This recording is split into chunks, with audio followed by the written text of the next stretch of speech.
Alo, alo, mic check.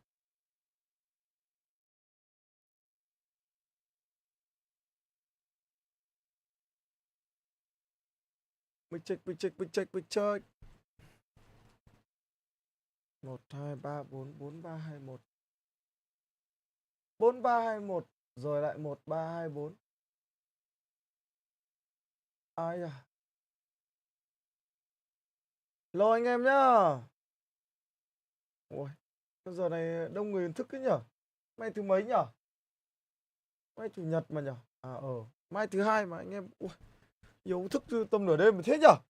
Tôi vào một đống anh em hello luôn ạ. Hello anh em nhá, hello anh em nhá. Chào buổi tối anh em nhá. Ui sao dạo này đèn đánh vào mặt mình vẫn đéo đủ sáng. Chứng tỏ dạo này đen vãi cả đái luôn. Xin chào Phong Nguyễn nhá, xin chào Phong Nguyễn nhá. Không, anh vừa xem trận G2 NC mấy map rồi. Chắc là map cuối là G2, anh đoán nó thắng thôi. Anh không xem nữa, anh chuyển sang rồi, tí nữa anh chuẩn bị xem Valorant, anh vào anh chơi Valorant tí nữa anh xem Valorant thôi. Thì xem Valorant Champion. Anh em ạ. Ui chấm than donate cái đã. Vừa like kênh nữa, thế anh em chào tíu tít luôn ạ. Anh em mình ngồi nói chuyện nhau tí á. Đang định vào làm tí Valorant anh em ạ.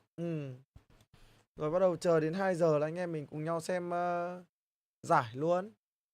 Xem giải Valorant. Chắc là tôi chỉ xem trận đầu thôi, tôi đi ngủ các bạn. Đéo chịu được. Giờ bắt tôi xem đến trận thứ hai là tôi sập hầm ấy. Không tải nổi. Tiếng bé. Alo alo alo alo. Bé đâu? Ok mà. Đang xem giải set à? Anh em cũng giống tôi đấy. Tôi cũng đang xem giải set. Map vừa rồi thì bọn G2 nó bị thua nhiều tình huống hơn người quá. Nên ra nó bị thế thôi. Chứ anh nghĩ Mason thì nếu mà ổn, không có gì bất ngờ lắm thì G2 nó end game luôn. 3-1 là vừa đẹp. Chứ đến Vertigo là hơi bị hỏng đấy nhá. Đến Vertigo là nó vấn đề về tâm lý các kiểu là cũng khó đoán đấy nhá. Coi giải mà nhà đài quỷ quá. Cảm ơn Quân Văn nhá. Thank you Quân Văn nhá. Nói chung là câu chuyện làm content nó là một cái câu chuyện nó cũng không hề đơn giản anh em ạ. Tiếng bé, nói này mà vẫn bé. Ông này tai bị làm sao ấy. Về xem lại tai đi. Không hề bé nhá, không hề bé tí nào nhá. Có cần tôi hét tử để cho ông nghe không?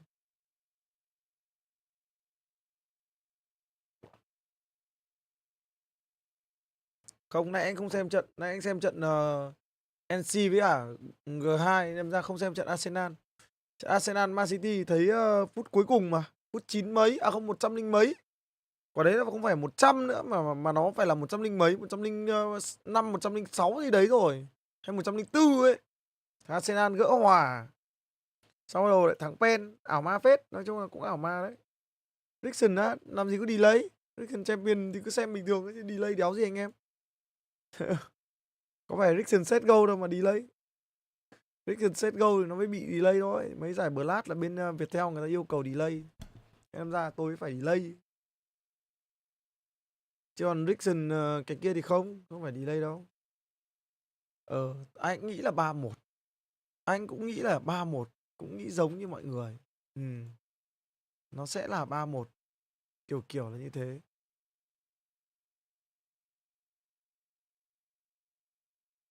Không biết sự thật nó sẽ thế nào.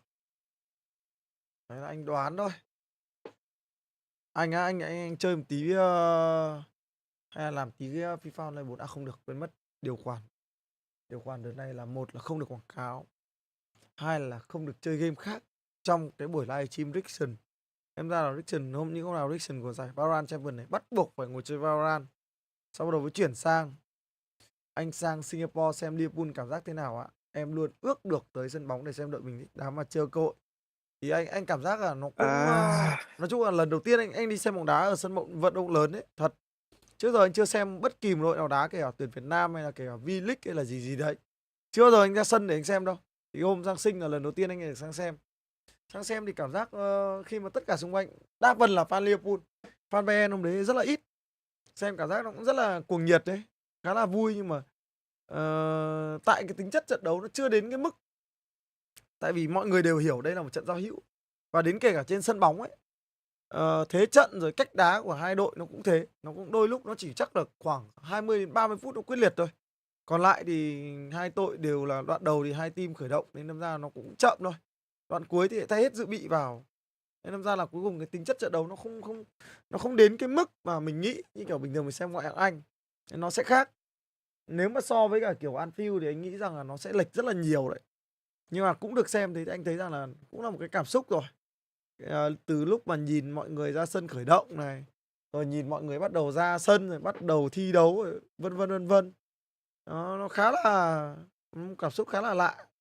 Nhưng nếu mà có cơ hội thì vẫn nên một lần như kiểu anh, một lần trong đời đến được Anfield chẳng hạn, xem Liverpool đá thì nó sẽ là một cái cảm xúc mà anh nghĩ là nó sẽ khác khác rất rất nhiều đấy.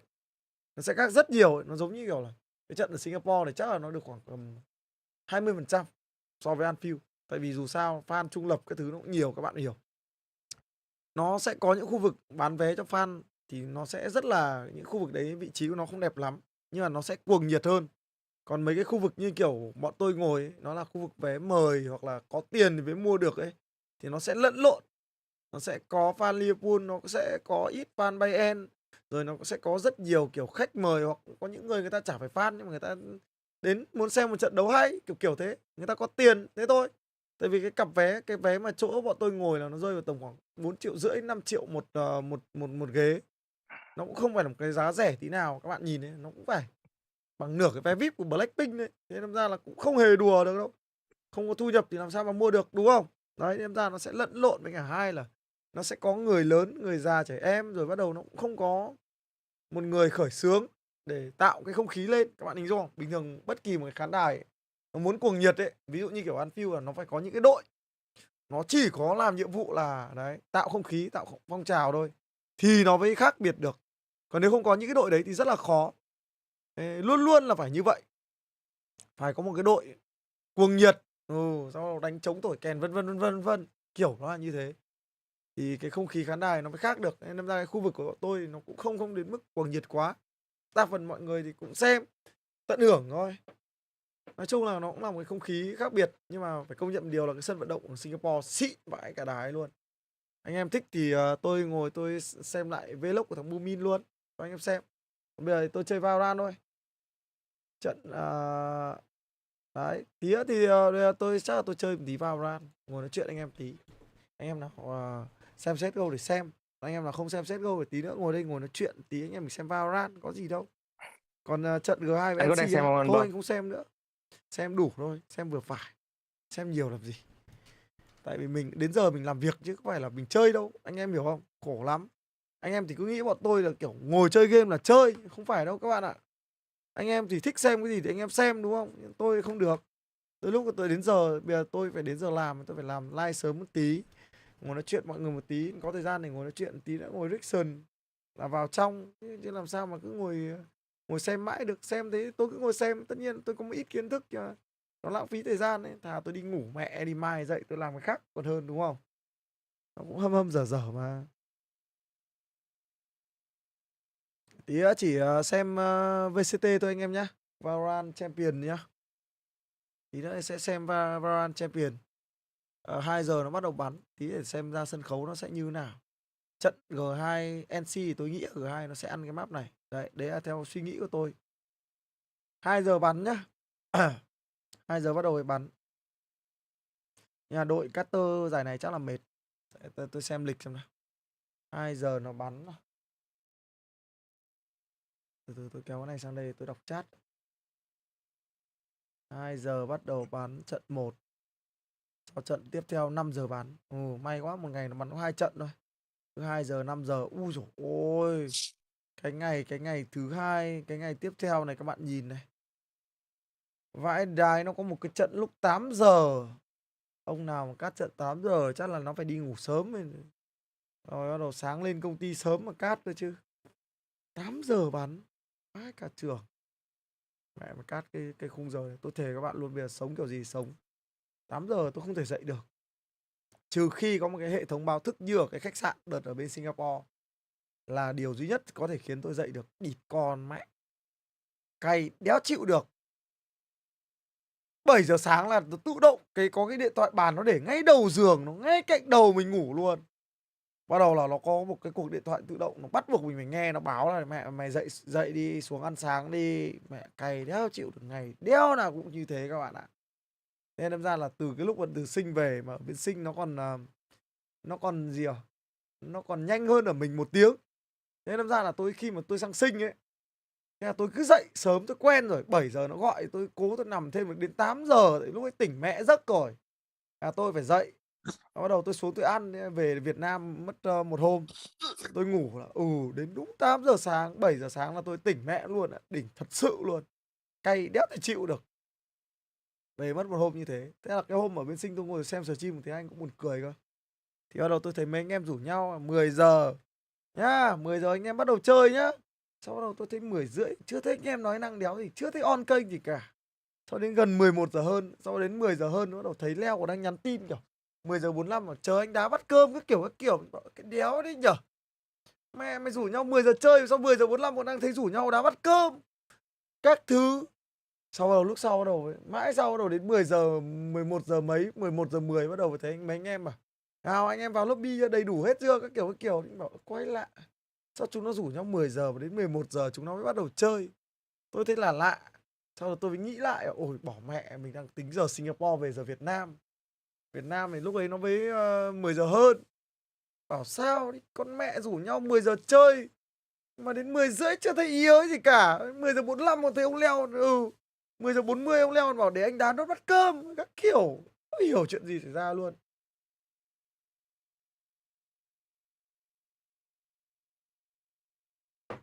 Tám giờ sáng thì lại có một lượng view mới.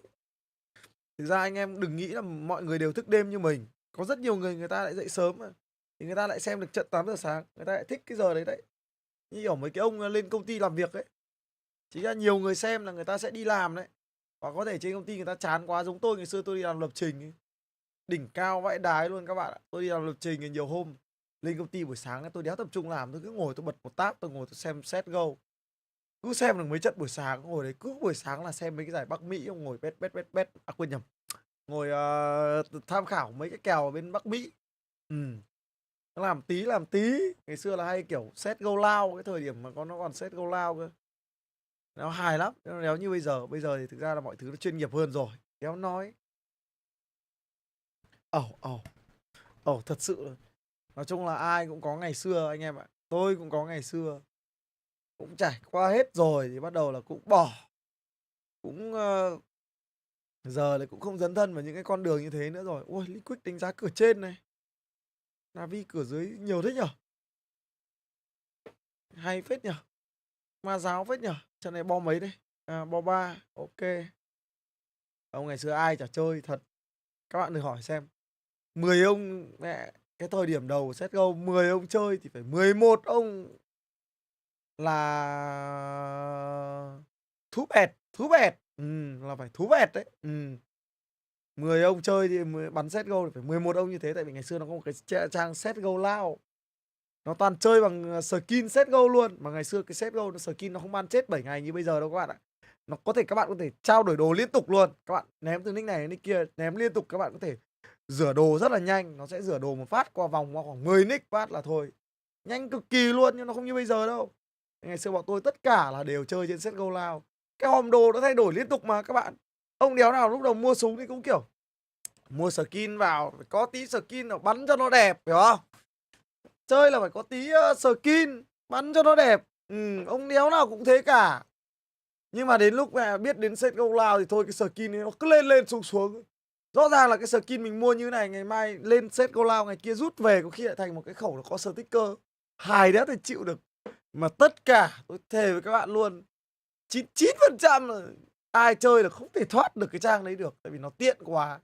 Nó có tỷ lệ các kiểu trên đấy, bắt đầu đồ trong hòm mình rồi đấy. Nó bảo nhờ lên làm tí x2, x3 các kiểu. Tránh làm sao được. Anh em cứ hỏi mấy ông chơi CSGO đời đầu biết. Không thể thoát được cái ngày xưa cái trang đấy. Nó là trang duy nhất mà bọn tôi chơi. Ngày xưa nó không có gọi là tiền mặt đấy, các thứ đâu, tiền thật đâu. Nó chỉ có chơi bằng skin thôi, buồn cười lắm, ma giáo lắm. Và tỷ lệ nó thay đổi theo kiểu gọi là cái thằng CSGO lao ấy, nó không ăn cái gọi là nó không ra kèo hay gì hết, mà nó chỉ để một cái kèo duy nhất thôi, thằng nào thắng là thua thôi, chứ nó không có nhiều kèo. Sau đó sẽ hai bên nào nó chỉ ăn phần trăm ở giữa, có nghĩa là thằng nào bet bên nào nhiều, thằng nào chơi nhiều bên nào, thì bên đấy nó sẽ lệch rate ngược về bên ngược lại. Đấy, thế đâm ra nó là như thế. Theo đâm ra bọn tôi kiểu chơi nhỏ, sau thỉnh thoảng có thằng mẹ nó cứ đâm 4 con dao vào, hồi đấy đâm được cả dao vào các kiểu để các bạn hiểu.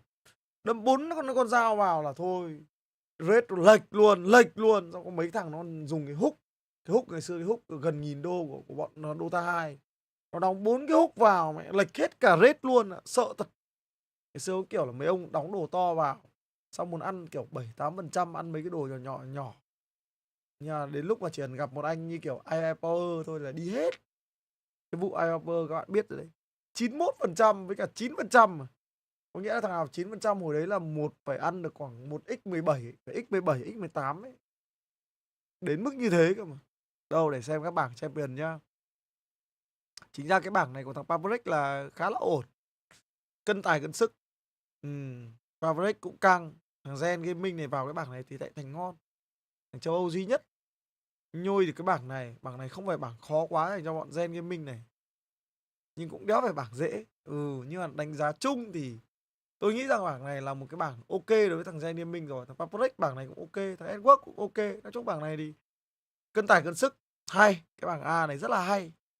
Bảng B, đấy, các bạn sẽ nhìn thấy bảng B đây, EG, FPX. FPX thì cũng không phải là một team quá mạnh. Thằng EG bảng này thì ngon quá. Bảng này của EG ngon. T1 cũng đéo mạnh, mà thằng Foot này cũng đéo mạnh. Bảng này thì chính ra lại là cái bảng lệch. Bảng này tự nhiên lại rất là lệch. Đẹp cho cả T1 luôn, bọn Foot lại không mạnh lắm. Bọn FPX cũng không mạnh lắm. Bảng này thì lại dễ cho thằng EG. Thằng EG thì mạnh nhất bảng này rồi thì không nói. Bảng Fnatic này thì thực ra thì nhìn thì các bạn đoán được rồi. Chắc là Fnatic với cả NAVI là sẽ vào thôi. Tại vì hai thằng này thực ra là nó đã mạnh sẵn rồi. Và hai nữa là nó rất là ổn định. Nó rất là khó thua mấy team ở chiếu dưới. Nên khả năng cao bảng này thì 2 slot được định đoạt. Bảng này mới là cái bảng tử thần nhất này. Đấy, bảng này thì đúng người ta gọi là bảng tử thần này. Liquid ấy, rồi lại có NAVI. Cái ông NAVI này thì vé vớt. Sau thì đéo nào lại nhảy vào cái bảng này. Rồi DRX cũng bảng này. Sau đó lao bảng này thì bảng này đúng nghĩa là tử thần. Thằng DRX trước giờ nó cũng làm thằng rất là khó chịu. Không phải là quá mạnh, nhưng mà để thắng thằng DRX thì chưa bao giờ là dễ. Thằng Lao thì không nói rồi. Nhà vô địch của năm ngoái rồi. Chúng ta không có gì để bàn nữa rồi. Đấy, Navi, Liquid thì bảng này là bảng hay nhất rồi. Bảng A cũng hay, bảng A cũng cân. Bảng D cũng hay. Bảng C này thì thực ra lại không hay. Bảng B này thì cũng tôi gọi là tạm tạm. Thế theo đánh giá cá nhân tôi là như vậy.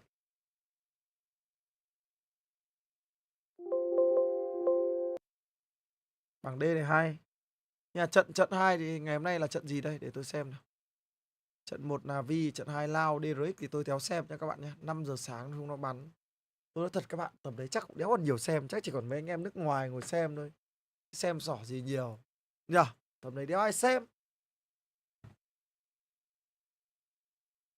Ui, này các bạn nhìn. G2 thắng NC 5-2 rồi này. G2 nó sắt down map này rồi.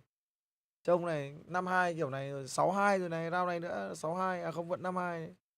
Vô địch rồi, tiền nó nhiều này cơ mà. Thua làm sao được, đúng không? 5 giờ sáng thì chịu thôi, tầm ấy sập hầm rồi. Anh em mình cố gắng xem trận Liquid với Navi là đẹp. Hợp lý. Ôi tầm này đang rảnh ngồi giao lưu với anh em tí vậy. Anh vào game có phần e-sport húp đó anh, chuẩn lắm à. Nó mới, cái đấy mới đấy. Cái đấy mới ấy, bọn Vêu làm, quên nhầm, bọn Riot làm ra hay. 72 rồi anh ơi. Ý anh em ạ. Năm nay Ý nó lại có cái áo này đẹp phết. Nhưng mà phiên bản của tôi mua phiên bản fake. Tôi toàn mặc áo fake. Rẻ. Nói thật. Giờ mình đang quen mua một cái áo phông nó rơi ở tầm khoảng 150.000 đến 200.000, và thậm chí là cùng lắm là 300.000, đúng không? Đấy, ví dụ như là áo bọn tôi bán là chất liệu khá là ổn thì tôi sẽ bán ở mức 300.000 chẳng hạn. Thì tôi biết áo phông nó chỉ đến tầm đấy thôi là nó sẽ ngon lắm rồi, nó thì ngon hơn được. Thế nên bây giờ mà bảo tôi đi mua mấy cái áo hàng hiệu thì mẹ mày 1 triệu. Rồi bản fan 1 triệu, bản player 2 triệu, tôi đéo mua. Thật các bạn, nghe nó cứ vô lý thế đéo nào. Tôi thà mua hàng fake còn hơn. Tuy nhiên là mặc con này cũng nóng thật. Mà con này nóng vãi đái. Hôm trước tôi mặc thử đi đá bóng một lần. Mẹ mới ra sân chưa khởi động đã thấy nóng rồi. Chứ đừng nói là đá. Sau tôi cởi mẹ áo ra luôn mà. Nhưng mà con này nóng như thế thôi. Nhưng mà hôm mà tôi mặc thử áo xịn đi đá bóng thì nó vẫn nóng anh em ạ. Mặc cái bản fan và một củ một cái vẫn nóng, chả khác đéo thì nó chỉ đỡ nóng hơn một tí thôi. Nói chung là vẫn đéo ăn thua. Tốt nhất là các bạn mua mấy cái áo mà, nếu mà các bạn mua áo để cho mát thì các bạn mua mấy cái áo Adidas và áo chạy ấy, chất liệu chạy ấy, thì nó sẽ mát hơn rất là nhiều. Chứ còn mấy cái này thì nó vẫn nóng thôi, vẫn đéo ăn thua đâu.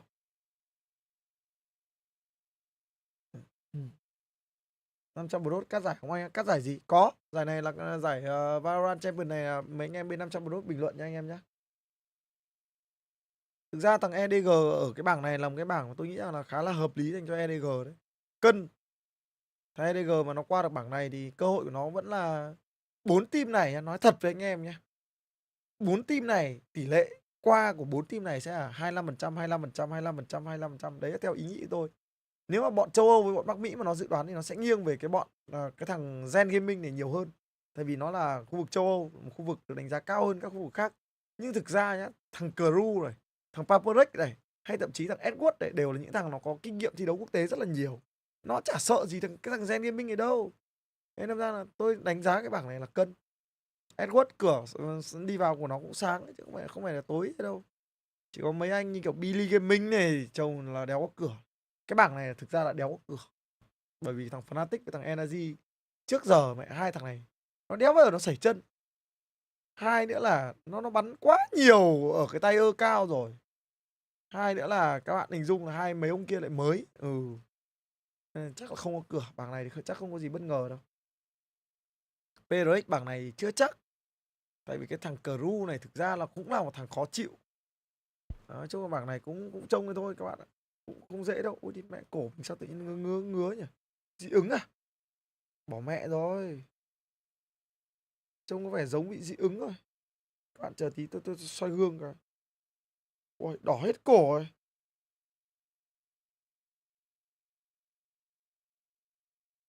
Cãi gãi tí đỏ hết cổ ạ. Thôi. Thôi. Không cãi nữa. Nico hay quá. Hệ quả của áo fake à? Có khi thế thật nhỉ? Được, để tôi thay cái áo đã các bạn từ từ.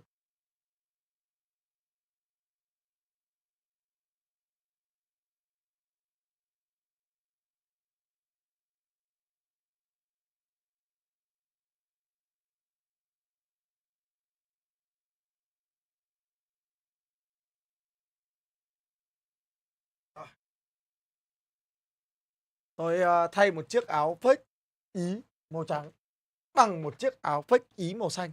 Mong rằng là sẽ không bị dị ứng nữa. Chiếc áo fake này thì mặc nó rộng hơn, thoải mái hơn. Áo này tôi mua, quên nhầm, tôi được em Bomman bên nghiện bóng đá gửi. Cái đợt mà tôi tham gia làng, đợt đấy được free các bạn ạ. Áo này thì được free, có in tên đàng hoàng sau lưng luôn. Anh xem được csgo anh bon thế On Gaming có trên phim không? Không, xem là sao được. Bản quyền bên On Gaming mà em. Cảm ơn công anh đã động viên 10.000 đồng. Bên anh Cô làm xem đéo gì có bản DC quyền. CSGO aka Bomb, thay on gaming costume. Bên nào có bản quyền thì bên đấy xem đấy chứ.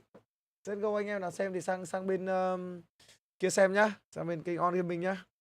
Vào làm tí Valorant không nhỉ anh em nhỉ? Giờ vào làm tí Valorant cũng hợp lý nhỉ? Vào làm tí game. Hay là ngồi nói chuyện nốt nhỉ? Bây giờ ngồi nói chuyện 1 tiếng á. Nói chuyện gì bây giờ? Thôi được, hay là anh em thích nghe câu chuyện đi Singapore không? Để tôi bật cái vlog thằng Bomman lên tôi ngồi tôi kể chuyện cho.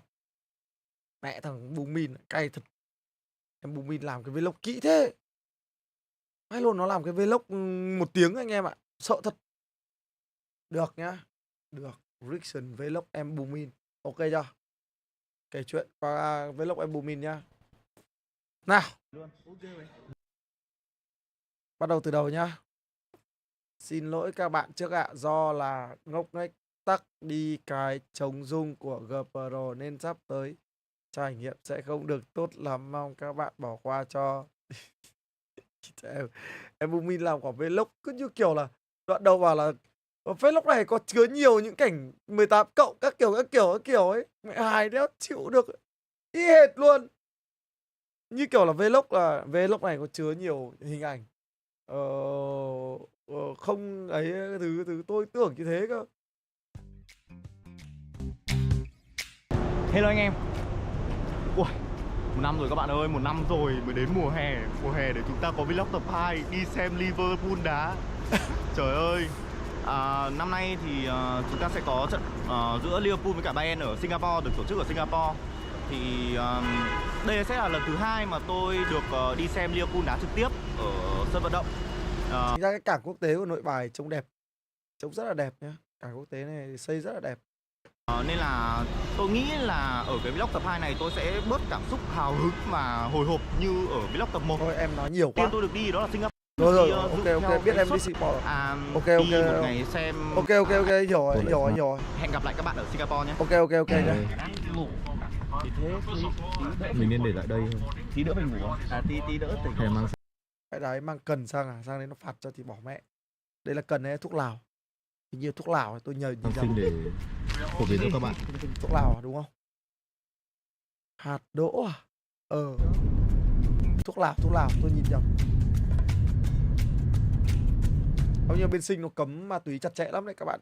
Ông nào sang Sinh thì mẹ mà mang nhầm đồ sang nó mẹ nó phạt cho thì vỡ mồm ấy, mà không chỉ phạt mà thậm chí các bạn còn bị bắt vào tù đấy. Để đừng có đùa nhá. Trên này đội Hà Nội phải bay sớm hơn đội bọn tôi. Tại bay xa hơn. Bọn tôi từ Sài Gòn sang Sinh đi nhanh lắm. Đi có 2 tiếng ấy. Bên Hà Nội đi phải tầm 3 tiếng rưỡi 4 tiếng.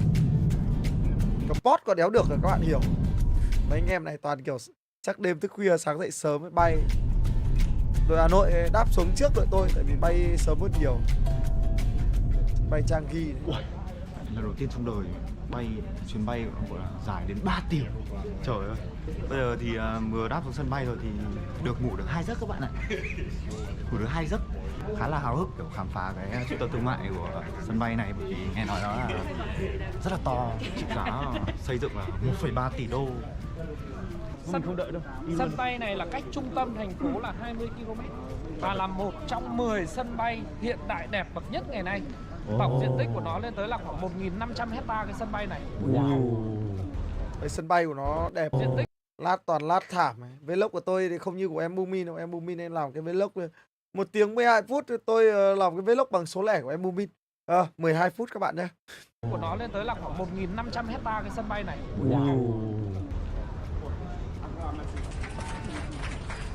Rồi cảm ơn 111 nhá. Cảm ơn 111 đã động viên 5.000 đồng. J2 bắn bay quá à ơi. Kiểu bên này cảm giác cái sân bay nó bị thừa đất. Nhiều thứ. Xem tôi có tìm hiểu một ít ở trên mạng về cái sân bay này rồi thì có mấy cái chỗ kiểu tháp nước này, mấy cái vườn nhân tạo này, hay là trung tâm thương mại nó kiểu bị đẹp ấy. Sân bay này đẹp thật. Quá. Nhưng đẹp đến mức là từ chỗ lấy hành lý cái thứ nó đã đẹp rồi các bạn. mà trước hết thì mình phải đăng ký nhập cảnh đã. Không phải các bạn là tôi nói thật với các bạn, cái câu chuyện tại sao cái vlog của tôi nó chỉ có được 12 phút ấy. Không phải là tôi lười quay mà bây giờ đi nhá. Anh Độ là phải quay rồi này. Bomman cũng quay này, anh em 2 cái GoPro rồi. Tôi cảm giác kiểu tôi dơ lên tôi quay dính anh em vào trông nó cứ dở. Nên tôi rất là lười, tôi chỉ quay sơ tí thôi. Xong về tôi sẽ làm cái 12 phút rồi tôi chèn voi của tôi vào thôi. Cái hai là khi mà đi mà nhiều lúc không quay được cái enjoy, mình cảm nhận mọi thứ nó tốt hơn. Quay là nhiều lúc cứ bị kiểu đang tận hưởng thì lại phải ôi nhớ ra bỏ mẹ rồi phải quay, thì lại phải lấy cái điện thoại ra lại quay, khổ lắm. Đây nó kiểu bị vắng với cả nhanh ấy, nó vãn hơn so rất nhiều với cả đi Thái Lan ấy, bởi vì nghe bảo rất là rộng. Nó bị tôi vãi sắp được để đợi nên chính ra là làm vlog có tâm thật. Đoàn Sài Gòn bay nhiều thật sau 20 phút. Chỉ đi đá bóng để làm cái gì? Bảo đi đá bóng. tại đây. Gọi chị là tên là gì ạ? Chúng xe về khách sạn. Vòng bo luôn không? Hội nha. Ủa, bên này nhá, các bạn ạ, hút thuốc nhá là phải đúng điểm. Nó có những cái điểm hút thuốc thì được ngồi hút thuốc. Còn hút là sai, mẹ vứt linh tinh là về nó lại phạt, cứ tiền nó phạt thôi. Bên này hút thuốc là phải trong vòng bo nha mấy. Có vòng bo. Anh mới live stream bạn mèo ạ, đang chuẩn bị xem VCT Champion. 2 giờ nó mới bắt đầu bắn, khổ lắm. 2 giờ nó mới bắt đầu bắn. Giờ phải xem trong trận đầu tiên phải 5 giờ mới xong. Bạn mèo ạ. Được không ạ? Có vòng bo nhá, ra khỏi bo là tốn Thấy đây các bạn thấy không? Cái điểm hút thuốc của nó là lại còn có vạch đàng hoàng nhá. Đéo được đi ra khỏi ngoài cái điểm này để hút đâu, phải hút ở trong điểm đấy luôn. Money thỏ. 1000 money. Còn có vạch. Yeah.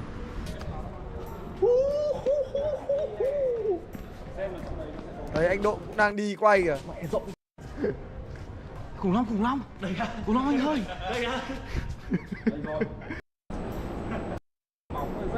Trứng này hơi ung.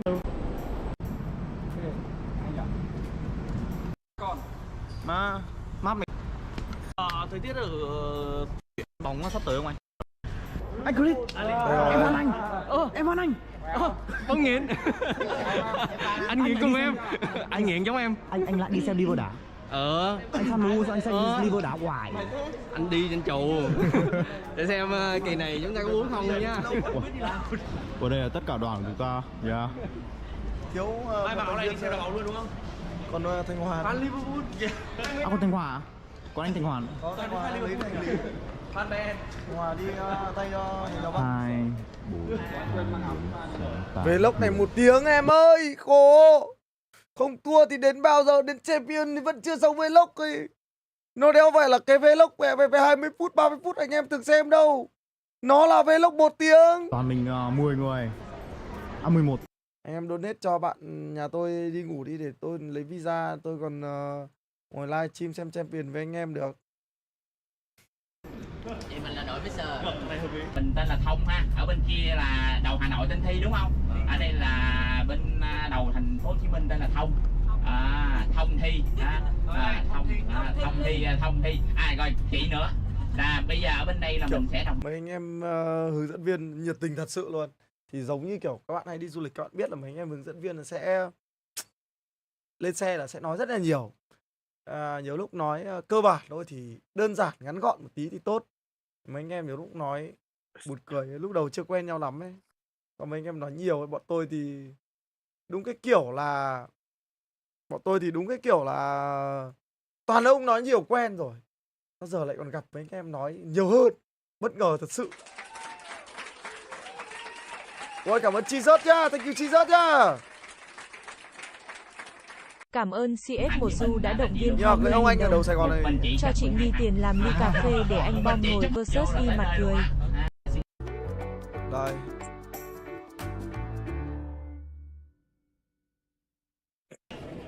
Jinan Xiao. Ui, cái quán này chính là ăn ngon lắm nhá. Các bạn đến Sinh các bạn nên thử ăn quán này một lần. Khá là ok. Đồ ăn nó có tí nữa các bạn nhìn món ăn. Viên xảo sơ. Herban Rosta. Sweet và Steam Fish Slice with. Ok nhá bạn mèo nhá. Sáng mai có cà phê nhá.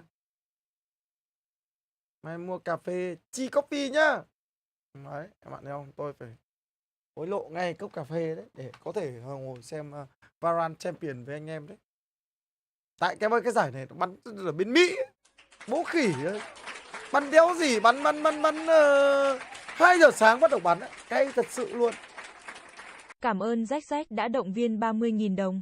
Xin phép chị chủ kênh cho A Bom xem giải chung với bọn em ạ. Ok nhá, cảm ơn Rách nhá. Lấy ngay 30.000 góp tiền rồi để mai mua chi coffee cho mèo nhà tôi nhá. Anh không dịch à? Eto. Lewandowski. Đấy món gì anh? Món này là món Steven Gerrard. Vịt gì ạ? Vịt biết thế thôi. Món này món Fernando Torres. Lợn ngọt ngào, sống bít bóp. Món này là món cá liền anh. Đây là món gà suy nghĩ, gà thinh. Đây là cửa hàng món ăn tối ngày hôm nay. Sao tình hình cái thằng kia mày định nói gì đấy? Cái thằng em ở trong Discord. Xin anh đấy. Đây món ăn ra đây. Đây các bạn nhìn Ăn rồi. quả đĩa vịt của nó. Quả vịt này hơi nhạt nhưng mà ngon. Ok, cảm ơn Rách nhá, đủ cốc luôn. Thank you em nhá. Đấy, quả vịt da Cảm giòn ơn luôn các Rách bạn. đã động viên 38.000 đồng. Cái đĩa vịt này Gửi chị nửa Nhi đêm đủ nhìn cốc Starbucks ạ. là cũng mà chết đói vãi đái luôn. Trời Đây là ơi. gà hay vịt? Vịt. Vịt nuôi ở biển. Các bạn nhìn thấy không? Quả đĩa vịt ấy, trông. Nhưng mà ăn nó lại hơi nhạt chứ nó lại không mặn lắm đâu nha các bạn, nhìn thế thôi. Các bạn phải chấm cái sốt ở dưới thật nhiều bay ra nó mới mặn. Em mời mọi người nhá. Xa xíu. Thì các bạn xem đĩa xa xíu cơ. Ủa xong bắt đầu ở bên này nó ăn kiểu bên Trung Quốc ấy, nó sẽ cho mỗi người một bát cơm ấn thật đầy luôn. Đây là đĩa xá xíu, thằng này quay đéo đẹp lắm. Xá xíu ngon vãi đái luôn. Thằng này quay vẫn ngon như lần đầu chứ. xá xíu ngon vãi cả đái luôn các bạn ạ. Xá xíu ngon cực kỳ luôn, cái miếng xá xíu nó trời ơi. Tôi thề các bạn luôn, tôi chưa trong đời tôi ăn được cái miếng xá xíu ngon đến như thế.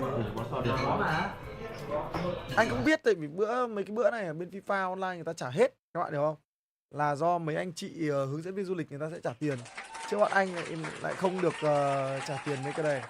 Bọn anh không được nhìn hóa đơn, không được gọi món. Và bên mấy anh Cảm chị ơn hướng Đách dẫn đã viên du động lịch viên là họ sẽ 10.000 gọi đồng. món, họ sẽ Mượn trả chị tiền nhà hết cho bọn A-bom anh đến luôn. 4 giờ sáng. Nhạc cái món xá xíu này ngon vãi đái luôn, tôi thề các bạn. Nếu các bạn sang Singapore các bạn phải ăn xá xíu ở bên Singapore. Đấy là một cái món mà tôi nhớ nhất trong chuyến đi này. Tôi được sao dầu hào. Chúng mày bị bảo từ bé tôi chưa được ăn bào ngư bao giờ luôn đấy. Làm đâu ra bào ngư thì ăn cũng bình thường. Bào ngư thì tôi ăn tôi thấy bình thường. Rau củ đây. Nói chung là được món vịt với cả món xá xíu là ngon nhất. Chân giò hầm. Quả chân giò hầm này thì toàn thấy bì, chả thấy thịt téo đâu. Toàn nấm với cả bì với cả mỡ. Cái này giống cái bò đó. Mình xem này, anh em bọn tôi thì đéo ăn được mấy. Trông thì có vẻ ngon nhưng mà ở trong toàn bì với mỡ. Tôi thì đang máu nhiễm mỡ nên ra tôi đéo ăn được. Ôi trời ơi. Tôi vừa ăn xong. Đấy thì đâm ra cuối cùng đánh giá là có 2 món anh em nên ăn. Một là xá xíu, 2 là vịt quay. 2 cái đấy ngon phải đái. Tôi nghỉ tí. 7 giờ này là 7 giờ ở đây. Hôm nay chỉ có thế thôi. Thích đâu thì holiday. Đây bọn tôi về khách sạn này. Đây là lúc về khách sạn. Đấy các bạn thấy không? Cái khách sạn này rất là dị. Trên nho xanh á là cái gì? Cái gì là nho xanh? Cái món đấy là nho xanh á? I see my room. Ui. Đấy, thiếu sáng á, GoPro thiếu sáng mờ vãi lìn. Ok. Wow. Wow. Phòng này các bạn nhìn, phòng bé tí. Đấy, cái phòng nó có thế này thôi. Phòng này người ta cắm điện sẵn cho mình rồi các bạn ạ. Vào phát là không ăn được mới chê á. vào luôn mát vãi.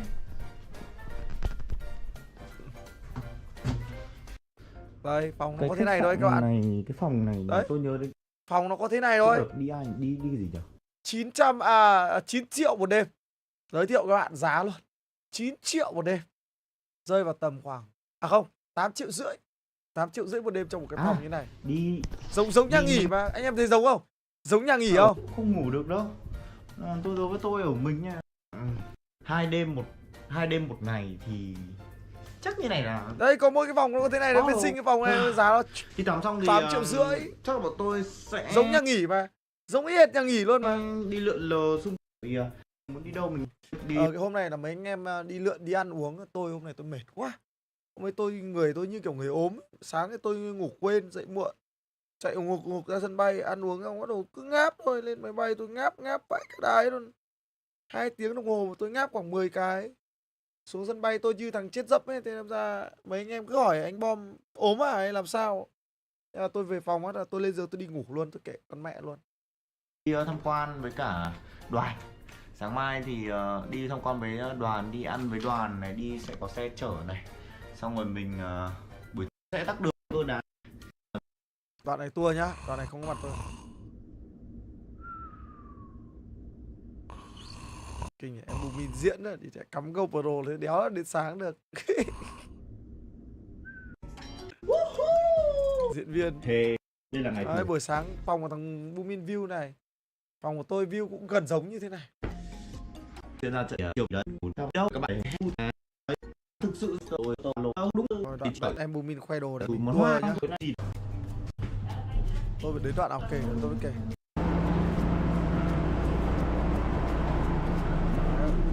Hôm đấy là phải một là mặc áo FIFA Online 4, hai là mặc áo Liverpool.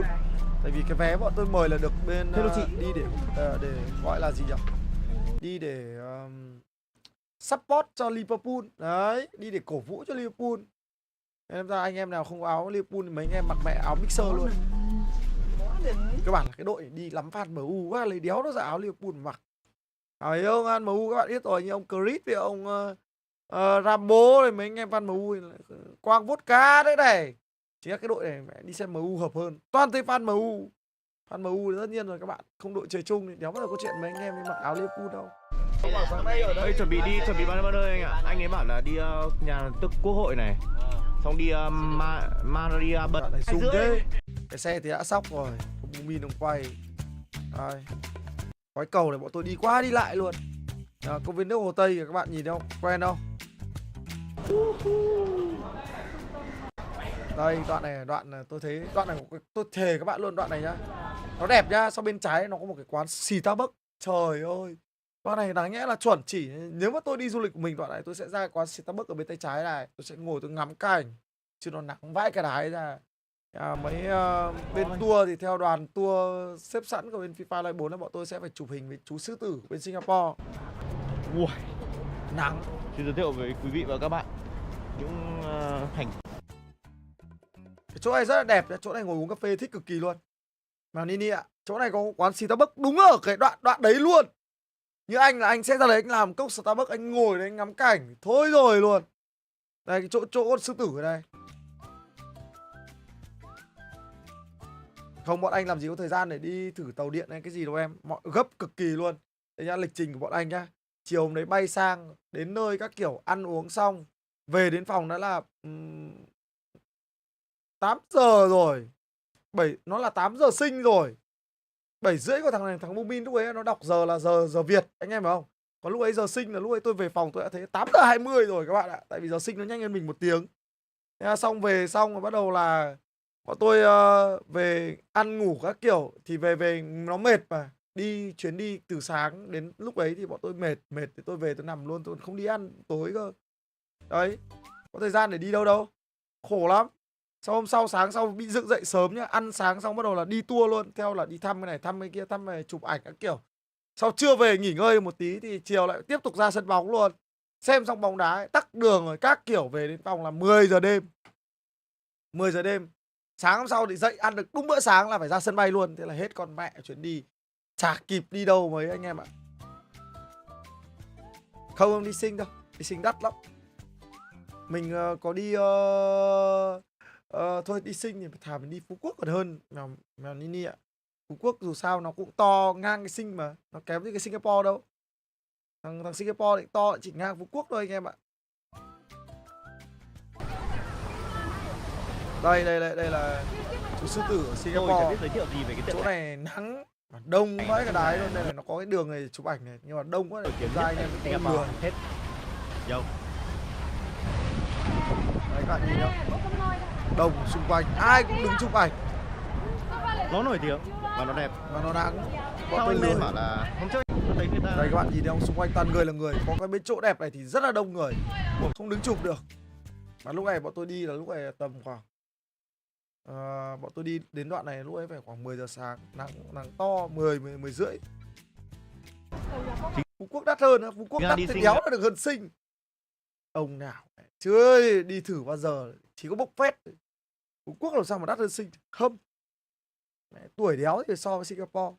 Singapore đó là gần, nó đắt phải gần bằng Mỹ rồi đấy bố ạ. Tham quan mấy cái chỗ này nó cũng ok, nhưng mà để mà có một cái chuyến gọi là du lịch đi sinh mà nó hoàn hảo mà làm vlog nó hay ấy, thì tôi nghĩ là chúng ta phải đi chơi những cái trò chơi các bạn. Kiểu như đu quay xích lu khổng lồ này. Chứ tôi nghĩ là nắng quá. Nắng thế. Có em bột đây chắc em bột thích lắm. Kem. Chó Bomman còn này nó đi ăn mua kem. Anh em thì đang gọi bảo vào chụp ảnh. Sao đéo thấy em Bomman đâu. Em Bomman chỉ mua kem mà. Đấy các bạn nhìn giá đây này, các bạn nhìn thấy chưa? Đấy các bạn nó bảo, ông nào vừa bảo Phú Quốc đắt hơn sinh này. Nhìn giá đây. 7 đô sinh một que kem. 1 đô sinh là tầm khoảng 19.000. Thì các bạn cứ nhân đi. Một que kem này là giá rẻ nhất là 140.000 một que kem, đúng không? 72, 14 đúng không? Còn quay kem có hình chú sư tử thì nó rơi vào 180.000 một quay kem. Đấy, tôi nhân đơn giản cho các bạn hiểu. Đây, còn quay kem đặc biệt này thì giá của nó là 270.000 một quay kem. Đủ chưa? Đấy, hot dog này cũng 10 đô này, có 2 lít một cái hot dog thôi, đơn giản. Mẹ về 2 lít thì các bạn mua bánh mì Việt Nam các bạn ăn nhòe, ăn từ sáng đến tối. Bố các ông nào trên kênh cũng đã chưa trải sự đời lên comment như thật. Tôi thà đi Phú Quốc còn hơn. 9 đô một que. Ui, thế thì mình phải chọn một que nào xứng đáng một chút. Give me one. This. Sorry, you can see here. Sorry, Cookie and cream. okay. Yeah. Đoạn mua kem này thằng Bomman nó đi mua một mình nên bọn tôi không biết. Sư tử luôn à? Sư tử. Cái kem ở Việt Nam Nó chỉ là chụp cho nó. 200.000. Ăn như cái kem 5.000 ở Việt Nam. Đây thấy chưa? Các bạn thấy trải nghiệm chưa? Các bạn thấy trải nghiệm kem Bomman chưa? Nhưng mà 200.000 ăn như cái kem 5.000 ở Việt Nam ấy. Thấy chưa? 200.000 mà ăn như cái kem 5.000 Việt Nam ấy, tôi thề các bạn tôi xuống hoa mini bát tôi một cái kem nó còn ngon hơn. Đi qua tòa nhà Quốc hội. Mẹ cái thằng Bomman này công nhận mình lề mề thật sự luôn. Nó ăn kem xong, do lúc sau đến lúc mọi người lại đi tiếp thì thằng em này nó lại đi đái, nó hết ăn kem xong nó lại tìm nhà vệ sinh đi đái nha. Bọn tôi đi xuống cái gầm cầu này, bọn tôi lại phải ngồi chờ để đi tìm nó, mấy anh chị hướng dẫn viên du lịch lại phải đi tìm nó một lần nữa. Đỉnh thật sự. Có nắng không anh? Có mái che không? Có. Nó nắng quá. Đây là cái cầu đẹp ạ. Cái cầu đẹp. Cái cầu này mấy anh chị bảo ue có quả cây cầu đẹp lắm. Tôi đi qua tôi bảo đéo mẹ mới khác đéo bằng cầu Long Biên ở Việt Nam mình, cầu Long Biên Việt Nam mình đẹp hơn. Còn này đi sang tham quan tòa nhà Quốc hội. Mình phải băng qua một cây cầu mới vào được. Trong này tòa nhà Quốc hội để vào trong này cũng chả có gì. Mặt tiền. Đúng không? Bọn tôi chỉ thích nhất là chỗ này này các bạn ạ. Anh em bọn tôi kiếm được một cái bờ đá cạnh bờ sông, mẹ mà ngồi nó mát chứ kiểu đi từ nãy giờ nó nắng vãi cái đáy ra kiếm được đúng cái chỗ bệ đá này ngồi nó mát thì thôi rồi luôn. Cái lót xốp ở đây. Lót xốp đây ngồi. Đấy, chỗ này mà tôi thề các bạn luôn, làm được cái quán trà đá ở đây nữa thì thôi. Thì nó phải gọi là bán cái quán trà đá ở đây thì nó phải gọi là bét luôn. Đỉnh cao. Cái nhà mà trị giá đắt tiền nhất là cái dọc rẽ sông này. Và buổi tối là ngay khu vực đây nó có một cái bến tàu điện ngầm đi lên. Đẹp mà. Buổi tối vì trước đây khi mà nói chung bên này nó chỉ có nhà kiểu công nghiệp thôi anh em ạ. Theo kiểu là thành phố hiện đại thì hợp lý. Cho nếu mà bảo là lịch sử hai bên rẽ sông này, thuyền bè hàng hóa qua lại hai bên, và dọc cái dãy kia là cái dãy cầu Trường Tiền thì nó đẳng cấp cho rồi. những thuyền bè nó qua lại, người ta hãy táp ở đó để người ta mua đồ ăn. Và sau đấy thấy cái ẩm thực ở đây nó quá ngon. Từ đó nó phát triển thành một cái khu phố cực kỳ sầm uất ở khu vực rẽ sông. Ôi sao bây giờ bắt đầu đi đường gọi là city tour. Đi city tour.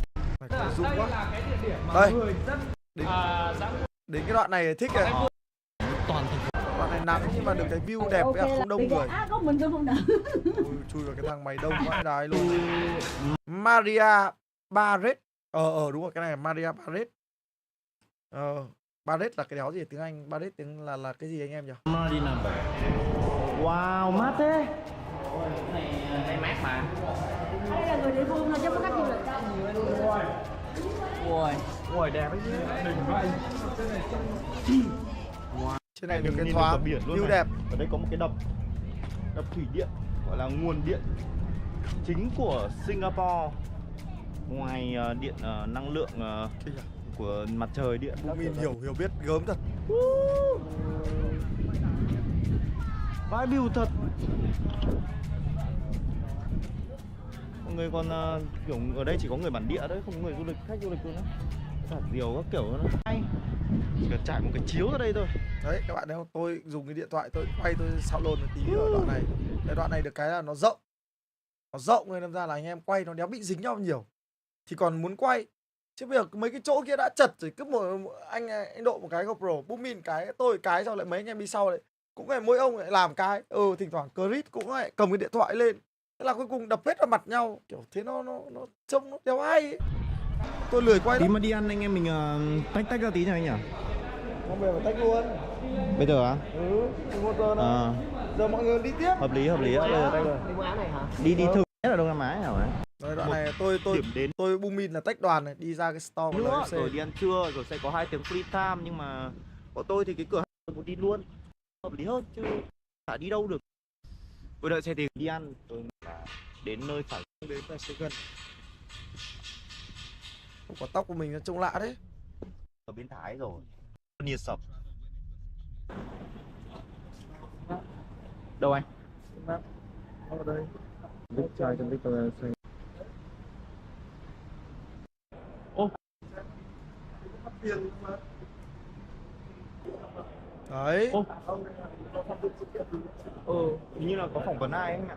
Tách đoàn đi shopping mà, tôi với thằng Bomman hai anh em rủ nhau tách ra. Bọn tôi muốn đi mua một ít đồ lưu niệm, đi full. À có ông ấy mời em. Bên đấy có mời em tham gia mà. Nhưng hôm đấy bận, hôm đấy mới bận rồi không đi được. Hôm đấy là có sự kiện giao lưu với cả Lucas Leva ở đây. Em ra nó rất đông, anh em bọn tôi thì đéo biết gì cả, bọn tôi chỉ đang định đến mua đồ thôi. Đông khoái đái đến mua đồ khó. Đấy các bạn nhìn ở trong này, nó đông như này này. Đấy. Các bạn nhìn thấy cái hàng xếp hàng này, cái hàng này là cái hàng để tính tiền đấy. Nó có khoảng 10 người, lúc nào cũng có khoảng 10 người đứng ở trong cái hàng này. Chắc là vấn đề là tại hôm nay anh em nhìn thấy không, hàng này 1, 2, 3, 4, 5, 6, 7, 8, 9, 10 phải mười mấy người đấy. Tại hôm nay là có trận đấu kia nữa. Trong này thì nó đủ hết đồ Liverpool, nói chung là không thiếu cái gì hết. Wow. Có chữ ký luôn rồi. Có chữ ký của Elliot. Ký đéo gì ông Elliot, ký đéo rồi mẹ mày vòng này. Ký tiết kiệm chữ à? Konate, đấy ít nhất ký nó phải thế này. Còn đây áo có chữ ký của Konate này. Cái này là real nhá. Gappo này, chữ ký này. Mà chính ra nha các bạn hiểu là mấy cái áo này nó bán là giá là rơi vào tầm khoảng 10 triệu một cái. csgo. Tôi nghĩ là mấy cái áo này là vừa xin gần đây. Một chiếc áo này có trị giá 529 đô. Đấy, 529 đô, hơn 10 triệu. Có chữ ký mà. csgo 529 đô ấy. Là đi là 500 nhân 2 đi. hơn chục triệu. Xe này á? Tiền gì? Xe này được gì ạ? Cái vớt đấy. Tan bớt à? Bia à? Chai bia đỏ của cái trận chung kết Liverpool Tottenham ấy. Anh đi offline được một chai này với ông ơi. Tôi có cái áo này có chữ ký của Alisson Becker với cả đấy. Đó, anh Độ được trước xin cho. Đấy. Đấy, có hai cái chữ ký anh em nhìn đấy. Hai chữ ký, một chữ ký của Alisson Becker, một chữ ký là của Sami Hyypiä. Rồi. Luôn. Đẹp không nhỉ? Đó. Đóng khung.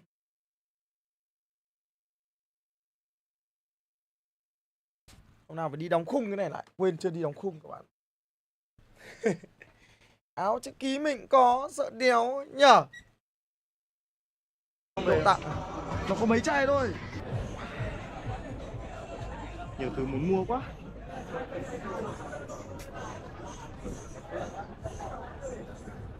Đấy. Đây áo này các bạn nhìn này. Mặc dù là fan Liverpool nhưng mà tôi... Ôi, cảm ơn chị rất nha, thank you chị rất nhá. Ui, mẹ tầm này đói thế nhở. Cảm ơn csgo đã động viên 15.000 đồng. Cuối tuần Tân ra mời anh ly cà phê mặt cười. Phải công nhận là nó không đẹp. Mình chịu khó đi quay thật, đi quay. Còn có cả vali, vali Liverpool luôn các bạn ạ. Lứa tuổi luôn, từ không cô đơn. Nguyên một cái store chỉ có đồ Liverpool, đủ tất cả mọi thứ luôn. Bom nổi ta, lạc rồi. Nhiều thứ vãi. Đấy, các mùa cũ. Nhiều cái để chọn quá, nó nhiều bản quá em. Bản khác có. tranh. Tôi nghĩ hợp lý đấy, có Louis Diaz, có Liên Club. Thế hôm đấy mình phải mua cái này cũng không đắt quá. Cái này để trên góc này thì trông nó có vẻ hợp hơn.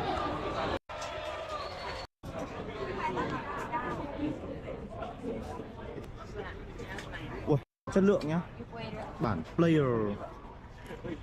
player của Channel Unknown. Anh lấy một cái áo tập thôi. Nhưng cái này hơi rộng nhỉ bạn? Nó hơi đắt. Size gì đây? Đây anh em nhìn giá này. Đấy là 229 đô. Đấy các bạn nhìn đâu? 229 đô. 229 đô là 4,5 triệu. Đô là đi 5 triệu.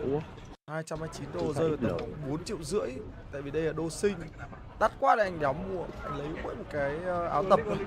Từ từ đưa anh bom cái này trước này. Đấy tôi xếp hàng này các bạn nhìn này.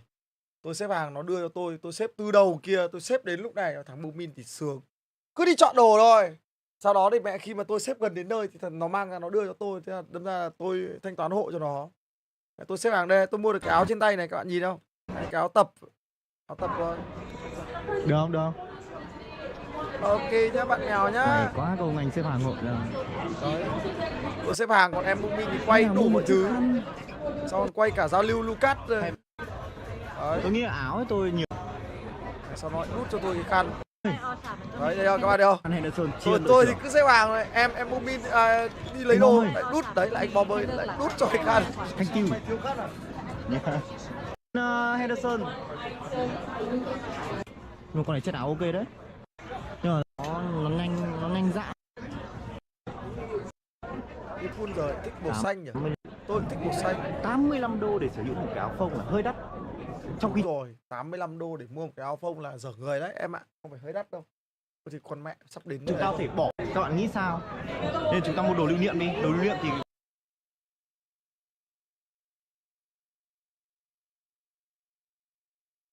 85 đô là hơi đắt. Nghiện bóng đá không có nhé.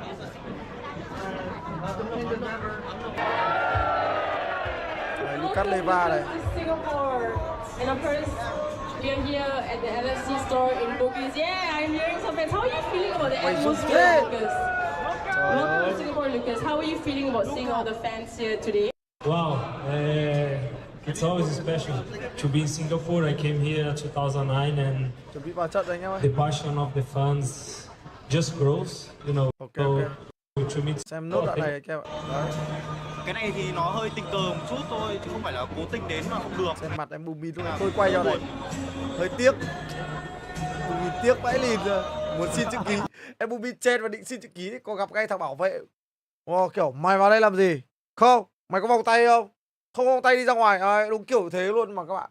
Kiểu nó cục xúc vãi lìn luôn. Tại vì em Bomman là đéo có vòng tay định chui vào để xin chữ ký, nhưng mà chỉ có những người có vòng tay mới được xin chữ ký. Chắc phải thông qua hội gì đấy hoặc phải xếp hàng hoặc phải gì đó từ trước ấy rồi, đăng ký trước. Còn bọn tôi là tự nhiên bọn tôi đến đéo chen được vào. Có Lucas Leva VTR cộng 8 trong đội luôn. Thế à? Yeah. Cái này các bạn phải trong hội đăng ký shop. Đây là hai cúp mà đấy Liverpool mang sang để cho mọi người chụp hình. Nó có một cái cúp vô địch Premier League và một cái cúp vô địch Champions League đây nha. Ok đấy. Tôi bảo là đứng kia là phải xếp hàng, tôi bảo là thôi mày đứng ở đây luôn, tao chụp tao quay cho mày luôn. Ôi, C1 với cả Premier League luôn. Thì thôi anh ơi. Ôi. Ý là biết địa chỉ ở đâu đâu. Rồi ok. Anh xem cái này thôi nhá. Đấy các bạn thấy không? Ngồi Rickson tôi tua tủng các kiểu mẹ với được chưa đến nửa cái vlog của thằng em Bomman này. Mẹ nó chứ. Sợ thật thằng này làm dài thế. Ôi. Chuẩn bị vào xem giải nha các bạn nhá. Mình xem trên đâu nhỉ? Mình sẽ xem trên YouTube nhá, có gì tua lại cho dễ. Valorant Champion Tour. Đây rồi. Answer submitted was, Emil, show us your guess. Killjoy. And let's see the answer. I actually don't believe this. You've also both drawn a smiley face afterwards. Ok, chưa bắn. Tiếp. Em bảo Gai thắng à? Thế của em có một cái khăn với cả cái này hết bao nhiêu đấy? Thì em gửi. Season build. Gai win. Tầm mày hết anh áo anh hết 95 đô. Hết vậy. Của em tổng 2 cái 70 á. Rẻ thế. Ui, thế cái áo mấy cái áo đắt á. Áo đắt mà. Áo 200 bạn, 200 mà cái đầu mình đúng không? tôi thì cứ nghĩ là đi nó sẽ giống kiểu giống đợt đi Thái là đi mấy cái cửa hàng lưu niệm này thì nó sẽ vắng cơ, nhưng mà đông thật. Mình cũng không có nhiều thời gian để mình quay và mình nói, nó cũng bị ồn ý. Tôi về tôi chẳng biết là tôi nói các bạn có nghe thấy gì không. Nhưng may là được nghỉ tại Dạo này là tôi dẫn thằng Bomman đi bộ. Mẹ tôi thề các bạn, tôi dùng một cái Google bên Sinh phải gọi là pro luôn mà. Tôi dẫn nó đi mẹ kiểu cách đây có 500 mét tôi dẫn đường đi chỗ nào, chỗ này sang đường, chỗ này đi nào. Mẹ gọi là pro player luôn. Chính ra tôi ra nước ngoài tôi đi ít khi bị lạc cực kỳ luôn. Tại vì tôi xem mọi thứ rất là kỹ càng, các bạn hiểu không? Ví dụ như điểm đến nó sẽ là chỗ nào, tôi sẽ check lại địa chỉ, tôi check map rất là cẩn thận. Ví dụ tôi đặt Uber hay tôi đặt Grab, tôi sẽ check lại địa chỉ một lần nữa xem là trên cái map của thằng Grab nó có giống cái map thằng Google hay không. Mọi thứ tôi dẫn nó đi mà. Anh cũng vừa thấy rồi, G2 thắng. Anh đoán là G2 nó ăn Nation thôi. 52. Đây, có cái cầu thang bộ dị tật lao một phát thẳng vào trung tâm thương mại luôn. Cầu thang bộ qua đường. Đây các bạn nhìn này. Đây là cái cầu thang bộ để đi qua đường nhá. Nghĩa là bên kia nó là bên đường nhá. Sau lên cầu thang bộ thì tôi nghĩ là nó sẽ đi sang bên đường như kiểu Việt Nam mình. Nhưng không, nó đâm một phát thẳng vào trong cái trung tâm thương mại luôn. Thì đây bọn tôi đến vẫn kịp. Chỗ này Lẩu sáng. danh thủ. Đoạn này thì ăn lẩu. Đấy, tuyệt thủ luôn mà. Về được. Cái lẩu này thì bọn tôi không quay nhiều. Có một cái lẩu Mala. Ông biết tôi 2:30 3 giờ. Ở đây chỉ có bạn gọi là Ui, cảm ơn rách nhá. G2 vô địch, em gửi chị Nghi cốc cà phê. Xin anh Bom Cảm xem giải ơn đến 5 giờ sáng. đã động viên 100.000 đồng. Thế nên mai J2 mua vô hẳn địch 2 e cốc gửi cà chị phê. Nghi cốc CF xin A Bom xem giải Mai đến mua 5 hẳn giờ 2 cốc sáng cà phê ạ. cho bạn mèo Nini nhờ. Hợp lý đúng không?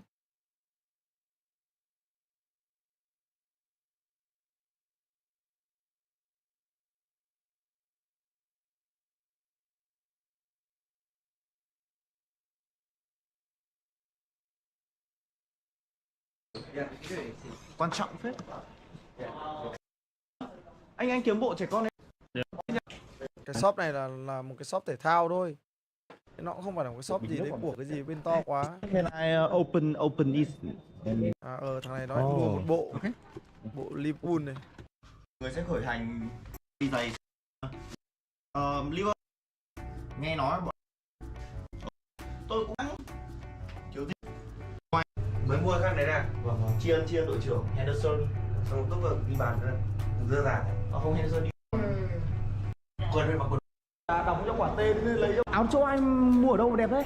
Trước vừa với nhiều thằng em bên nghiện bóng đá đóng cho quả tê nên lấy cho cái áo. Daniel Acker luôn. Nghiện bóng đá đúng không anh? Nhận. Mùa này vô địch này. Mùa này vô địch C1 nhưng mà mùa này chưa có Acker, in Acker. Vô lý nhỉ? Vô lý nhưng mà thích Acker, Giống như thích ai mới Daniel Acker. Ai có thể chọn Barca hoặc là Real. Cái áo mùa năm đấy cổ nó to các bạn ạ. Cái áo mùa này, cái áo này mùa cũ, mùa 2004, 2005 rồi, lâu lắm rồi. Em ra ngày đấy cổ nó như thế, nó không như bây giờ. À đây rồi, trailer champion đây rồi. Wow.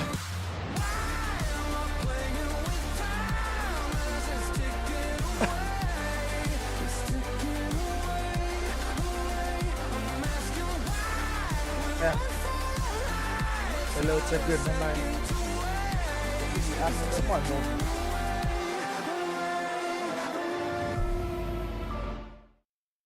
Anh em mới vào kênh thì cho xin một like, một subscribe nha các bạn nhá. Thank you anh em nhá. Anh em phải động viên tinh thần cho tôi để tôi còn thức đêm cùng anh em xuyên suốt cả đêm nay mới được.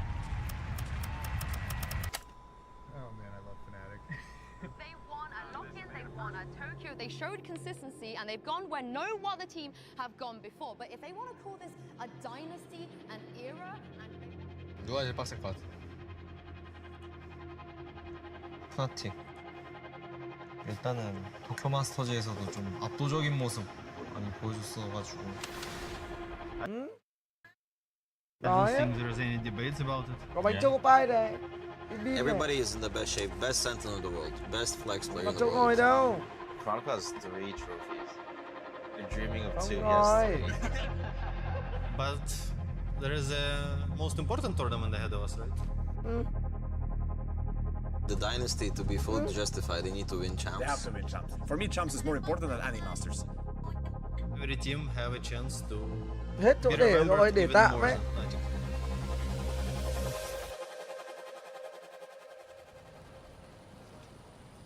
And whereabouts is that? Is that where my hotel is, in there? Because we're winning Tokyo. We weren't fully comfortable, but actually we're almost there. Ideas were cooking. So I think this event has to be the same. We're not going to win this event on this rooftop.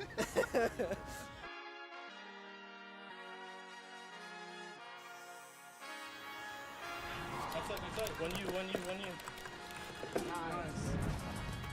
I think when it comes to European playstyle, I think it's something that Asian teams are not used to. Trời ơi, đầy hết cái bàn It's like they are good rồi. at punishing all these.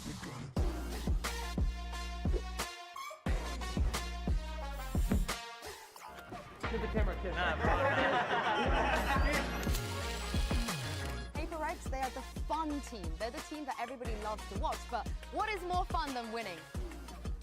Yeah, I mean, it's really nice to have like full team now. We had something, I think we are stronger. I have no doubt to him. Cũng còn chỗ nào để nữa rồi đấy. Để sẵn quạt nóng. Anh không được vào cam.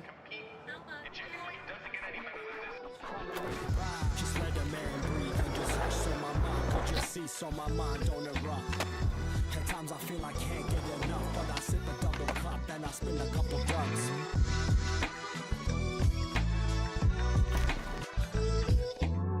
We're also the only team in the world to beat Fnatic. So that also means we're the second best team in the world. Sending out some love to my blood, to my girl, to my buds, to the homie up above. And no more time for bigging up to these fakes who ain't around when the time's getting rough. We've been to 8 lands together. Me, you, Vic, had an insane year last year. Should have won champs last year. Năm nay quay hay nhỉ? Năm nay Tyler quay hay đấy. Nóng quá mèo Nini ơi. Another squad that has shocked the world was Crew. They had no second chances at the start of this tournament. They've redefined, rewritten the history books.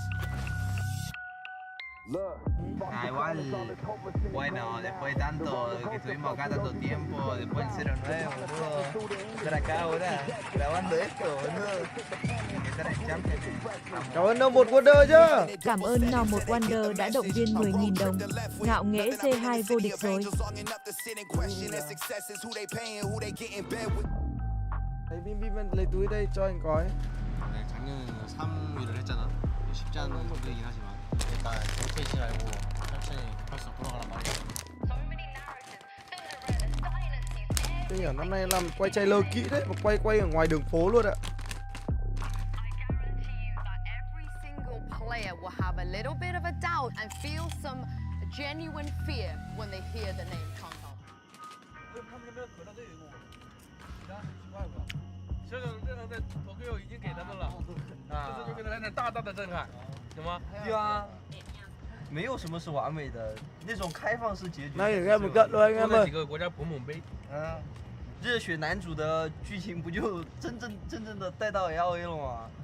太霸气了，真的。混。先碰，我都想好了，要不就先碰一下Fnatic进了小组赛完，打到淘汰赛，再干一下那个Fnatic。 让他们见识一下什么叫做 Chinese Power。Chinese 功夫哦 ，Chinese 功夫哦，高兴。你功夫。我们先干掉巨人，好吧，然后再复仇一下 PRX， 不要让这件事情4不过3，好吧？要让这个事情。3, 2, 1，一剑。Em phải set nhiều máy nhỉ? Không. We ain't that far behind. We're not. We're the only team at Tokyo that took a map off. Sure. Beat 2 OTL and they beat them in a best of 5. Yeah, how is that possible? They can lose. They can lose. They can bleed. We're good at once. We were born to do this, guys. But let's not forget, we've never had a Đổi vị trí reigning quay liên tục nhỉ? So now they could Mỗi đội phải quay một chỗ ạ. Hay là dự luôn. I'd say our last game was pretty close. And I think you want to get some revenge. Butter. Locking was good.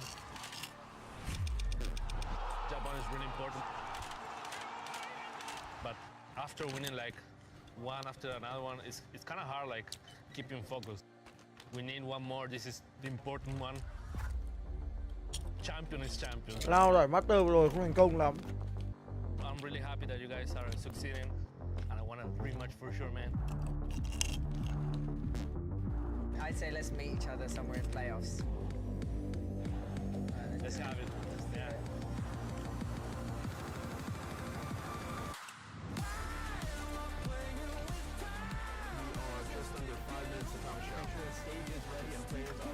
This year has been an absolute dream come true for all of us. One more. One more. Let's go.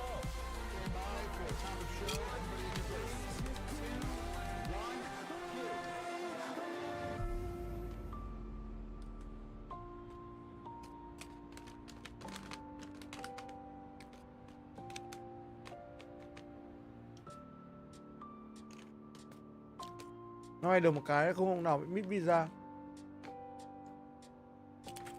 Ở Mỹ rất dễ bị mít visa lắm. Nhất là mấy ông Nga ngố.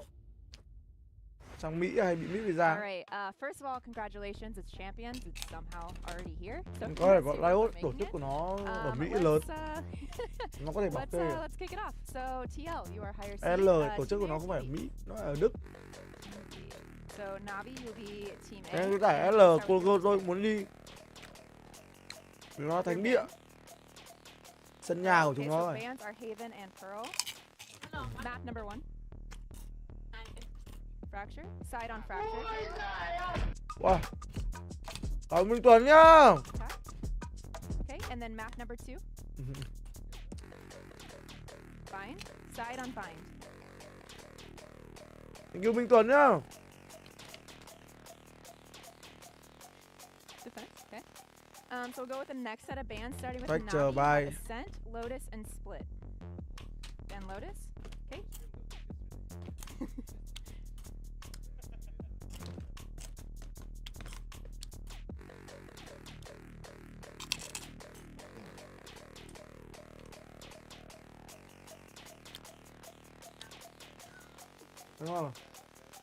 Dance.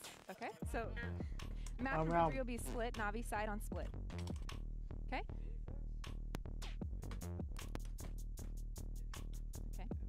All right. I'm gonna run through this, make sure we're. Navi bằng quá cửa ra gì đâu mà thích con này nhỉ? Ngao. Ông đi cắn tay mày rồi. First set of bands, we have Haven and Pearl. Map number 1 is Fracture with TL on attack. Map number 2 is Bind with Navi on defense. Next set of bands were Lotus and Ascent. Map number 3 will be Split with Navi on defense. Yeah? All right. Good luck to you both.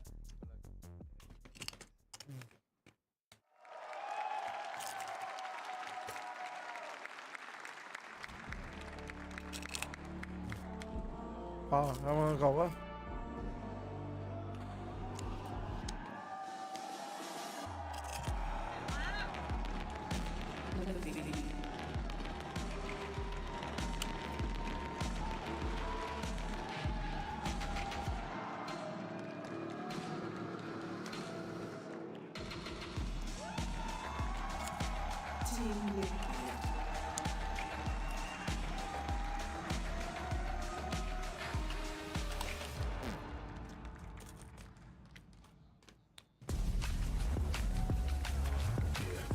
Stage, but you best believe there will be no love on the server as we have two teams that have not only defined esports, but have also, those 10 players, as well as their coaches, have defined professional Valorant for what it is here in 2023. This is going to be an excellent matchup between two hungry teams, Mimi. Navi has always been considered the best or second best in EMEA. That was their title up until this year. Team Liquid beat them in EMEA, overtook them, won in that tournament. But now coming into this event, there's a chance to change that score, to flip things back in the favor of Navi in the tournament that matters most. Yeah, and like you said, GP, there was love right there at that hug, but man, these map meetups tell me there's blood at stake right now because the picks, they both went into the weakness of the other team. Liquid has just been blown out in the recent Fracture games. Navi, on the other hand, got blown out on bind. I mean, they've looked very sketchy with Angel on the KO. I expect to see some comp changes.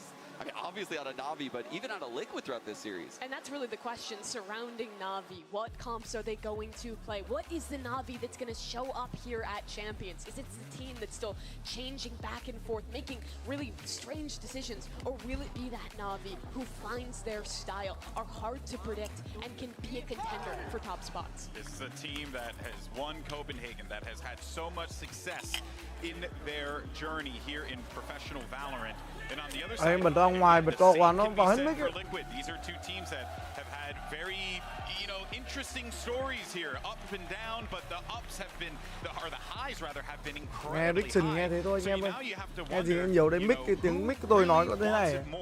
When they walk into that server and start this game. I think we're going to find out pretty quickly on the pace Navi sets. I think they're going to want to get CNED a little bit more active than what he's been in his recent games. And I think we're going to see a lot of CNED going up against Safe throughout this series. We absolutely will. Those two players have defined their respective teams. But on map 1 here, which will be Fracture, I think this will be an interesting style clash. Because for Navi, they were the first team. Hiện tại kênh Valorant Champion Tour Việt Nam đang chiếu đấy, anh em có thể sang bên đấy xem được anh em nhé. A new idea here on Fracture. They've carried that through and it's become super popular in EMEA. And Team Liquid have actually been playing a very similar composition to them as well. But the implementation has been nowhere near the level that Navi has had. Yeah, and I'm surprised Navi has stuck with it for so long after the Omen nerfs to the one-ways. I think he got a little bit hindered on Fracture more so than any of the other maps. So the fact that Angel is still comfortable picking Omen on Fracture says a lot about their confidence in this comp.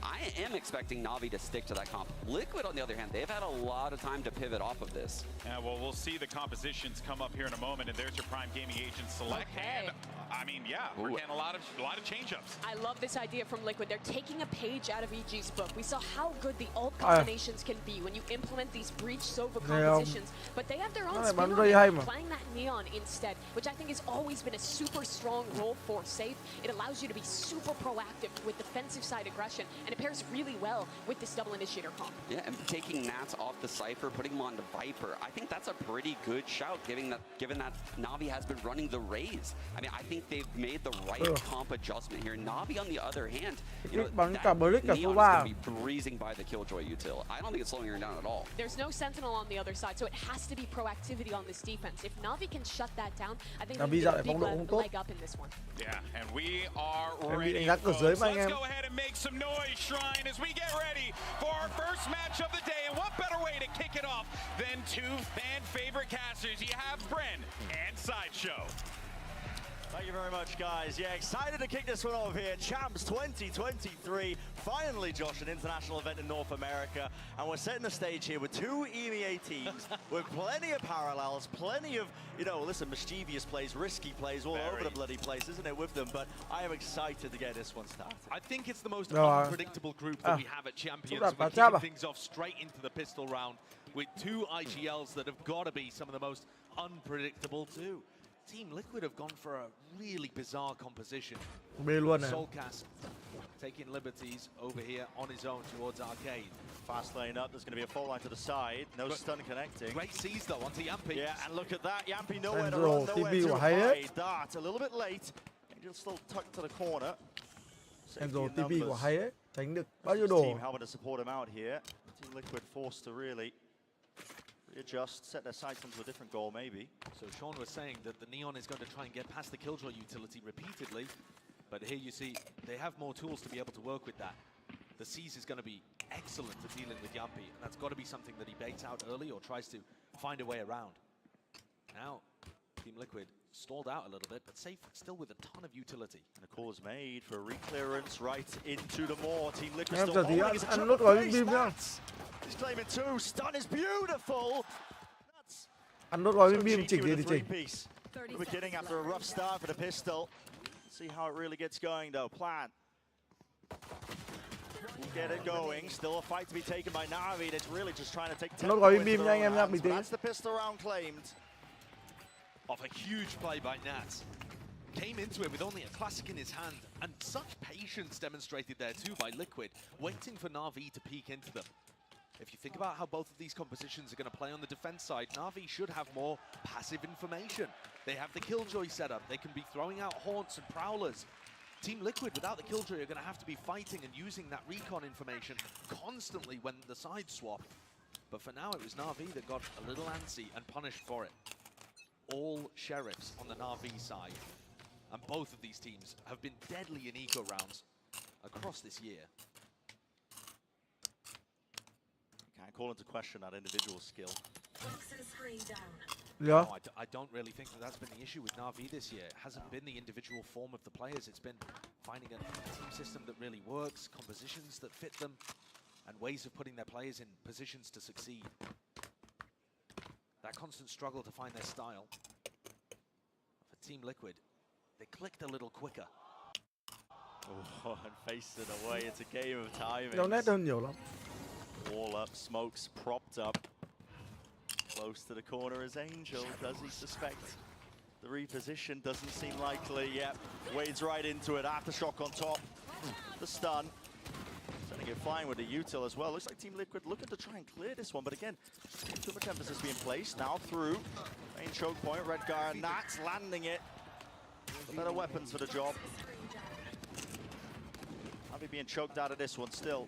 Reveal, I believe, Shao could claim that one through the smoke. Sipan as well. This is getting potentially dangerous, but leave it just up to Shao. Cái đồ xe ở trong Not likely to win that Valorant one, not này against the im ba quá. rifles. So they save Mạnh quá. the Bulldog here into round 3. And Team Liquid have not been particularly successful at converting these bonuses. This one doesn't look like it's going to have too much behind it. Redgar only bought a Ghost in the prior round, so he could invest some of that economy and build it up. But it's going to have to be fast and explosive for Team Liquid to carry this momentum forwards. Still, a much better start than the last time we saw Liquid on Fracture. Cái đồ rifle trong này không mạnh quá. Coming out at Tokyo playing against EG, they got destroyed. This map pool incredibly close between all of these teams. And Angel looks like he wants to fight really early on. Listen, might be seeing a classic Angel play. He wants to take the initiative for his Lát team. chẳng There's a á. flash blinding them all up. Haunt. Puts it back. Còn đẹp Dealt đấy. with. Great bolt from Yampi. It pushes everybody back from NAVI. Rồi bác ăn flash ở đâu nhỉ? To Solcast. Solcast has been playing on his own Bên here. NAVI Arcade làm đéo side, cái flash pretty much thì the đâu nhỉ? entire time, all 3 of these rounds. Lạ nhỉ? That's the danger of it. Yeah, that's the punish. If you get a read on that. It really doesn't seem like a safe place for Solcast to be holding. He doesn't have the ability to get out on the ropes, doesn't have too much utility to be able to hold on to either, and no support. You know, it's not like playing a Killjoy on the north side where your turret gives you information if there's a crunch going on, or, you know, it's some way of escaping, for example, if you're playing Chamber or something like that. Call was made here for Liquid. Redgar trying to fake some presence over towards B with the dart and the drone. I feel like, again, all that attention is placed there, but nobody's given up their positioning right now to hold it down. It's Sugetsu. Fast lane in his face. Ripping all the way through, can't deal with the turret. Anh từ đầu bên này sang đầu bên kia. Sugetsu, yeah, caught so unaware. Trousers down by his ankle. Still seen it. The back of the sight got an anchor. It cannot adjust the aim in time. Nửa đêm còn xem hai thằng châu Âu buồn ngủ Space ai down nhạ the mặt pit down as trời. well as looking all but likely that they just steal away the round. Bây giờ yếu á. It's a scramble from NAVI, desperate to Bón try and nớt get ạ. in. Rồi thật sự luôn, các bạn cái vị trí của thằng. All down to Shao in a 1v3. Does he anticipate Redgar behind? Nhớ thằng Yes, Ru the rồi, chọn adjustments xấu there. á. Work, still got the haunt as Cái well. thằng No nêu tăng reveals. cũng bù láo. So difficult to get a Nó reveal. trèo đấy nó này đẹp quá. What a difficult task. The K kicking in. Lower and lower. And yeah, single bullet will do it with a crossfire setup. Plenty of safety there. This is Team Liquid. Really setting the tone, I think, of this map here. Like you're Và saying, đồ Josh, bắn you know, they've chạy bắn changed chỉ up có trượt thôi quite anh a em bit ạ. with their compositions, but winning the bonus round, keeping it going. And they came into the bonus with almost no equipment. And it's Nats and Yampi who are just carrying this map for Liquid so far. On top of that, major mistakes from Sugetsu.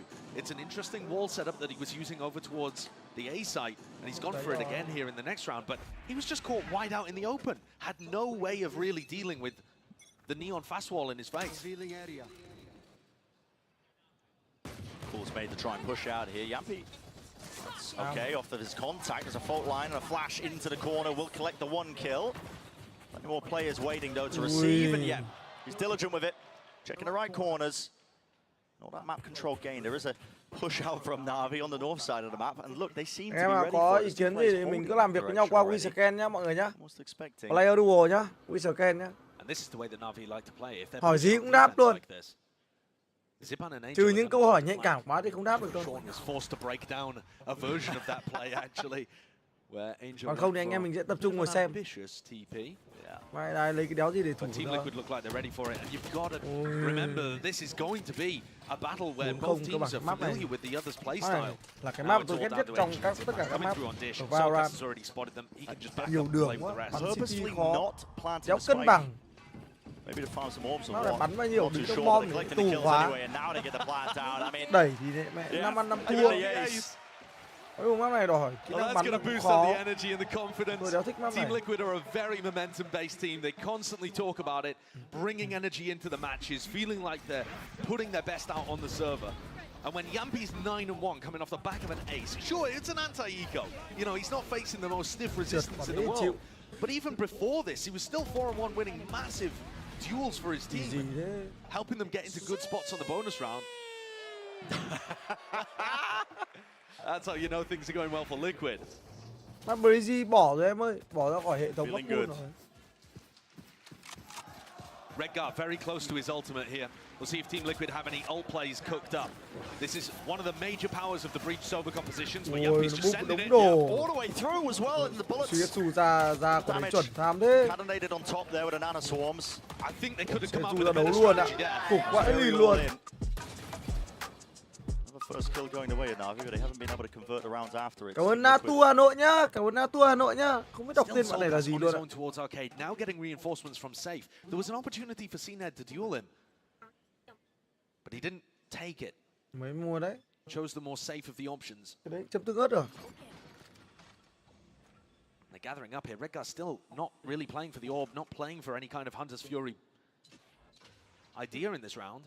There's danger in this as well. The more you tick the clock down, that showstopper in the back pocket of Zipan Chân xuống rồi. becomes a round-winning ult.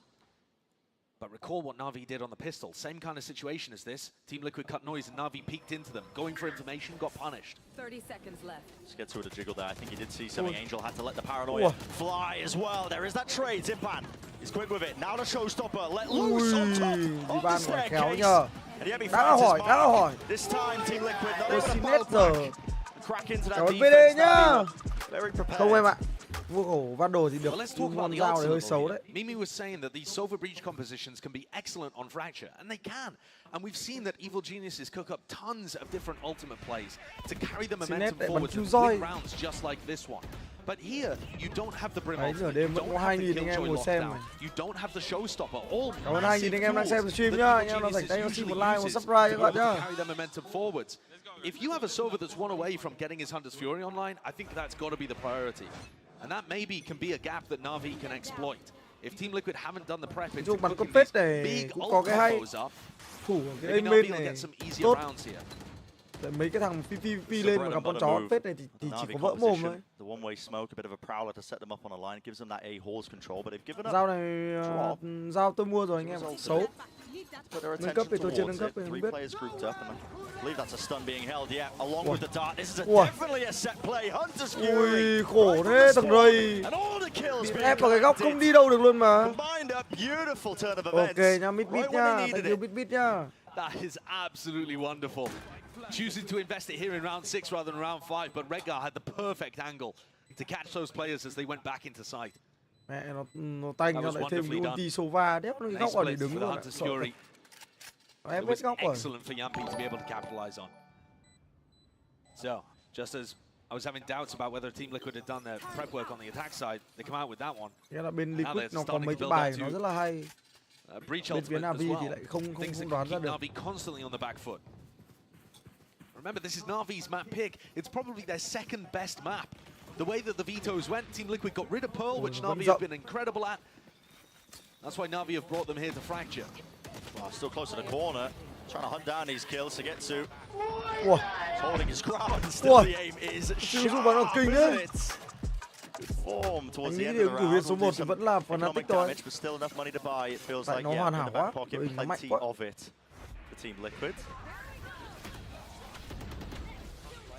Look at how well coordinated it is. And look at the angle. I mean, as Zipan is caught in the corner, it also catches Xiao, who's trying to escape into sight. The reaction from Safe is exactly what I'm thinking too. That was very clean. Navi take a timeout. Bren, I thought it was so interesting listening to the press conference before Champions began. Much has been made of Emil going up against Doombros, the two identical twins battling. But one of the things I found to be most incredible is that they said whenever a tactical timeout is taken like this, they can almost tell exactly what the other brother is going to be saying to the team. Tay nó cũng không phải bé đâu anh em ạ. These guys are physiologically identical, and they've also gone down almost the exact same career pathway. Coaching a Valorant team, finding themselves in this kind of spot. No. They just know what the others think. It makes these tactical timeouts such a mind game. They were saying sử dụng tiền để nói chuyện cơ. Đang ở trong Discord rồi lại còn giả vờ. Go to plan B or plan C of how they would adjust things. Bàn sướng nhất là Ascen. Dễ bàn. Ascen là map cơ bản. Tôi thấy dễ bàn nhất. Mấy map 3 bom sai là tôi không thích lắm. Map 2 bom sai, map 3 thì nó lại hơi hẹp. Ascen là map bắn thích nhất em ạ. Secondary plans on plans as well on actions against the other side. You predict what you're going to do. And Navi have swapped things up here. They've completely Giải này rotated để xem. Killjoy to the other side of the map. Giải này chưa biết ai gánh ai đâu em ạ. Giải này nó là champion. Nó là những đại diện mạnh nhất đến từ các khu vực. Chứ không phải là giải bình thường. Cũng để xem giải này để thử xem là something nó bắn đến đâu. Đang tò mò ấy. Do have that ground now. The drone a little bit further. Angel tagged. Open, but skips across back to safety. Mới cả phát bé tí nhỉ? Chẳng nghe thấy cái đéo ấy. Lots of ults online for Navi. Alo. Sugetsu presumably putting that down because Nats made some Để noise. 100% sao bé nhỉ? We're gonna have a Viper Bé lắm. standoff when Nats is not favored. Gonna have to creep through a pit if he wants to create any space on this side of the map. Khác. So for Team Liquid, it looks like another Cho nhỏ slow cái này round đi. that's just this pinch on B. À không phải cho to này lên. Well, when Navi have peeked into them, Nhỏ cái này đi. but otherwise Team Liquid don't seem to have Thì may ra. ability to get into Rồi the nghe side. to Perhaps được tí the rồi đấy. breach can make the difference here. Tại đang xài miếng tai nghe không có chỉnh. Thế thì chịu. Vô cái hơi nói. Time running short. Chỉnh 40 kia nó bị seconds. dính tập âm nữa. This Viper's pit again. It just pushes Team Liquid into the B site. Ok, thì nó hết 5-1 nhá. To watch multiple angles, and here's a Nightfall. In response there, breach ult going straight wide into their spawn as well, just trying to take the fight straight to them as well. It's going to have to be containment on various areas of the map. Onto the site, Zipan falls though. Sokas now with a late lurk and not expecting that angle. Shao from behind the box just popping out in the open. Heads on a swivel, Team Liquid. Caught Sodam unaware. Redguard still wins his fight out, and Yampi looking as well to get that backstab attempt. Shao still alive, but it is just left up to Yampi. Angle bắn quạt trời đấy. Very wide swing, Shao. Still alive, 9 bullets, make it 7. Has to skip across and try and deny it. Yeah, immaculately played by Shao to get to always safe pair of hands in that scenario. There it is, Emil's favourite skin. Team Liquid's slow attacks into B have just simply not been successful. They're not able to get the same value, and here's what happened over towards Halls. Nats caught CNED, who was trying to push out through the pit and meet up with the rest of the players on B, and it just ended up being a 1-for-1 trade where Nats was essentially out of the fight the entire time. So Navi have another sử dụng similar rồi. fashion to how they got round 5. 6 tháng kể từ ngày sản xuất và định mẹ sản xuất từ 22 tháng 12 năm 2022. Giờ tháng 8 năm 2023. Quá hạn mất mấy ngày à? À mấy tháng nhỉ? Bảo sao ăn cái vị nó cứ lạ lạ.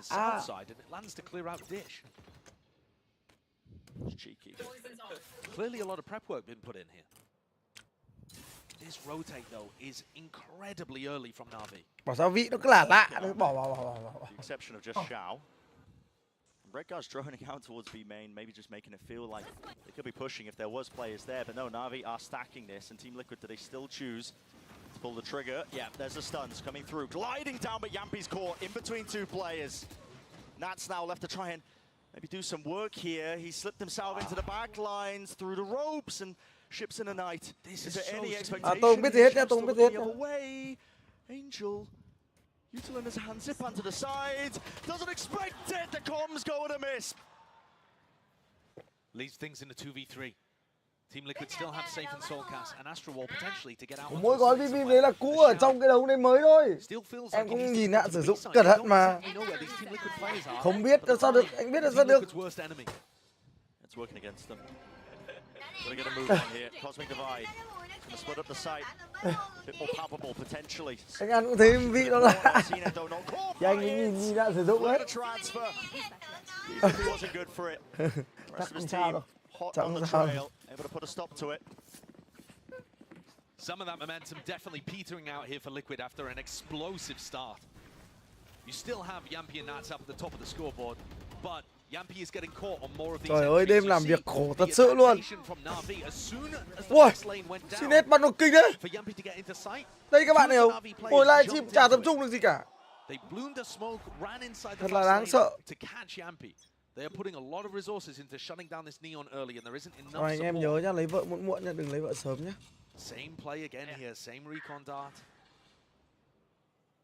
The orb to take a little bit of Mấy cái bọn châu Âu này bắn chiếm map nhiều nên đâm ra lúc nào nó bắn hai controller. Nó rất thích con Viper nhá. Con Viper đi kẹp với một con controller chính. Bắn đấy nó kiểm soát map tốt. Nó bắn chậm. Không ai biết gì đâu. Không gì hết. Đang bảo mấy anh đưa là tối nên đừng đi ngủ sớm quá, ngồi xem Valorant trên muộn thôi, hiểu không? Xem cố gắng xem hết trận đầu. Không, ai nói gì đâu hay nhở? Xem anh em xem muộn nhá, đừng đi ngủ sớm nha anh em nhá. Those are the kind of moments where you have these IGLs. Angel playing against Redguard, both of them love making aggressive, hard reads of their opponent. There's going to be wild plays where sometimes they look like they have a need to feed, but in certain spots like this, they can pull out the exact play that they need to. The X factor for either team. Left. For Redguard and Nats here, I think they'd love to save these weapons necessary, but also if they could get some kind of ult orb, I mean, even with a kill or a death, they're going to be able to have ults up for the next round. They don't need to prioritize that too much. A lot of these orbs are attacker-sided. But this next round is going to be a very important one. Only Soulcast without the ability to buy.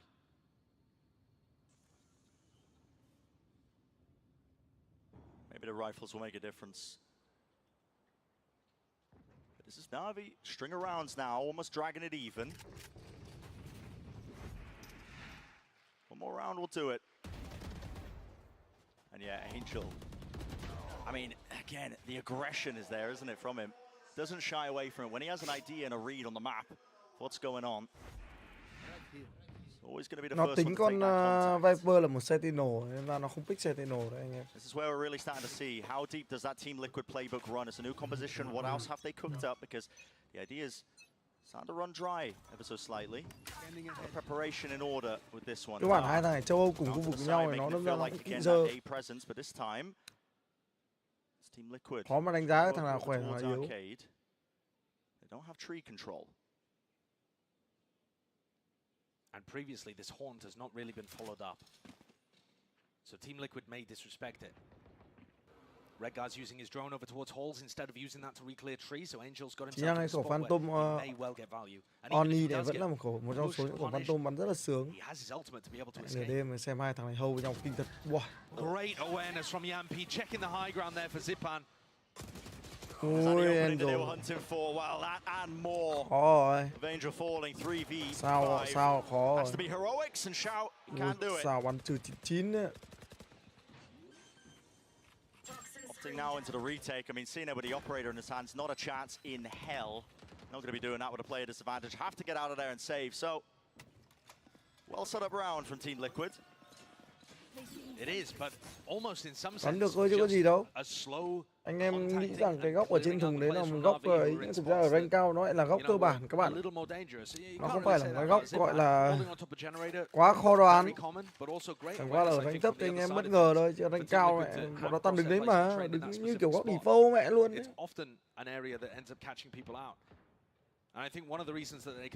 À đấy là Oni Vandal chứ không phải Oni Phantom.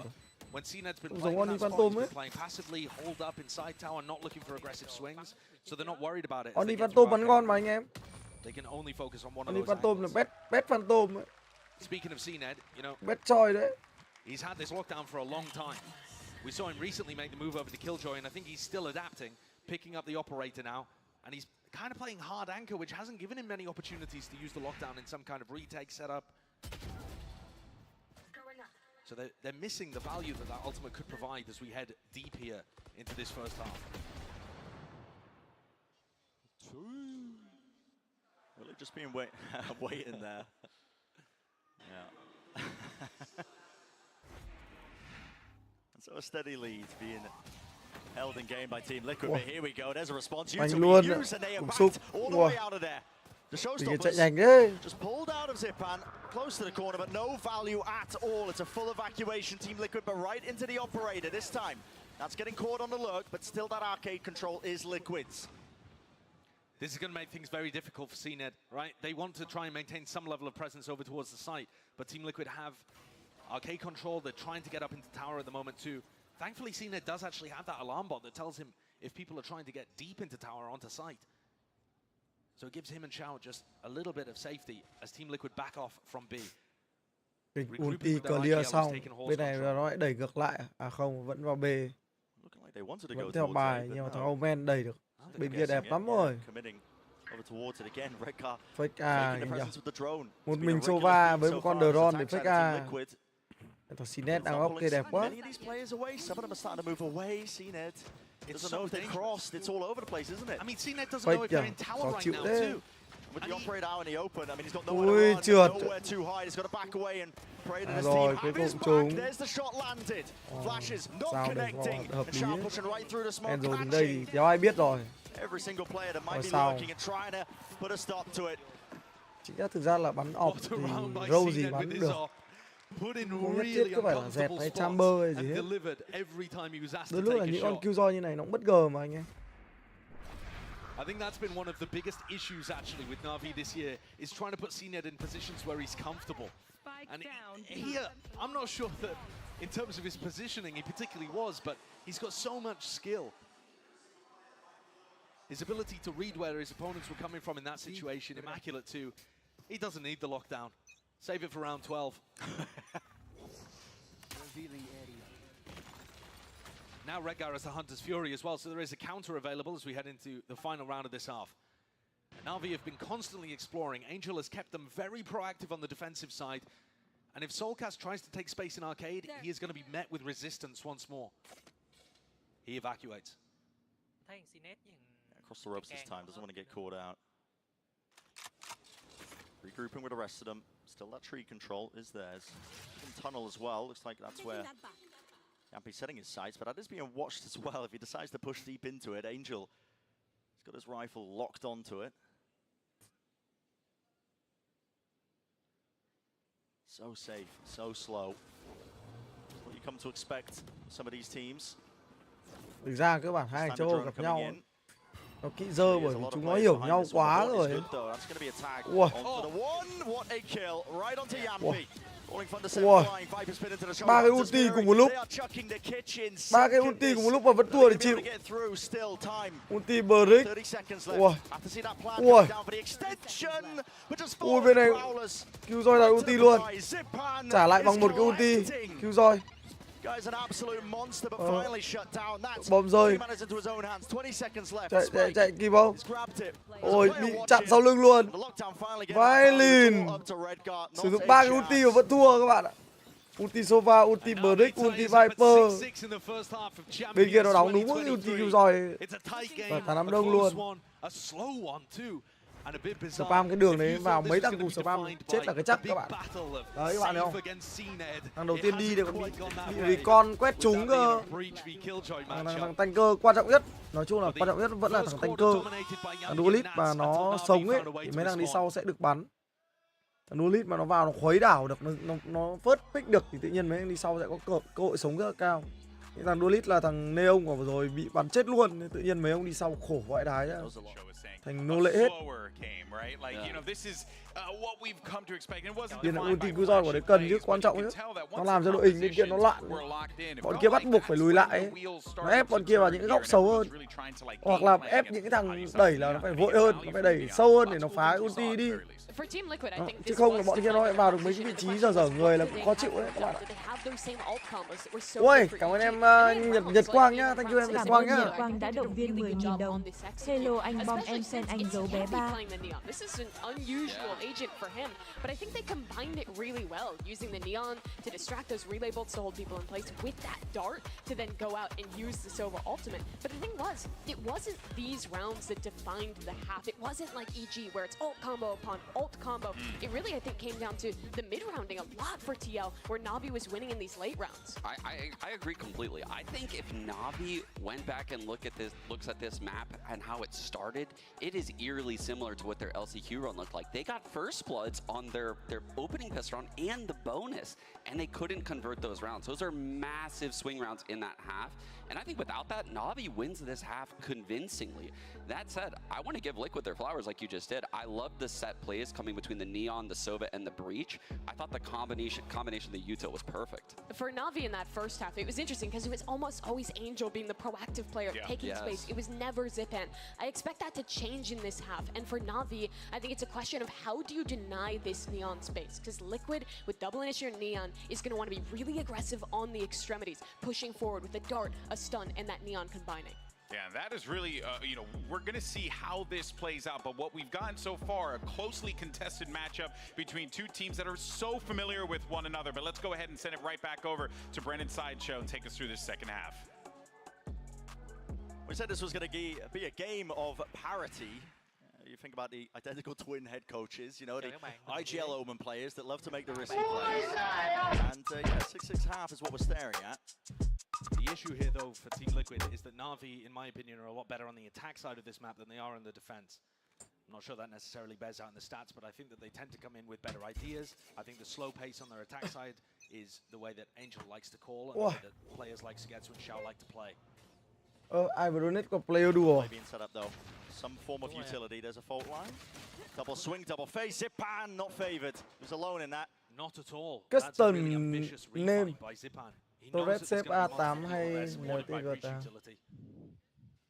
Anh em bảo xếp A, chắc là xếp A đấy anh em ạ. Kill, Team Liquid advantage. Still not a lot of information because that's what a time into be taken by NAVI. Immediately evened out. Gained access to the site. Should be a free plan for them. B main control also held. Still giving time. Không đặt ạ. Đi về City ạ. Ủa. Tay về City để vòng về A.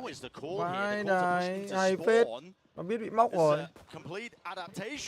Redguy đéo phải hàng tay to. Ui, stun đẹp thế. Ui, có stun của Brick đẹp thế. Tay, ui, xếp. Còn thằng Brick, thằng xếp, stun đẹp thế. Dính 3-4 thằng liền rồi. And so, which way does this go? I mean, the smoke's still covering their exits, but Ui, again, tip top, it's just pure RNG. Mẹ nó spam nó còn vào đầu đấy chứ, còn vào đầu ông khỏe chứ. Nghĩ thì đéo là được thằng Sukat ở đây. À, nó vẫn check à? Ui, sao bắn bằng kinh đấy? Sao nó đoán được thằng Sukat ở đấy á? Sợ thật.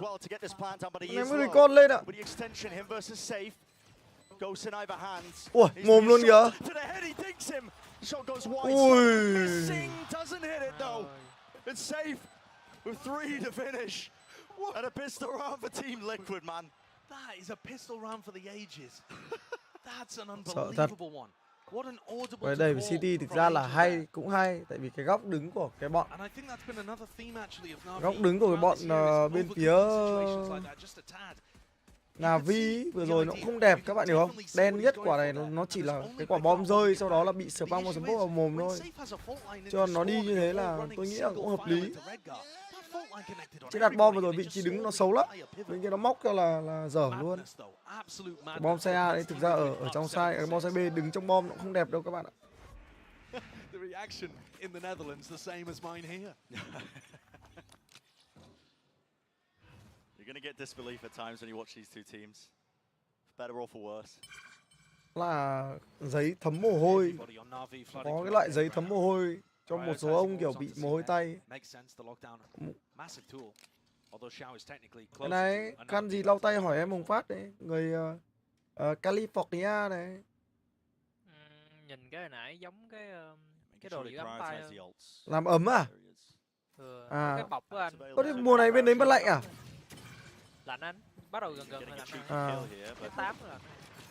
Cái đợt tao sang có lạnh đâu nhở? À cũng hơi lạnh thôi. Nhưng ban ngày nó nóng bỏ mẹ được. À, trong mấy cái chỗ này nó hay bật điều hòa, đúng rồi.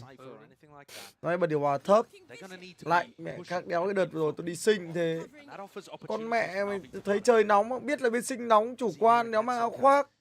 Trời ơi, mẹ đi vào trung tâm thương mại, đi vào đéo đâu nó cũng bật điều hòa lạnh vãi cả đái luôn, tôi sợ luôn mà. Ủa, flash đẹp luôn này. Ủa, nhưng mà tự nhiên này cung quét trùng á, sáng trưng. Trong bóng tối tự nhiên ánh sáng ở cuối đường hầm lóe lên các bạn thấy không? Ui, sủ cát bắn kìa. Ba quả như một luôn ạ, sợ thật. Nó chơi 4-4-3 thì nó, tôi thấy nghe bảo giải thích là mượt hơn, tôi không rõ lắm. Thấy mọi người bảo là nó sẽ mượt hơn là 16-9. Vẩy tâm các thứ nó sẽ mượt hơn là so với 16-9. Tôi thì tôi live stream nên ra là tôi không chơi 4-3.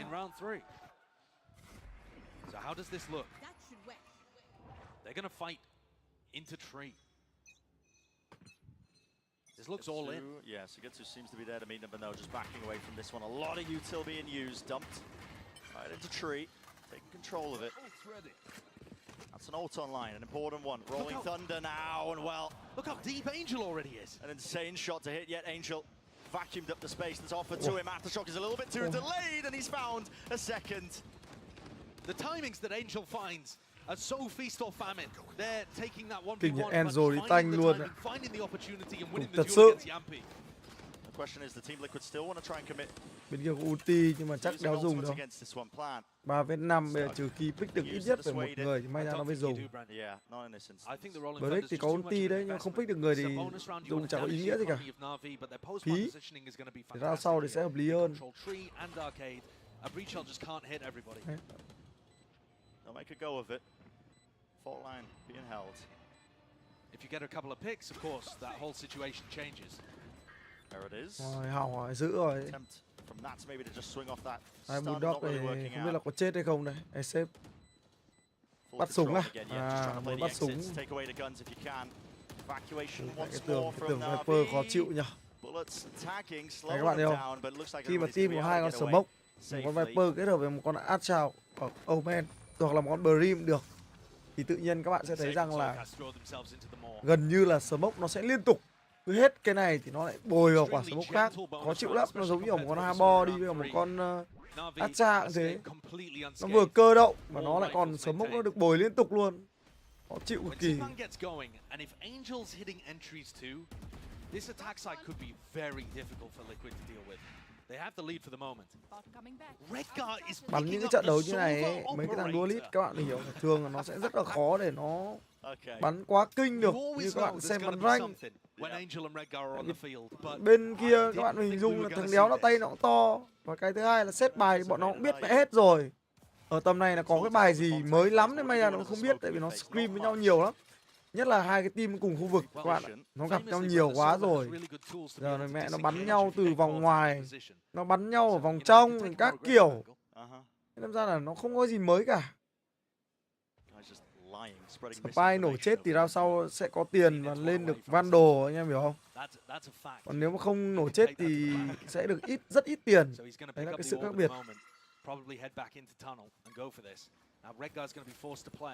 Đấy, con Killjoy bây giờ nó bắt đầu với cái lợi thế của nó này, anh em nhìn thấy chưa? Con Killjoy bây giờ nó bắt đầu lợi thế của nó này.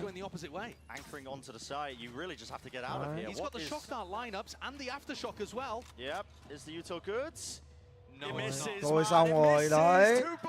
Chết luôn hai anh em ở trong bom, dở người luôn. Nghĩa là hai ông này thì thực ra là nó có một cái logic của nó rất là hay, đó là nó căn tham minh bọn kia nó tính là gần hết cái đấy thì tham minh thì bọn bên phía của team Liquid team NAVI nó sẽ vào. Hai thằng Liquid nó nghĩ là như vậy, là bên phía gần hết tham minh là hai thằng NAVI nó sẽ vào. Nhưng vấn đề là bọn NAVI nó lại không như vậy, nó để clear hoàn toàn, nó để nổ ulti bắt đầu nó mới đi vào. Nên đâm ra là hai ông này muốn căn tham minh để đổi mạng, sau đó kiểu như là đổi hai chẳng hạn, đưa về 3v3 câu được thêm tham, nhưng cuối cùng lại đéo được, mà lại mất mạng mà đéo đổi được cái gì. Đấy, tính toán nó sai thôi, phải chấp nhận thôi. Với cả cái ulti con Killjoy thì cũng khó thật, khó đỡ. Cái line-up này của Team Liquid thì cũng chả có gì, giống với ulti Sova. Ulti Sova là lâu lắm. Ui, cả trước cả sau luôn. Nói chung là cái ulti Killjoy khó phá lắm. Ulti Brim, ulti Sova. Nhưng mà đâu phải lúc nào các bạn cũng có ulti để counter lại nó đâu. Cái quả này thì thằng Nát với cả thằng Red Guy này nó tính là bọn kia sẽ vào cái lúc mà ulti chuẩn bị nổ, nên ra nó ở lại định ăn người đấy. Chứ cuối cùng không ngờ bọn NAVI cẩn thận quá đấy, để mặt này. Mặt thằng Red Guy trông chán. Đoán sai mà. One of the big things that Team Liquid was talking about coming into this tournament was focusing on their discipline and cohesion. Emil said in the past, cái layup vừa rồi có phải layup đâu anh em. Vừa rồi như là nó bắn cái đấy là nó bắn để nổ gần đấy chứ. Đấy, tua lại tí này cho anh em xem này. Đoạn ulti này. Đấy. Đây nhá. Hai bọn bên này tính đúng after that với cả layup với cả sốc đạt có trúng đéo đâu. Tính sốc đạt hay sao ấy, sốc đạt trượt. Đúng rồi, cam che đoạn đấy. Sốc đạt trượt. Layup fail, thua mẹ luôn. Cơ bản là cái ulti Killjoy nó chỉ đặt lệch đi thôi là layup dở luôn mà. Con Killjoy ở đây đấy, nó có cảnh quay lại này. Đấy. Có một cái after shock rồi. Cái layup nó cái ulti nó đặt lệch đi một tí thôi là khó ấy mà. Câu chuyện đến từ layup.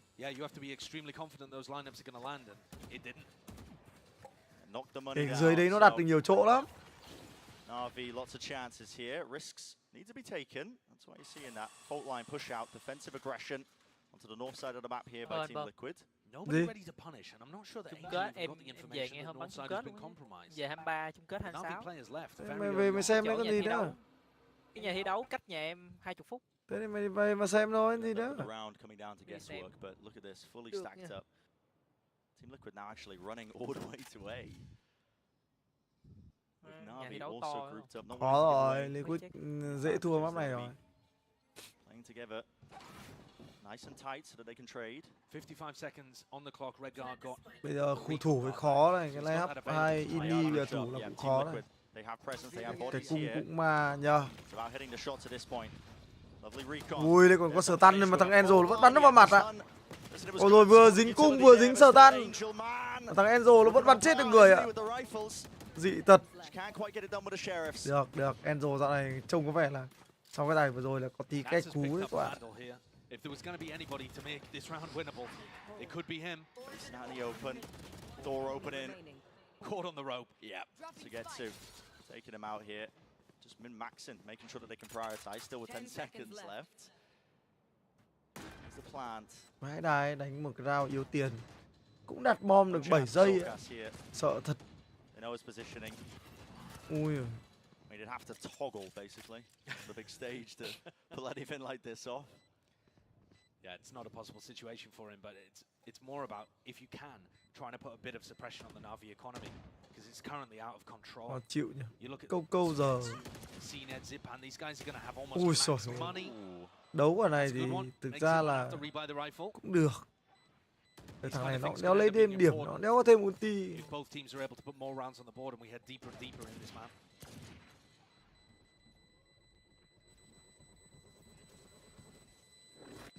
Anh em xem cho xin một like và subscribe nhé các bạn nhá. Thank you anh em nhá. Was that half by round? They're gonna have rifles on board for the next, but the lead has been taken by NAVI. This is where they really do just have a chokehold on this map. Their map pick. It looked like early on Team Liquid had a very good read. I think that first half they had plenty of fantastic ideas. We saw the big ult dump on that one round where they punished the A-holes the NAVI like to play on the defense side. So there were clear ideas and counter-stratting at play, but this is going to be ridiculous. Ủa, bên phía NAVI bắn đều đấy. Ôi, trận này Enzo cũng top frag ạ. Enzo top frag thua thì đéo được. Close to the corner here, stuns. Ủa, TP của hay thế. Violin của TP counter được nhiều thứ nhở. Được ấy nhở, cái này đáng để học ấy nhở. Sắp tới tôi sẽ cầm Omen vào bắn nhá, không bắn Brim nữa các bạn nhá. Bắn Omen map này. Ui. Cùng spam một Violin luôn. Nên rồi thì nó vào được. Cái này nó ulti cha tí nó retake cơ. Có chịu phết. Spam cứ đéo ấy lại vào mồm thằng cầm bom ạ. Ui. Ui. Spam kinh vậy. Bao bị chết bởi spam. Both of those players had a combined 51 health between them, taken down by spam through the smoke.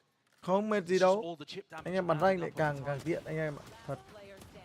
Bắn rank càng tiện. Nó lại bắn Omen, bắn rank có mấy quả smoke one way thứ hai. Thứ hai là mình canh bom này mình còn spam. Mình smoke xong bom kia được, mà thực ra là bắn rank đéo cần phải smoke đồng đội đâu, đồng đội đéo cần. Smoke chưa đến khi đồng đội chết mẹ rồi. Ý nghĩa gì đâu. Take a look at the replay here, though. One of the big issues is that Navi are too predictable on Spam their timings when they're Violin. committing to the site. They go for it. A big round here. Utilizing Spam như hack kìa, thì con mẹ cái thằng này nó spam. Như kiểu nó biết địch ở đâu ấy. Cay thật. 5v4, and they've been very good at being able to get those attacking first kills all this year. They immediately pivot into a site hit every time, and that makes it too predictable. We have an op-v-op battle happening here, although CNED is on the other side. Yampy doesn't like the look of it. He runs away instantly. Combo recon của nó cũng khỏe. Maybe a bit of conditioning, but they give it that space. Nice and early. Yampy sets himself up. Team Liquid's composition. Ôi thằng Enzo như đọc được ạ. Violin. Ôi. Ôi đúng thăm này. Đèn thế nhở. Ủa. 1 giây nữa thôi là thằng Enzo nó ăn được quả này rồi. Tại thằng Enzo đi nhanh quá, nó có một đoạn TP qua. Nên ra là thằng Zappy rồi không nghĩ thằng Enzo đã ở đấy. The team could have worked their way under through tunnel without making a footstep, and to be fair to him, he was perfect. Couldn't have spent another half second there. Yeah. Peeking off the recon.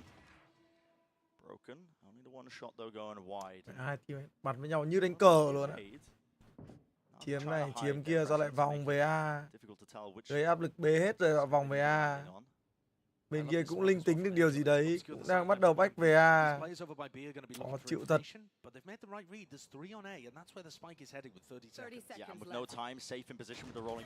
Hút. Quả smoke đấy 20 giây còn ăn ulti đi vào làm sao kịp được nhở. Omen Enzo đã ở đây rồi. Phải vào thôi. Enzo về phải bắn cover thôi.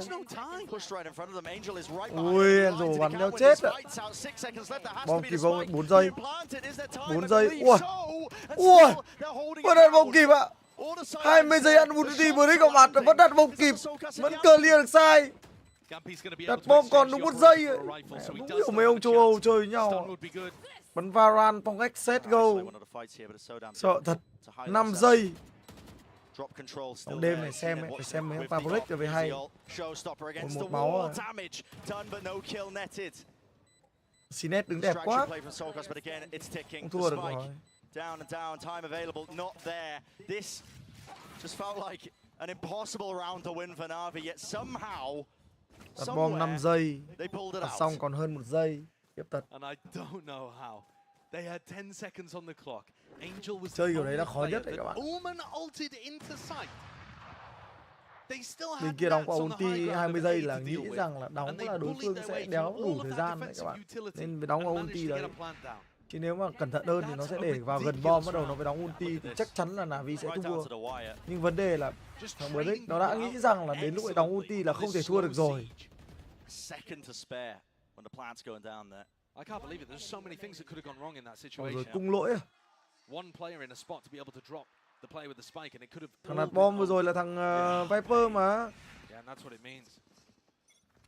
These are the small moments. The delicate hai things bên mỗi bên một con recon.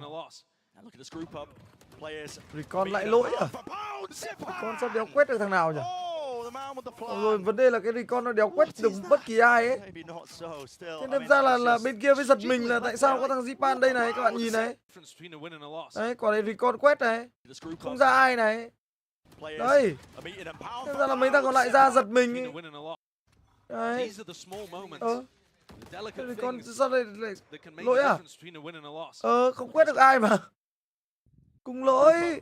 Thế là ra kiểu mấy ông ngó ra kiểu thấy recon clear, đúng không? Ngó ra tự nhiên thấy thằng mẹ Ray cầm khẩu van đồ cộp vào mồm. Zipan's been absolutely magical on Rays. Yeah. He's constantly putting up huge performances for the team. Definitely that comfort role. Yeah, this has put Liquid in a really horrible spot again. They forced into this round with Guardian, Học chưa đến nơi để trốn rồi. Thằng Red Guy. Cái team Liquid này nó chỉ có một vấn đề duy nhất ở cái thằng Red Guy này thôi. Các vị trí khác của nó tôi nghĩ là đều khá là ổn. Cái thằng Red Guy thì đéo ổn. Không ổn. Này nó phong độ nó phục vụ. Thế nên là tại sao mà Liquid với NAVI rất là khó để có thể mạnh lên hẳn được. Một bên thì có ông Angel, một bên thì có ông Red Guy. Hai ông này mà so với Buster thì tôi nghĩ là nó lệch hơi nhiều. Buster ổn định hơn. Đấy, cái ông thằng Brick thằng đầu tiên ấy. Thằng Brick là cái thằng đầu tiên ấy, ngó ra rất là ngây thơ ấy. Neither quick enough to be able to trade the first as well. I believe that was safe.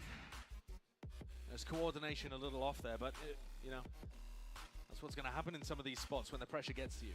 I don't really like the way that Team Liquid have been playing their defensive round, Brent, and I'll tell you why. Their composition doesn't have any of that passive information gathering, and so your two options are to try to fight for areas of the map on defense, to play aggressively over towards, you know, let's say tree, and then you back off and you try and re-push another area, and so you're constantly finding new information around the map and creating presence. Or the other option is to try and get, you know, some passive information from an op. And when you look at the comp that they're running, I don't think there is a natural operator. We've seen Redgar pull it out on Sova. We've seen Yampi playing it on Neon. This doesn't make sense to me no matter how good Yampi is with the op. When you have a Neon comp with a Breach and a Sova, you've got to be aggressively taking information, not trying to sit passive behind an operator. I think that's been the wrong call for them, and I think it's put them in a really bad hole that even with the right strategy now, it would be almost impossible to dig their way out of. Na'Vi look like they should be able to wrap this one up very quickly. Chờ lao bắn vãi đái có anh em là chờ được lao bắn á. Còn mẹ. Giờ là mấy giờ? Bọn này bắn 3 giờ các bạn thấy chưa xong map 1. Lao bắn dự kiến là 5 giờ sáng nếu như không delay. Nếu như kiểu như không có map 3. Ui, trầm mẹ cảm luôn mà.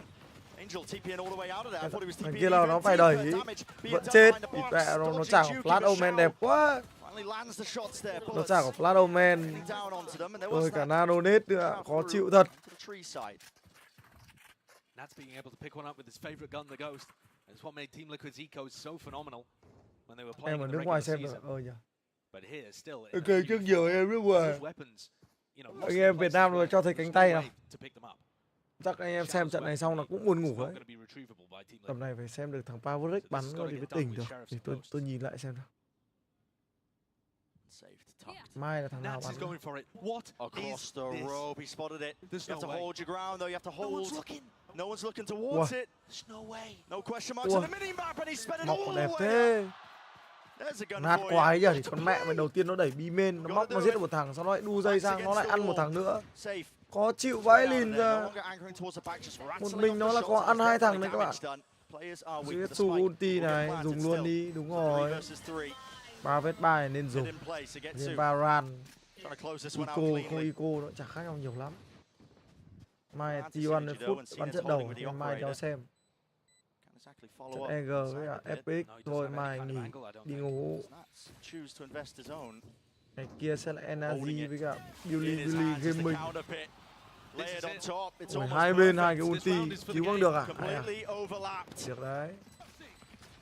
Where will the dice fall here? It comes down to it. A bit of RNG, lighting up the Càng bodies. vết. It's even so far safe. He's ran them down and seen it with the operator.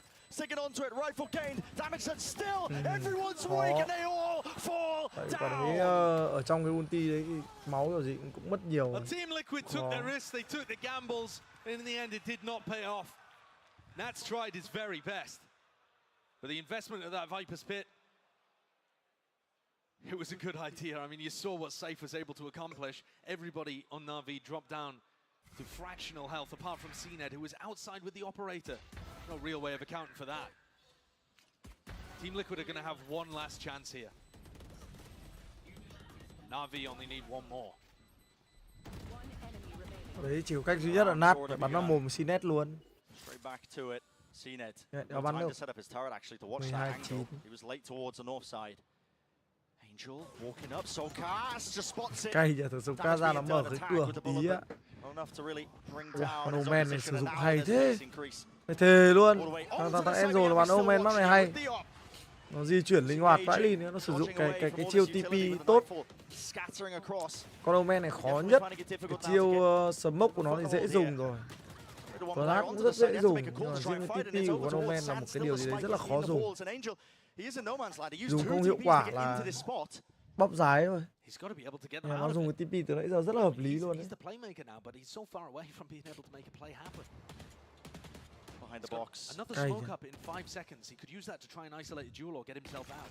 Thằng sốc đạt ạ, sờ tan để thằng kia bắn sốc đạt à?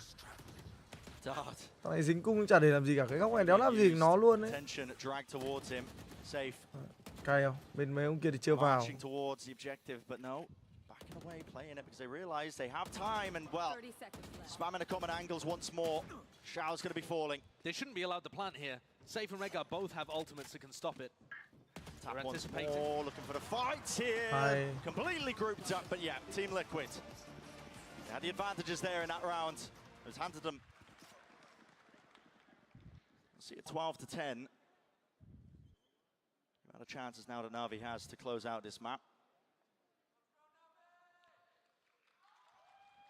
Things get easier for Liquid the more that they can win. Yampi's picked up the operator again. You don't anticipate them really going for too much defensive aggression when he's got that weapon online. But these ults are going to be cả hai trận này các bạn nhìn này. Có mỗi thằng Redga là thằng thọt. Sau này có mấy quả Redga bắn cung còn lỗi nữa cơ. Đấy, lần này thì chuẩn thế này. Chuẩn nó phải thế này mà. Lại bắn lỗi đúng cái thời điểm quan trọng đi đầy. Nghe cung này cũng khó đấy, tại vì nó là nhảy bắn, vừa phải nhảy, vừa bắn mà lại còn phải đúng lực. Không chơi nhiều là dễ bắn lỗi lắm.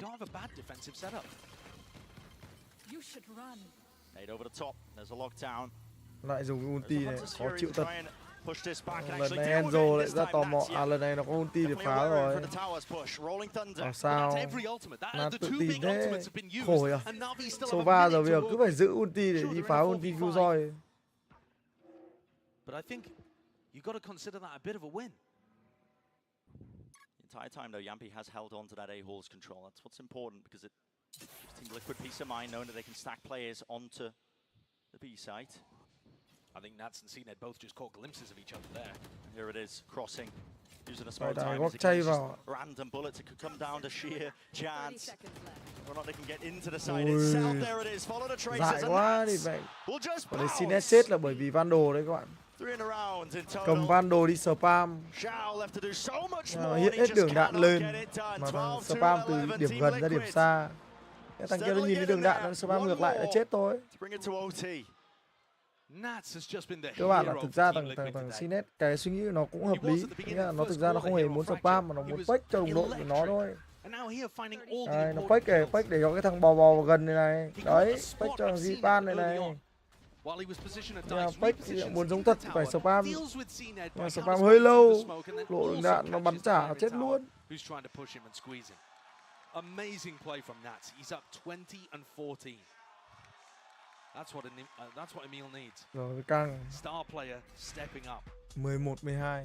Last time out here of regular time, and it's NAVI They realize it. The chances have been slipping away from them to close this map out in a nice clean fashion without it going to the OT. One more shot, one more chance. Trường hôm qua là tôi toàn ngủ dậy, tôi toàn ngủ sớm. Thức giờ này lú thế nhỉ? Team Liquid won the pistol, you know, both times, and Navi is still 12-11 up. But that kind of stuff, it doesn't really matter if Liquid's able to find those crucial rounds that end up making the difference. The rounds that count for more than just one. Now Zipan is going to be one away from his showstopper here. There's definitely a plan that Navi can construct around that ultimate. And like I said in the prior, with the Hunter's Fury and the Rolling Thunder being removed from the game, Team Liquid don't have the same level of tools. They're going for a double op setup. Phantom thì nó không hiện đường đạn. Yes, they are. Đấy, nhiều lúc các bạn thấy tôi bắn Phantom bởi vì thế. Tôi bắn mấy con smoke rồi tôi rất thích bắn Phantom. Sấy kiểu spam smoke sướng, đéo bị lộ. Yeah, and it's the last round for it, so they must do, surely. Well, I mean, this is one way. Try and hold some of that passive map control. Tủ nước này á, tủ nước này á. Tủ nước này anh được tặng. Anh được bên Master tặng nên anh không biết giá nhá. Anh em lên Google search xem. Slowed down entirely. Yampi. He's got to be worried about tunnel. Danger. Oh, there's more than danger. There's players right in his face. Prowler Anh shot hành ghê thì mẹ. Bắn một viên nọt ném một cái C. Nhảy về luôn. That could be crucial. I mean, Zipan will now die to 2 Vandal shots to the body as he pops his showstopper. Zivan biển yếu máu. Yếu máu tí ulti vào mà không nhanh tay nó bắn bắt chết con mẹ luôn. Nếu kịp bắn cái ulti ra. Recon dart being used. That needs to be broken. If it isn't, doesn't get broken. Okay, down Team Liquid know that this hit's coming through on A. They can stack it through. It's Nats who's holding it again, anchoring stall. The Fender close to the corner. Doesn't stand that chance. When he's up against the rocket. Here with the door open wide. That is a beautiful face. The fundamentals on display from Navi. They found that advantage. Get into the site though. Plan needs to get online here. Op revealed. Yampi holding it from drop here. It didn't clear to get through. This against is not cleared. Yep. Still from sand. This is dire straits, and this is the map. Navi standing their ground. And heroics from Redcar, not enough in the end. 13-11. That's map number 1 wrapped up. Đúng là yêu tiền thằng.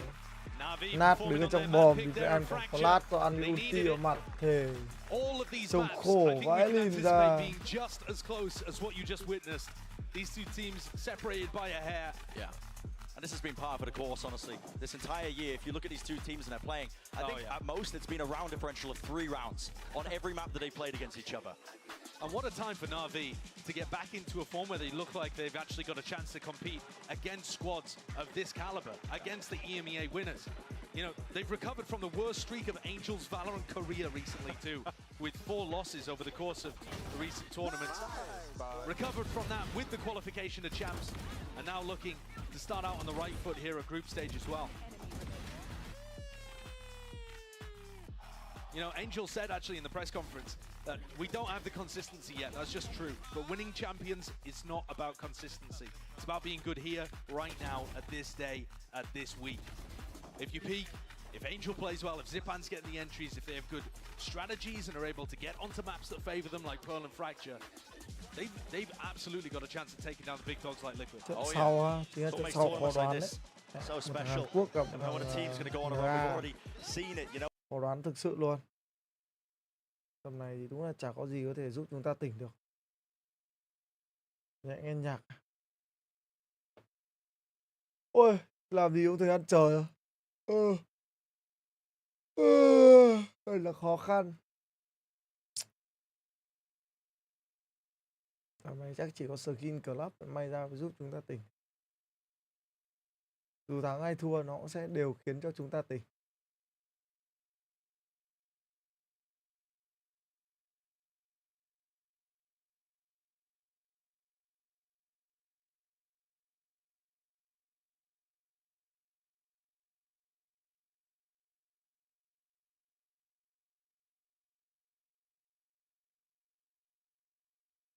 À đúng rồi, tầm này vào game. Phải vào game. Làm tí. Thôi đéo xem vlog của mẹ đêm.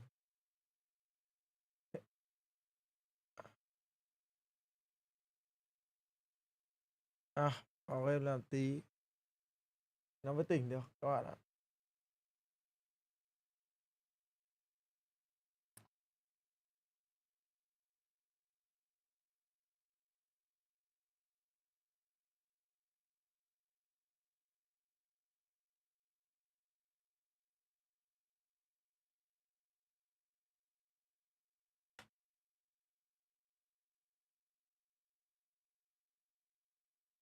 Cho làm tí game cho nó tỉnh ngủ.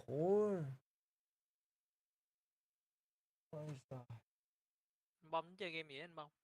Tao vào tao bắn spider tôi chơi cái đéo này. À, bắn ké chứ. Không. À. Thân ai người đấy chơi. Biến.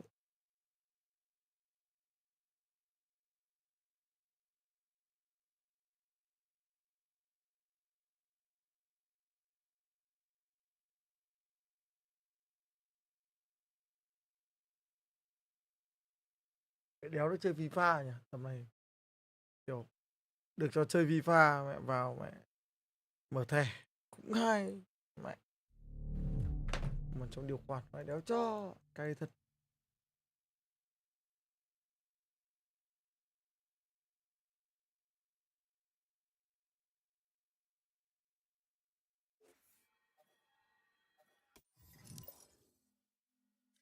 Thầy ơi, cái này lấy Radiant Point thôi.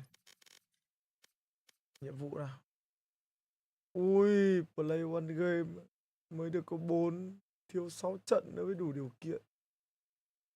Bao giờ mới có Radiant Point để nâng cấp đây. Xem collection nữa. Đây con dao đây các bạn nhìn này. Xấu vãi.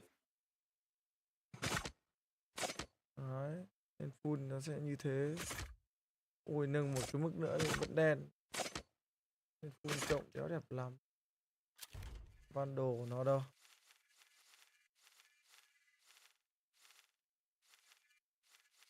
Đây.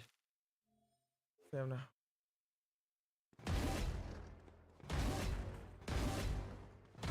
Bot đứng im nữa. Nâng mất 40 Radiant Point cả.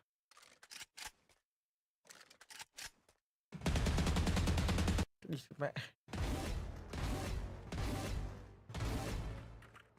Ôi.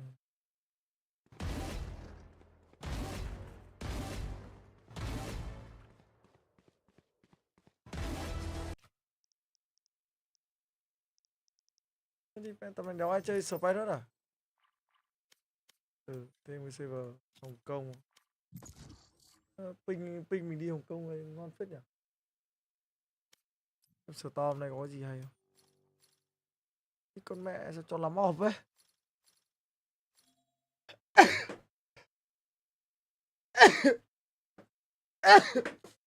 Ủa.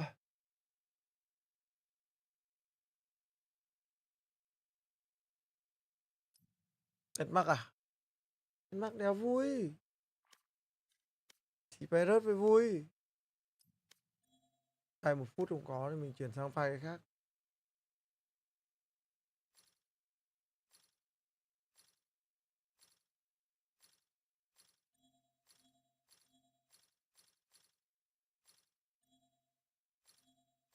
Donate Streamlabs không được nữa à? Vẫn được bình thường mà anh em.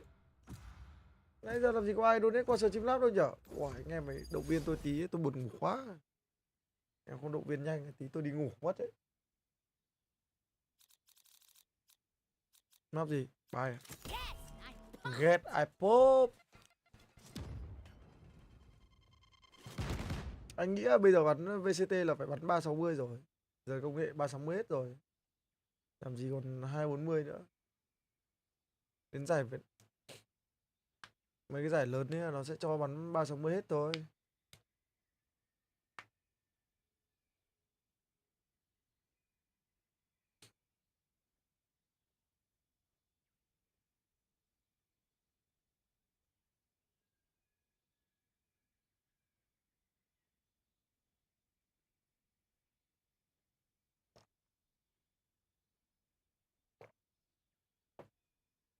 Valorant châu Á mạnh hơn CSGO.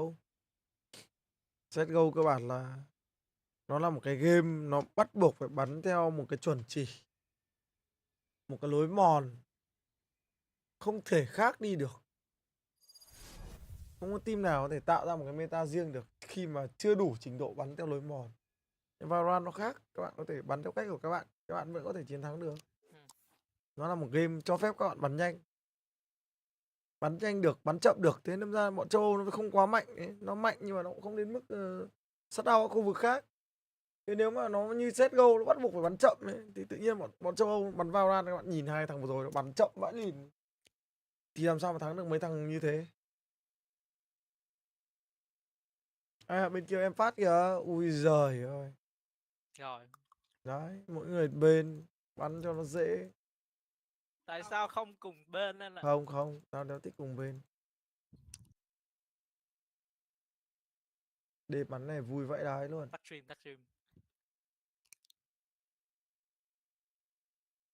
Spike rush.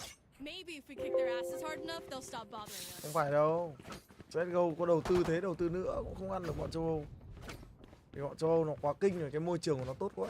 Châu Á mình khó lắm.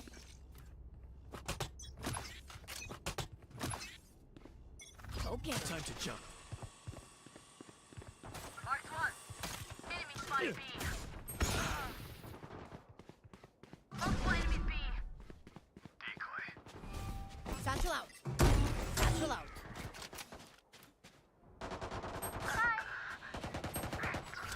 Last player standing. Grenade!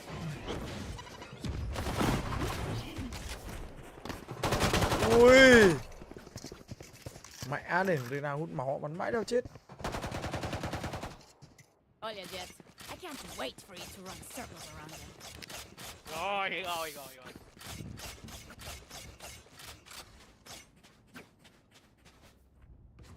Phát gian lận thật sự luôn.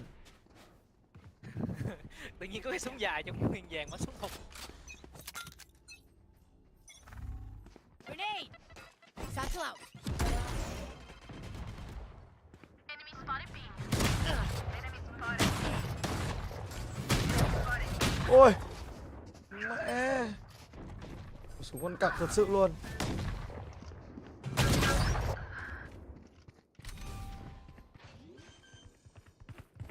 Time to jump. Spike planted. Ui rồi ôi. Ui rồi ôi. Last player standing. Ui rồi ôi. Ui rồi ôi. Trời ơi. Ôi rồi ôi. Last round in the half. Đồng đội tôi Another begins. nó phải gọi là đáng sợ luôn. Đúng rồi. Bắn ra chuột phải mạnh hơn. Anh không biết cái đấy. À anh biết nhưng mà anh đéo nhớ. Anh dùng cái khẩu cốt cặc đấy. Lộn gì đấy. Bring them down. Rồi. You want to play? Let's play.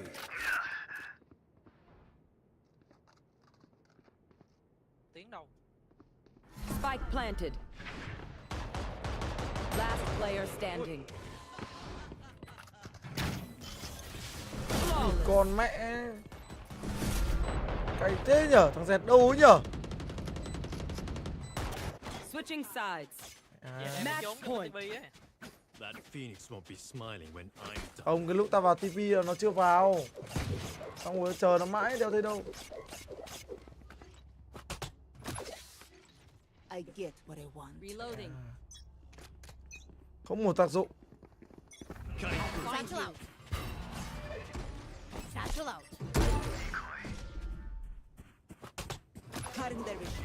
Bomb body out. Để ta lấy. Here comes the party. Địt mẹ mày. Ôi ôi ôi ôi ôi. Ôi ôi. Ôi, flash đi. Ôi ôi. Anh ôm miếng bắt kịp à. One enemy remaining. Láo này. Ê, vẫn bắt kịp cái ti vô mặt. Cậy. Chết cả hai thằng luôn nhưng mà một thằng nhá. Ủa kia chết chung với em luôn. Mày kia chết oan đấy. Tại mày hết đấy. This isn't over. Rồi. Nó núp chết.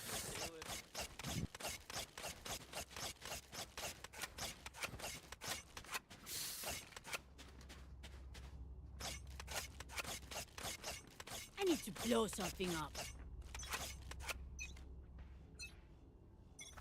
Satchel out. Satchel out. Bomb buddy out.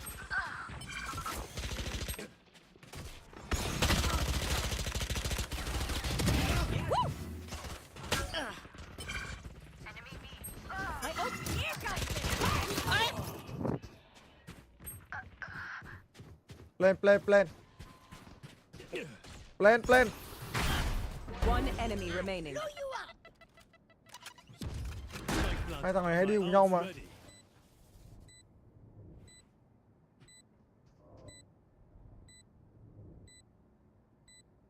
mình.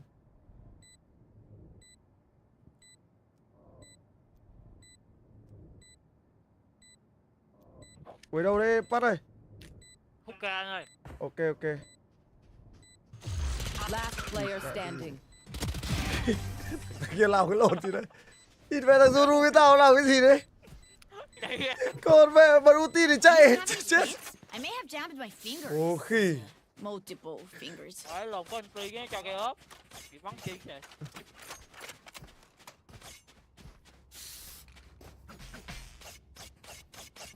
Time to work. Satchel out. Satchel out.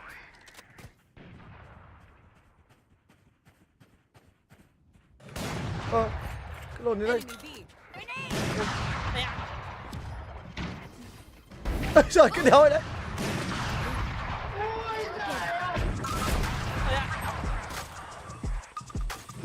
Hay không? Để chết kìa. Ui dao. Ui cái gì đây? Địt vậy.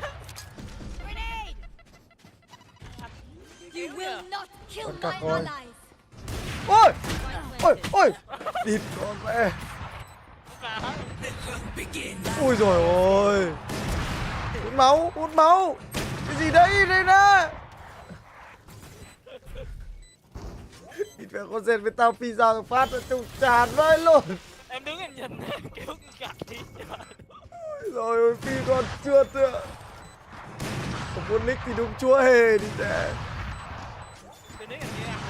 Nhảy bên kia vì tao ném quả lưu đạn, tao ném quả nét khép góc và làm gì còn góc nữa đâu. Defenders win. Tự flash. Bừa không? Nhìn vào cái khẩu off của tôi trông nó nặng nề không các bạn? Đi đấy, khẩu off trông nặng nề vậy đi luôn. Sao bài đất vui mà.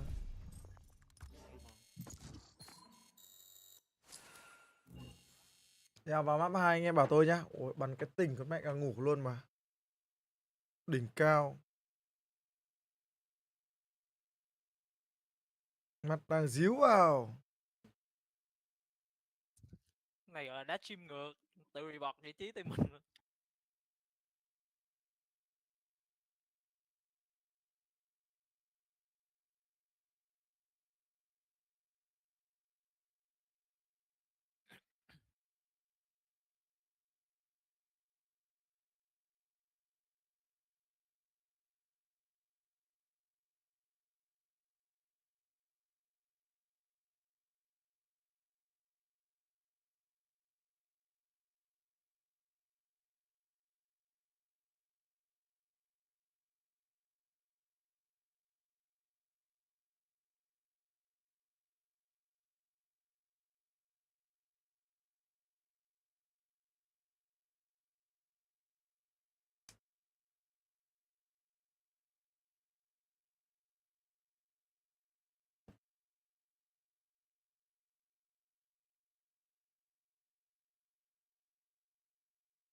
Match found. Rồi. Lại. Ai biểu diễn cách bắn phonics cho anh em xem này. Bom có chung team em ta. Mày không thấy có phonics nghĩa là không rồi. Có phonics thì mới là cái chung team. Rồi khác team nữa rồi. Đấy. Không có phonics nghĩa là không cùng team.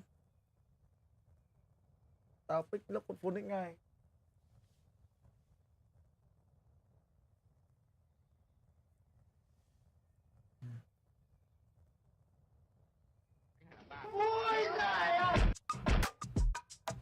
Buồn anh mít donate em á. Đâu em vừa với donate mà. Cảm ơn chấm nhá. Ui thank you em nhá. Em vừa với donate phát đầu tiên mà. Làm gì có donate phát nào đâu mà bảo mít. Map 2 á. Ui bỏ mẹ rồi. Để bắn nốt trận nha các bạn ạ. Các bạn xem tôi bắn tình ngủ hơn rồi anh em mình xem map 2.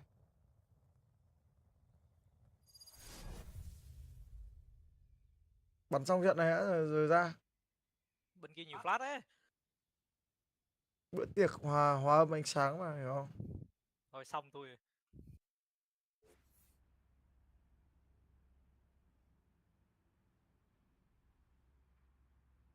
Bữa tiệc ánh sáng luôn.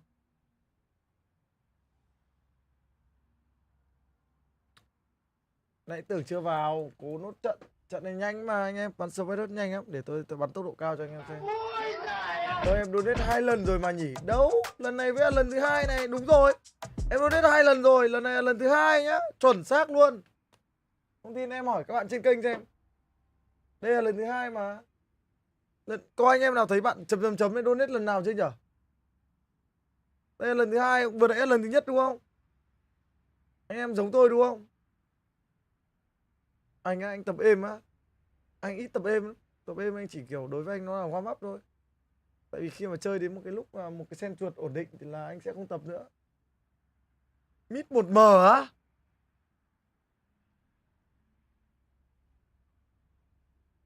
Thật không đây? Lần 3 á? Lần 1 là lần nào?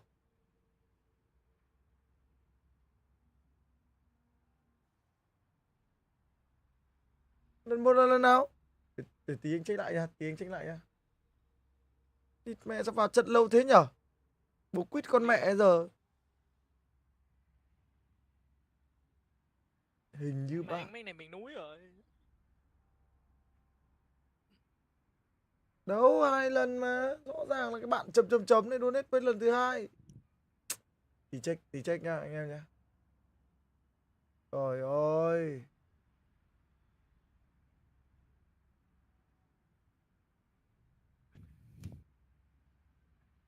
Địt con mẹ mày, bố đéo chơi nữa rồi, bố dỗi rồi. Cửa sổ ra đã. Vô. Lần 4 này. Spike rush. Lần 4 ra. À pause rồi à? Sao lại vào bắn vậy? Lồn má. Lần 4 này á? Thì anh bảo anh check lại nha. Ui sao lắm ulti thế. Con cặc rồi.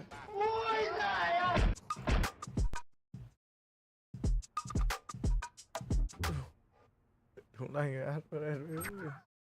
Bên em có ông này ông đá stream anh xong ông bóp em luôn mà.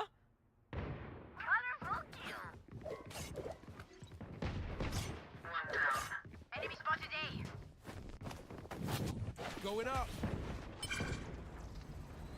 My ultimate's ready. Come on, let's go.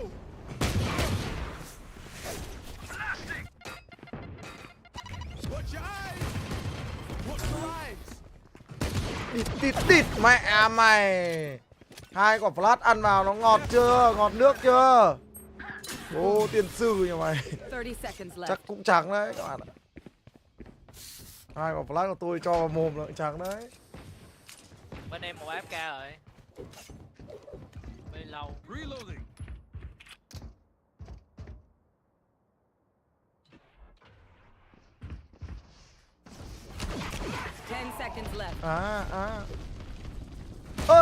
Ulti đeo dính là thế lộn nào Brick. Trúng anh ơi, trúng á mà nó bắn vào mồm anh luôn. Đúng rồi. Ôi nó bị chém luôn kìa. Đá stream anh luôn nè, ông này đá stream anh luôn. À nó trúng nó bắn vào mồm mà thằng này rùa chó vãi luôn, địt mẹ nó chứ. Đá thoải mái. Rồi mới đất đá thoải mái. Nó xong anh cay phải không? Em đang bắn thì nó chón em mà. Nó đá stream anh mà nó chón em. Nó đáng luôn. Rồi, tao đi xa ra, tao không đi gần mày nữa. Flash. Ui.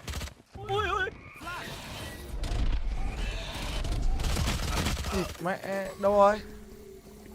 Con thằng phát à? Cụ. Em. Tập flash trắng thế rồi.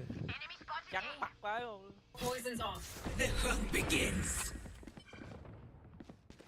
Mít này. Ôi ôi ôi ôi ôi. Ôi. Bomb buddy out. Ôi ôi ôi ôi ôi ôi ôi.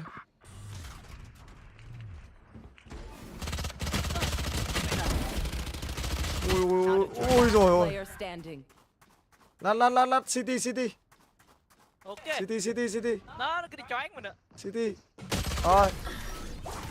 Đấy, tốc độ cao đúng không? Hai anh em mình report cho nhau. Được ở đây. Bắn cho nó nhanh. Last round before the switch. Combat is the means to the end, and we are the means.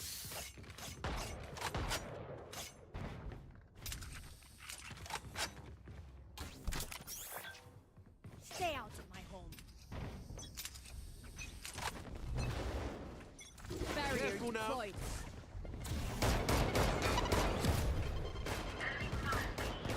Come on, let's go! Target spotted mid. Watch your eyes!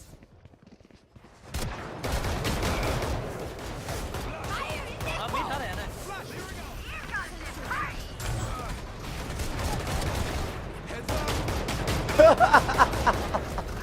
Thì nó đi qua tận đây bắn ra. Buồn cười quá Liên.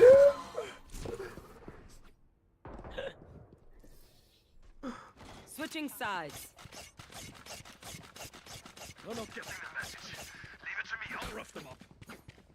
Cười á thì. Ui. Mẹ thằng kia bị tôi bắn 325 máu á, vãi Liên nữa. Thật. Hoảng loạn rồi. Watch your eyes! Going up! My ultimate's ready. Reloading! Come on, let's go! Flash! Trong sai này. Flash out! Careful now! Có thằng. Ui, sao nó ở đây nhở? Nhanh rất sức luôn. Bắn tiếp một đéo chết tầng kìa. Đấy, cổng phe gì để khó bắn thật sự luôn. Tôi ăn cặc rồi. I may have jammed my finger. Súng này mà găm cong nữa. Multiple fingers.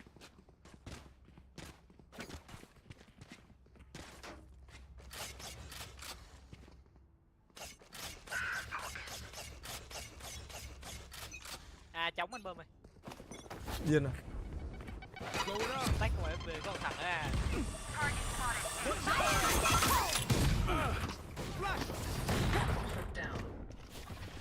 Ôi ôi ôi. Thằng đó ăn gian anh hiểu. Mày thiến cái đéo này đi mẹ. Hai lao. Qua đây. You want to... Hai mid 1, 2 mid. One enemy remaining. Ui dồi. Ui. Vẫn là chiến thắng. Hai cái ulti ở mid mày hiểu không? Bắt buộc phải chiếm. Ôi địt mẹ off à. Được đấy. Đây rồi.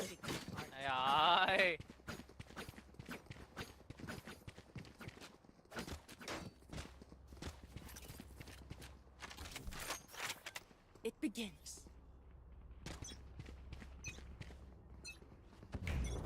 Flash!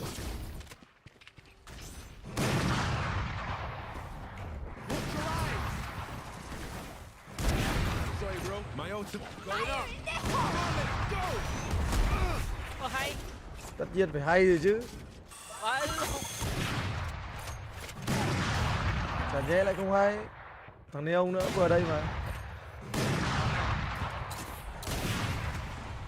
Careful now. Em cứ đứng cái block đó, thằng lồn. Bố bật ulti.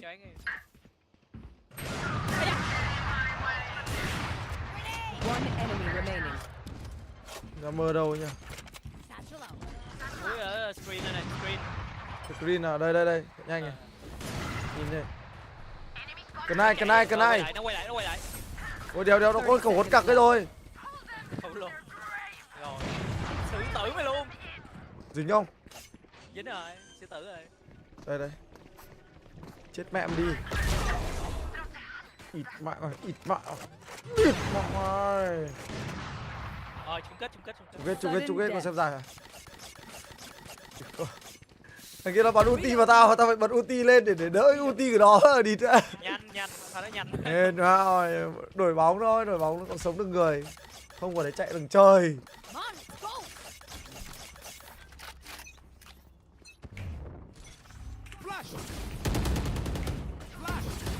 Reloading. Địt con mẹ. Chó phát ở đây ạ. Mẹ mà thích bắt bài bố phải không? Không bắt bài. Out of charges. Blinding.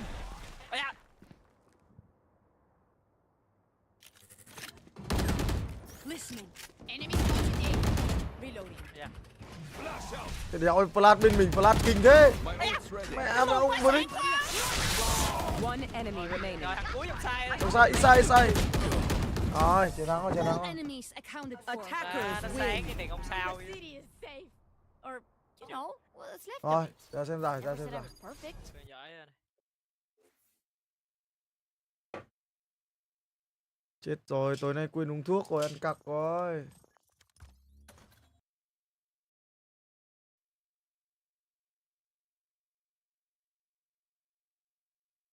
Bỏ mẹ tôi rồi.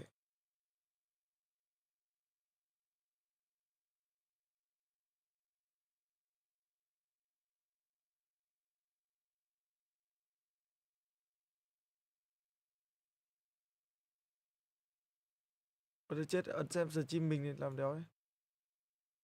This day of this week. It's all about form, baby. That's it. Ôi đã 4-2 rồi. It's all that matters. An attempt there to punish the jump spot. Good flash. Dạ, tôi bật cái này cho anh em xem nét cực kỳ luôn nhá. Angel blinded though. I Đã believe tua that được was a team rồi. flash. Em nét cực kỳ luôn.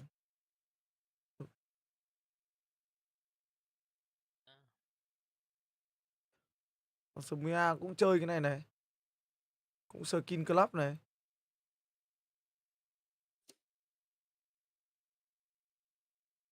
Valorant. Đấy. Eddy mẹ cũng mờ. Nét hơn ông nhỉ? Cũng mờ.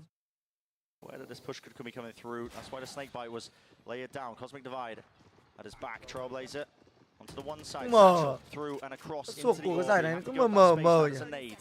And attempted to deny this plan here. Time is running so I'm sure they're just running right into them. Zipan, showstoppers there. 20 seconds left. Cosmic Divide obfuscating, hiding. Ui, còn một tí kìa. That's a two-piece. Ôi, còn một tí ngọt thế. Nát But làm it's 3 the rồi response nhưng mà with the vẫn không đủ. overdrive. He can't quite Ui, hit khổ it. thế. It's all CNET. Nát làm 3 rồi. One-two punch from those star players. Tí vãi lìn luôn. They absolutely collapse on him. In the meantime, Angel's firing a molly onto the default plant spot, trying to make sure that the time works against them with 10 seconds left. Oh, it's scrappy. Team Liquid had a chance there, though. They set Nats up in a position to make magic happen. Again, with Ghost in hand, picking it up, upgrading to a Vandal. I think this is one of their best options to win here on Bind, is to try and put Nats in a position to win. And whether that's creating distractions for him to lurk down short, or using a lot of utility to push him into lamps. In the meantime, though, CNET taking his op for a walk. He runs Already straight began. into Yampi. He's run straight into him with the op sight line. Put him down into a 4v5. Hôm nay có nên tặng câu hội viên cho mấy anh em thức khuya coi giải không ta?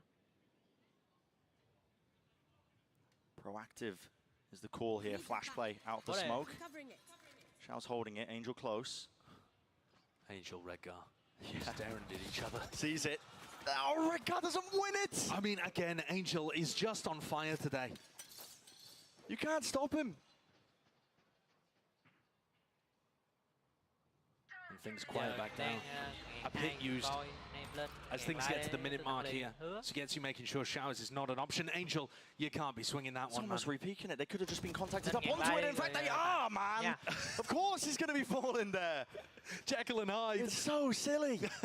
3v4, the defensive side now going to be scrambling. Sugetsu forced to abandon the pit. And Shao to try and push them back here from the back of the site. Seekers not actually broken. Trailblazer on top of it as well. Flash round to the side. He's going to get stunned up here. No chance in hell.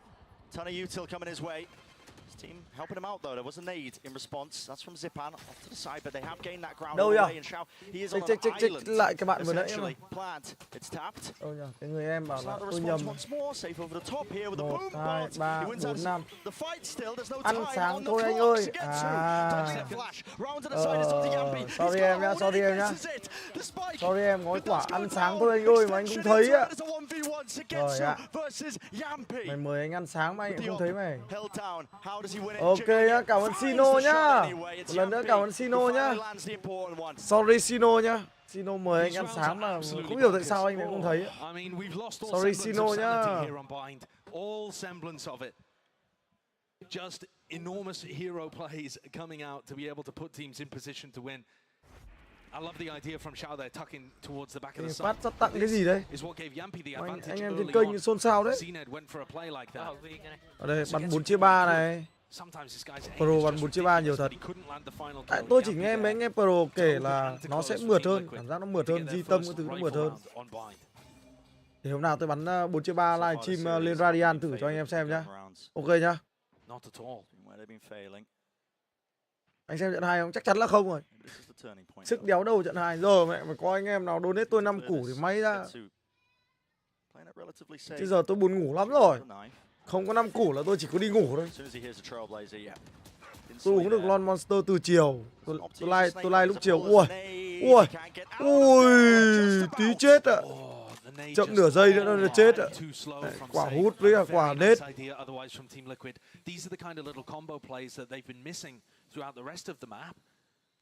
Đây không, các bạn nhìn trận 1 có 2.000 anh em. Mới sang map 2 thôi. Mất mẹ, mất 700 anh em đi ngủ cái kìa. Tí nữa hết map này nữa, khéo chắc chỉ còn có 700 anh em, lại mất thêm 500 anh em nữa cho mà xem.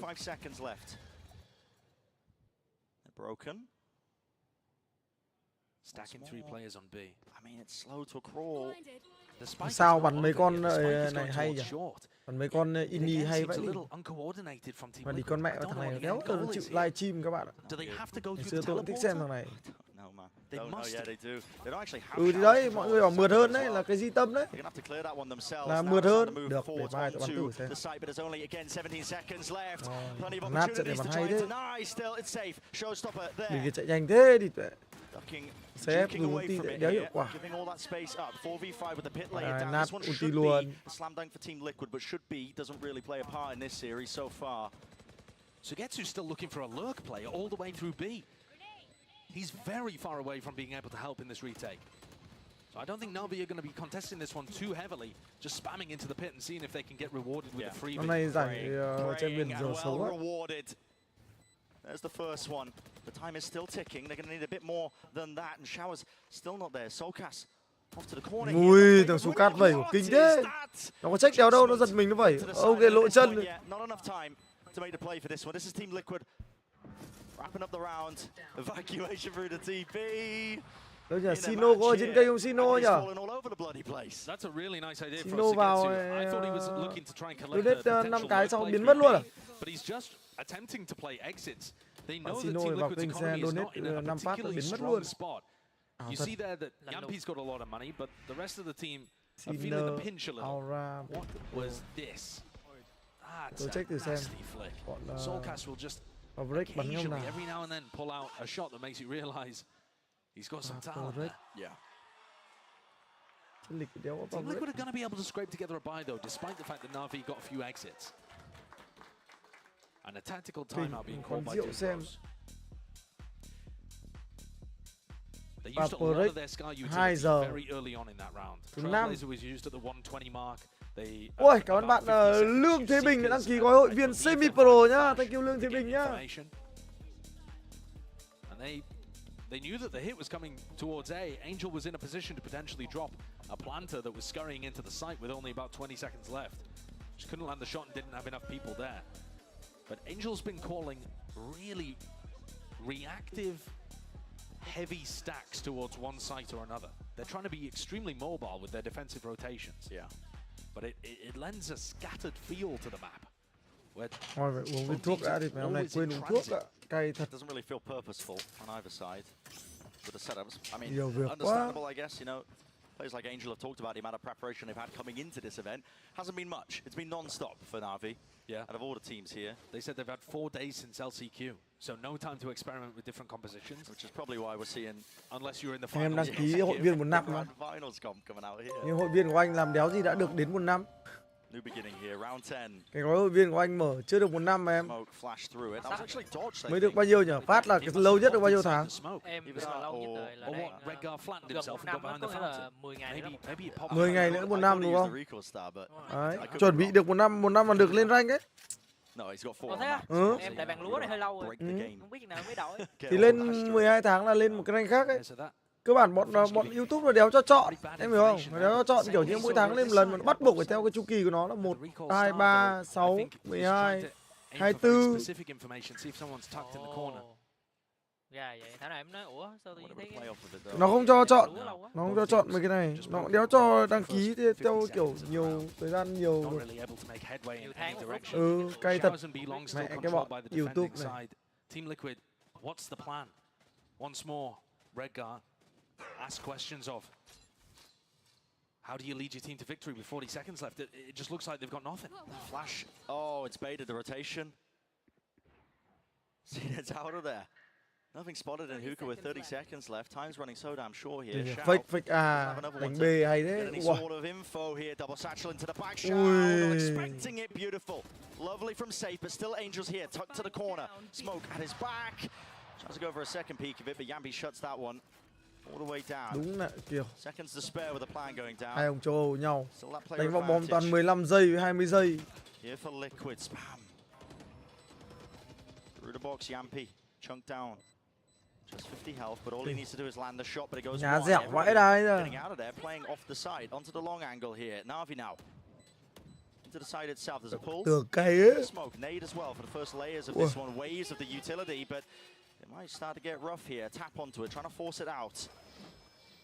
Heal online as well. Is this the time for it? Seems like Kibasugetsu's already taken up that space. Backing away safe. A wide swing, but he's traded and brought down. Nevertheless, half on the defuse. Đéo gỡ được đầu bom này. Ở giữa hai bên đều nhìn được. Bom đẹp ấy. Panicky. Có chứ, PCT này có cho bắn deadlock mà em. Có deadlock ra lâu phết rồi mà. Thì có chuyện nào không cho bắn nhỉ? Chẳng qua là có team nào dám cầm và bắn hay không. Có deadlock ra thời gian khá lâu rồi đấy. Gần hết một mùa rồi. Có 20 mấy ngày hết mùa rồi. The fake utility being thrown onto A had pulled 3 of the players and allowed them to hit a soft B site. Both of these teams in the first halves of these maps could not find the difference. Anh cứ check là có cho bắn hay không, anh nghĩ cho đấy. Wow, Yampi check góc hay thế. It's Yampi to capitalize. Throws down his trademark as well, which makes it very difficult for Zipan to try and recontest this area, only with a Guardian. So Yampi này mẹ nó đoán được thằng kia đứng đây cây ọp nên nó ra nó mới check kiểu đấy. Đến lúc ấy trông ấy thôi khó bắn. Bắn rank thì ok. Bắn giải thì kiểu mọi người chưa tìm được cách bắn nào cho nó hợp lý ấy. Bây giờ nó phải có một thằng mở đường cơ, một thằng nó cầm con đấy. Nó bắn hiệu quả thì mọi người sẽ học theo. Bây giờ mấy anh em kia bắn là cảm giác nó không hiệu quả nên ra mọi người không chơi. Các bạn nhìn đâu nó chiếm chỗ này, chiếm chỗ kia rồi lại vòng ngược về đánh A. Redgar's doing one thing very, very well, and it's throwing fake utility on the opposite side. That's what created a weak B site in round 10, and they've done it again here, creating weaknesses on A. Yeah, cracked open the timing for it. Good orbital strike though. That's going to split up this push to the A side here. Safe alone onto the angle, but still with that tour de force in the hands of Yampi. He's watching it all the way from Shouts. It gets too close to the corner. Angel brought down. Beautiful. I love that adjustment. 10 giây đặt bom. Spam just trying to bait out the shots here. Leaving it just down to Shao. Can't do a lot there. Really clean. Clean stuff in Vào round rank 11 ghét from nhất kiểu bắn chậm như này á. Cái kiểu này nó đòi hỏi trình độ cao lắm anh em ạ. Bắn chậm này nó phải trình độ rất là cao để bắn được. Bắn nhanh thì rất là dễ, bắn chậm thì khó. Bắn nhanh thì dễ. Các bạn học phát là các bạn học được. Bắn chậm này đòi hỏi kỹ năng các bạn cao lắm. Ra đến tầm tay pro player thì nó khác biệt nhau là cái bắn chậm này, chứ đéo phải bắn nhanh. Bắn nhanh thì thằng đéo nào bắn được thôi. Không phân hóa được trình độ ấy. Còn nhiều lúc bắn chậm như này thì nó mới là cái khó nhất, đỉnh cao của khó.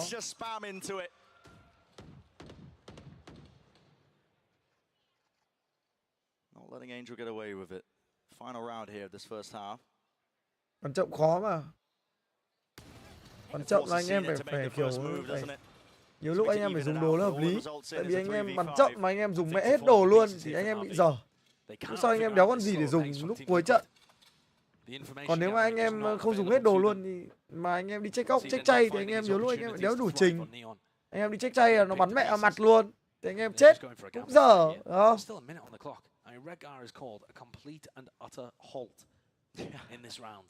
Thì game này nó sinh ra là bắn nhanh, nhưng mà không phải lúc nào em bắn được nhanh, em hiểu không? Sẽ có những trận đấu mà em không thể bắn nhanh được, thì đến lúc em phải bắn chậm. Còn em mà bắn được nhanh thì em cứ bắn nhanh thôi, chả ai cấm cả. Như ở Paprec anh em nhìn nó bắn nhanh ấy. Nhưng mà tất nhiên là mẹ thằng Paprec nó team nó cũng phải có mấy thằng tay to liền bắn rất là kinh thì nó mới dám bắn điều đấy. Với cả nhiều lúc nó gặp một số team nó không bắn được nhanh nữa là tự nhiên các bạn sẽ thấy Paprec thua sấp L luôn. Giống kiểu hôm trước gặp Fnatic ấy, nó bắt mẹ hết bài ấy. Nó bắn kiểu cửa trên ấy là mấy ông Paprec ngã ngửa thôi, có gì đâu. Khi mà bắn được nhanh thì ok, còn nhiều lúc nó không thể bắn nhanh được ấy. Các bạn gặp bên kia nó có mấy cái con khó chịu ấy. Các bạn bắn nhanh các bạn chết là các bạn phải bắn chậm lại thôi. Cái này chắc anh cổ vũ Paprec để xem Paprec hay nhất.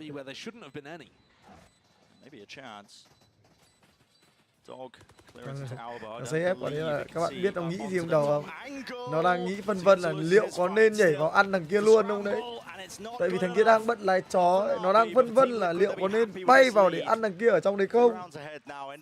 Nhưng sau nó phân vân, nó ngó một tí, nó suy nghĩ một tí, các bạn thôi, nó nghĩ là đang hơn người, thôi bắn an toàn đi, kiểu gì cũng thắng. Nó lại giật vào đấy. Nhưng mà đấy là nó đang phân vân đấy. Hài vãi lìn luôn. I've got no idea. Absolutely. Let's send it down to the desk to hopefully explain it. Bắn chậm mà muốn hiệu quả thì bây giờ trình độ của mọi người phải lên.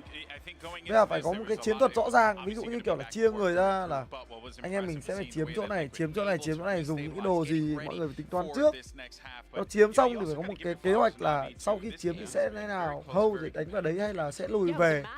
Thì phải có một thằng ở đầu bên kia, kiểu nó là như thế thì mới dễ bắn được.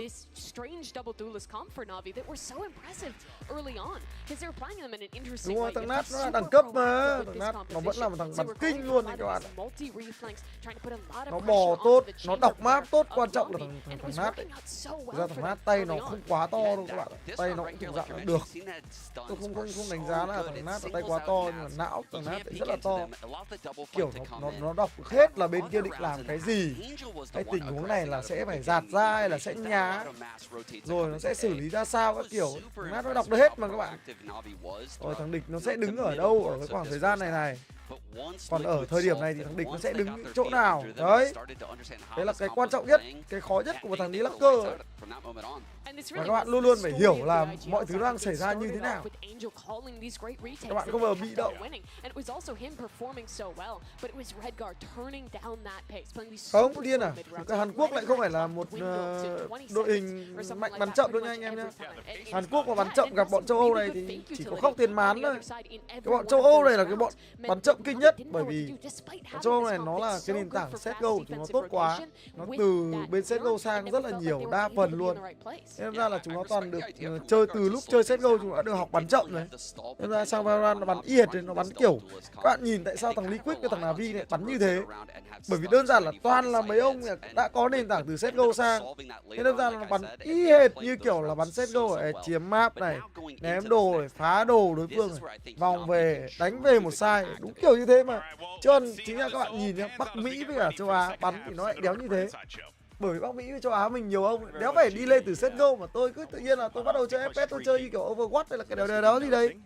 Tôi nhảy sang tôi chơi Valorant nên là tôi cảm thấy là bắn con này game này vui này, bắn nhanh được này thì tôi cứ bắn thôi. Nên ra là nhiều lúc chúng ta sẽ bắn tốc độ cao hơn so với bọn Châu này, còn bọn Châu này nó bắn rất là chậm là bởi vì như thế. Cái con nền tảng CSGO của chúng nó cứng quá. Nên là nó ngấm vào máu rồi. Nó hiểu rằng là nó nghĩ rằng là mọi thứ phải thật sự logic, là phải như thế này, phải gây sức ép này, phải dồn đội hình nó vào bom để cho nó không có thông tin này, trong vòng về đánh bom sai nào thì đánh bom sai này, phải ép đối phương vào thế bị động đấy, kiểu nó là như thế rồi. Còn mình thì mẹ go A, go B, go C, thế là hết.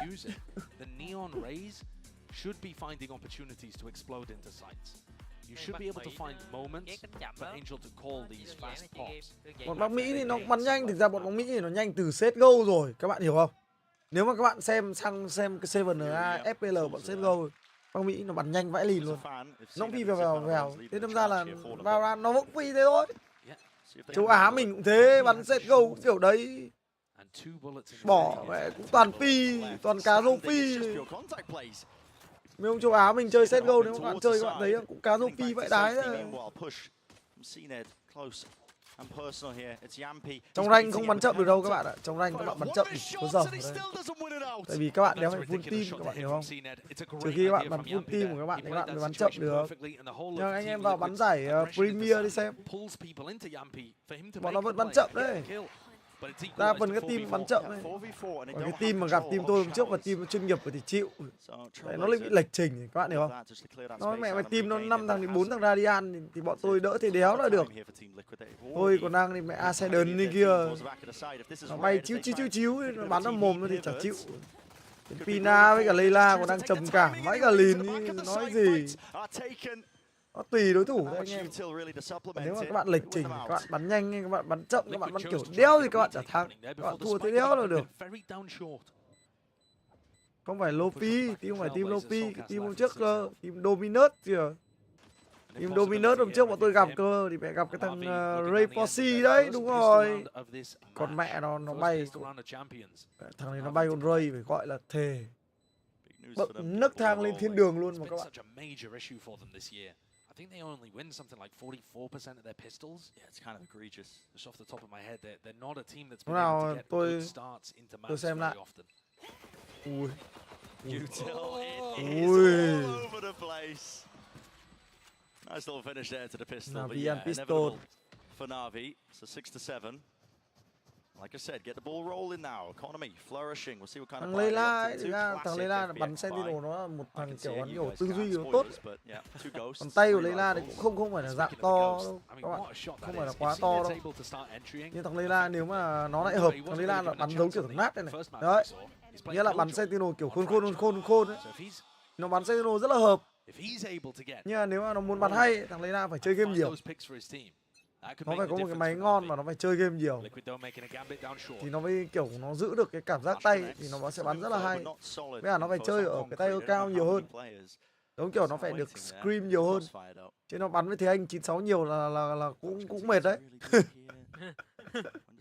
Chiều nay trông hai anh em đưa hai đấy đi rồi mà. Chiều nay chính thức rồi mà các bạn. Ủa, có chịu ấy nhở, còn nên hiệu quả đấy. Hôm nay thấy anh em chia tay nhau mà.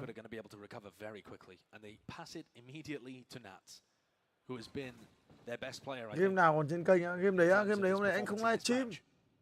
Hôm nay anh chỉ record thôi.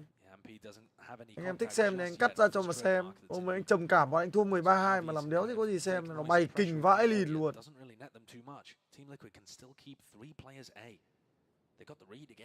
3 game đéo đâu, hôm nay thua mẹ 4 game này, em. Thằng Layla mất phải đến gần 100 điểm mà. Ủa, nạt bắn học ghê thế. Mẹ quả thứ hai nhìn thấp thó đấy. What a player to pick up the hero rifle. He's just been immaculate today. Every fight he takes is magic, pouring from his fingertips. Angel's gonna give it another go. Distraction from safe to set up Nats, who's ready to swing again. This round has gone to pot. NAVI, they could not find a pistol round win at all. Finally get one here in the second half of the second map. And it's taken. Các bạn là rơi khẩu bắn tôm ra đấy, các bạn nhìn thấy không? instantly. Nguy hiểm vãi lìn luôn. Ở cái game Valorant này, giáp với cả không giáp nhiều lúc nó chênh nhau ít lắm. Đấy là lý do tại sao mà các bạn nhìn nhiều lúc tôi vẫn lên Vandal, tôi bắn mẹ Vandal không giáp. Tại vì thực ra tôi xem stream bọn nó nhiều tôi biết. Bên mẹ Vandal không giáp, bên ra bắn nhau đằng đéo nào bắn vào đầu mà có đéo đâu. But the problem with playing on top of that cubby is that, I mean, if you want to swing, you have to drop. Cũng bắn vào đầu là hết nấc. And then also, you're kind of stuck if people use utility. Có giáp bây giờ phải gặp cái bọn nào mà nó dùng đồ khó chịu ấy. Thì có giáp hay không giáp nó mới ảnh hưởng nhiều. Not particularly fan of the positioning, and Team Liquid punished really well. Cơ bản là tại thằng Lý La hay tại ai? Địt con mẹ. Cay thật, hôm trước tôi ngồi tôi xem em thấy anh với cả em Lý La chơi. Thế là thắng liên tục. Thì anh không. Hôm tôi xem mà hôm đấy là đúng rồi, thắng liên tục. Thế là tự nhiên thì anh hỏi lấy La một câu.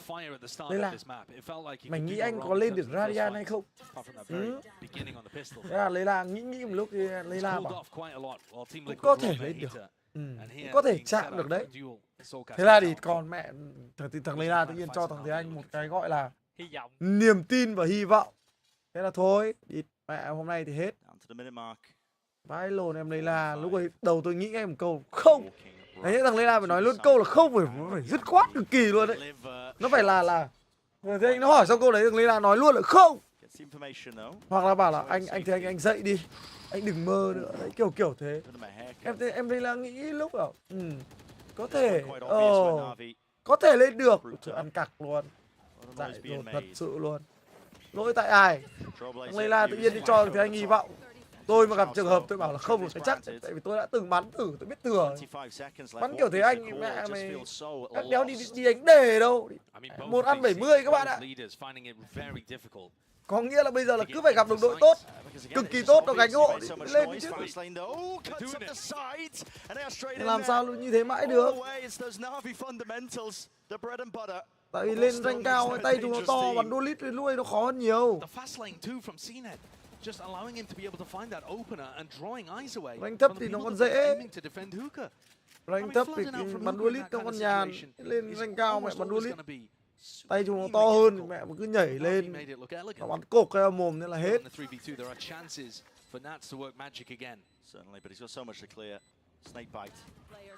Not landing in the right spot, really to try and clear him out. That face though, tucked to the corner. Regard, decent go of things, Ai but tìm tay nhau thắng Eco. Really felt like they should not have been favored in that situation, that scenario. But again, I feel like I'm repeating myself. Not at all. Take a look at the replay here. This is what I like, the fast lane. Thì anh cái nick của nó Immortal 3 là cao quá so với trình độ của nó rồi đấy chứ. Great play from Angel and Shao there. Tầm thế anh thì nó sẽ ở tầm Ascendant 3. Nếu mà bắn rank đơn đôi thì Ascendant 3 đến Immortal 1, có thể là Immortal 2 đấy. Nếu mà để thế anh bắn bình thường. Còn bắn nếu mà thế anh chỉ bắn duelist thì tôi nghĩ là chỉ xứng đáng ở Ascendant 1, Ascendant 2 đấy. Tại thằng Mao Vương chứ tại thằng nào. Mày cứ cầm nick thì anh bắn lên. Halfway through the animation, gets his head ripped off. Yeah. And they are frequently leaving Yampi with just, you know, a gun and a trademark to cover a lot of thế anh nó hợp bắn rank thấp hơn. Vui. Xem stream nó funny hơn. To scramble, go for rotates like they are now. This one a bit more of a gamble. They're on an eco round. And Navi slow things down. Angel though in a dangerous position here. Rồi. Angel có chờ không? Ui, bắn 1 được 2 này. Ngon thế. Nó ngồi cái góc đẹp. Xem bắn nó kinh thế.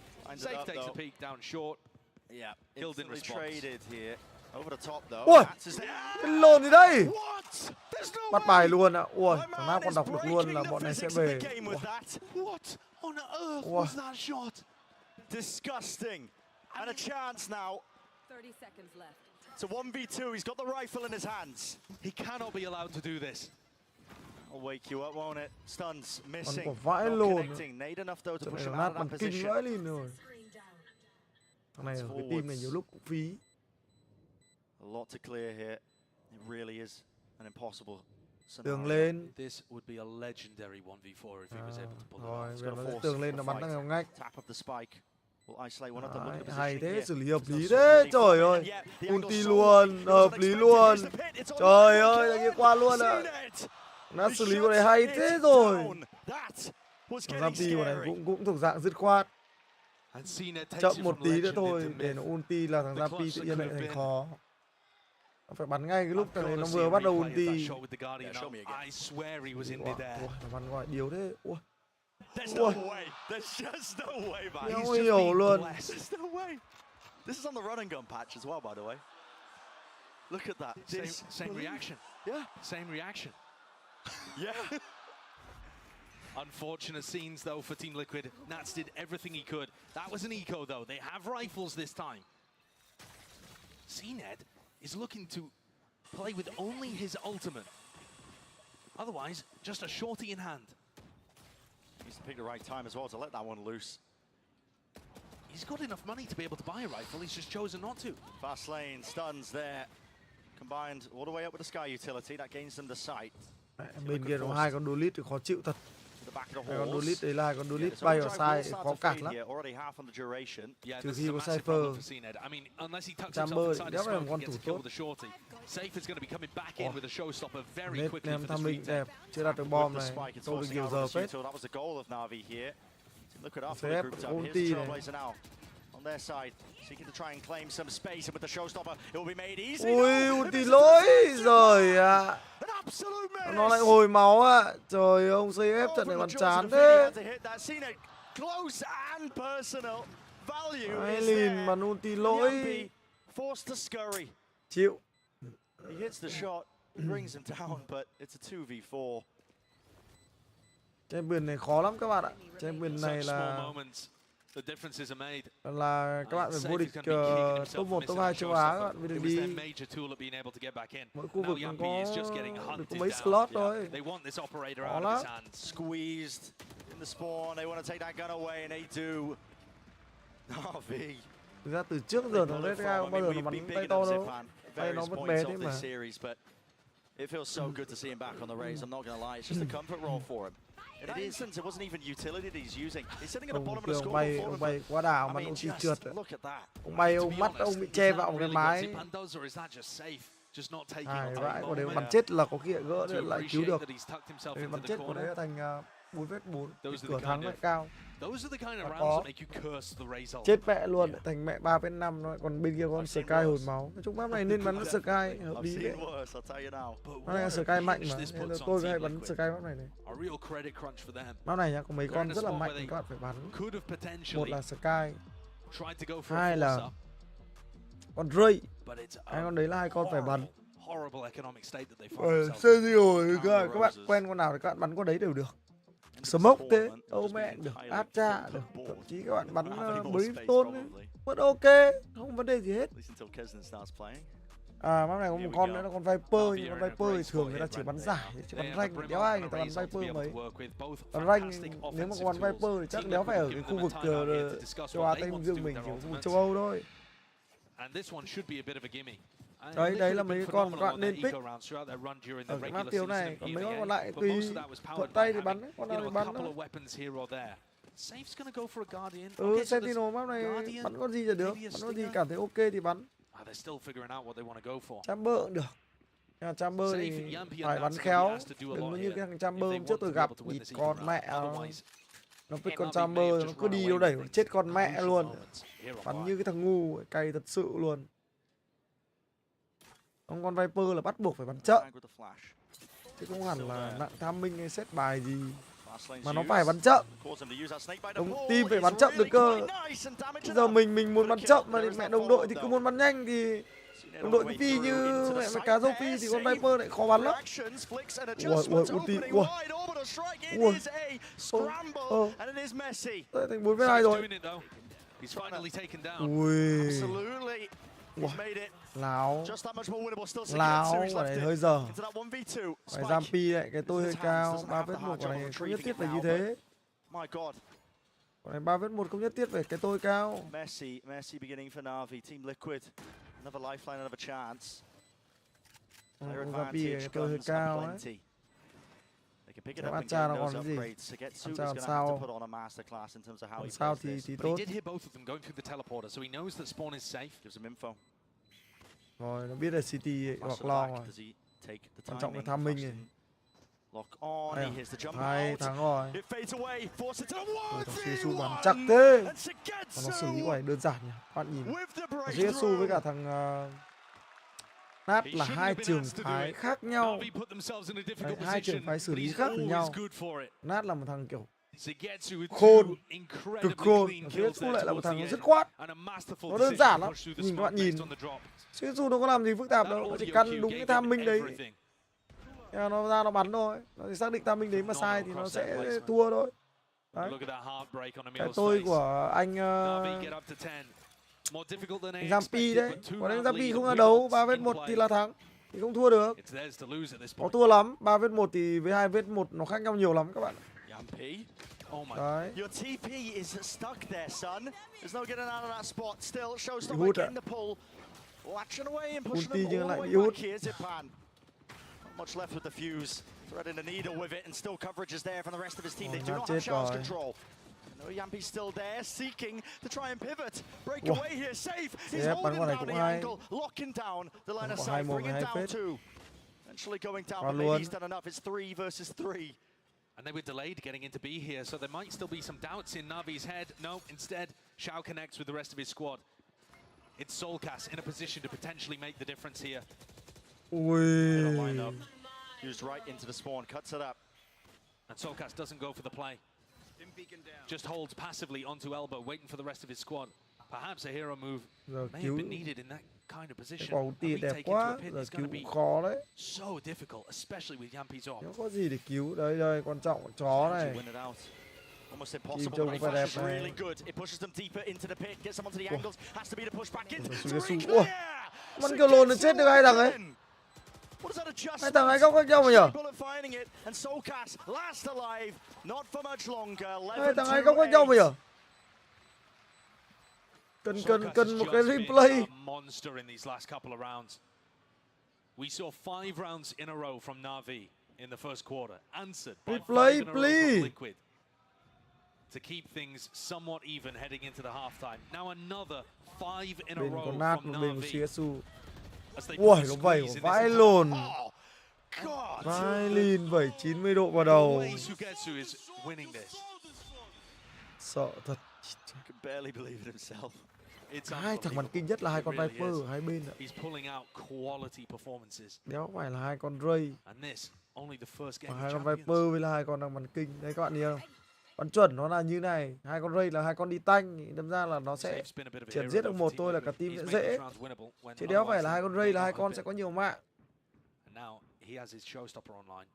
Miles away from the action though, as Navi look like they want to be taking Shao's control and potentially pivoting into an A split. The duelists now grouping up. Không, vòng bảng không bắn theo vòng tròn, nhánh trên nhánh dưới nhé anh em ạ. Wow. Thì vào luôn. Ui hay thế, tầng bét ga của thằng mình hay thế. Con chó qua đấy không nhìn được kịp. Khó chịu nhỉ. Xin nét đéo ở qua được. Qua là thì thằng Nat nó đứng ngay cạnh cho nó bảo thằng Acha. Pun.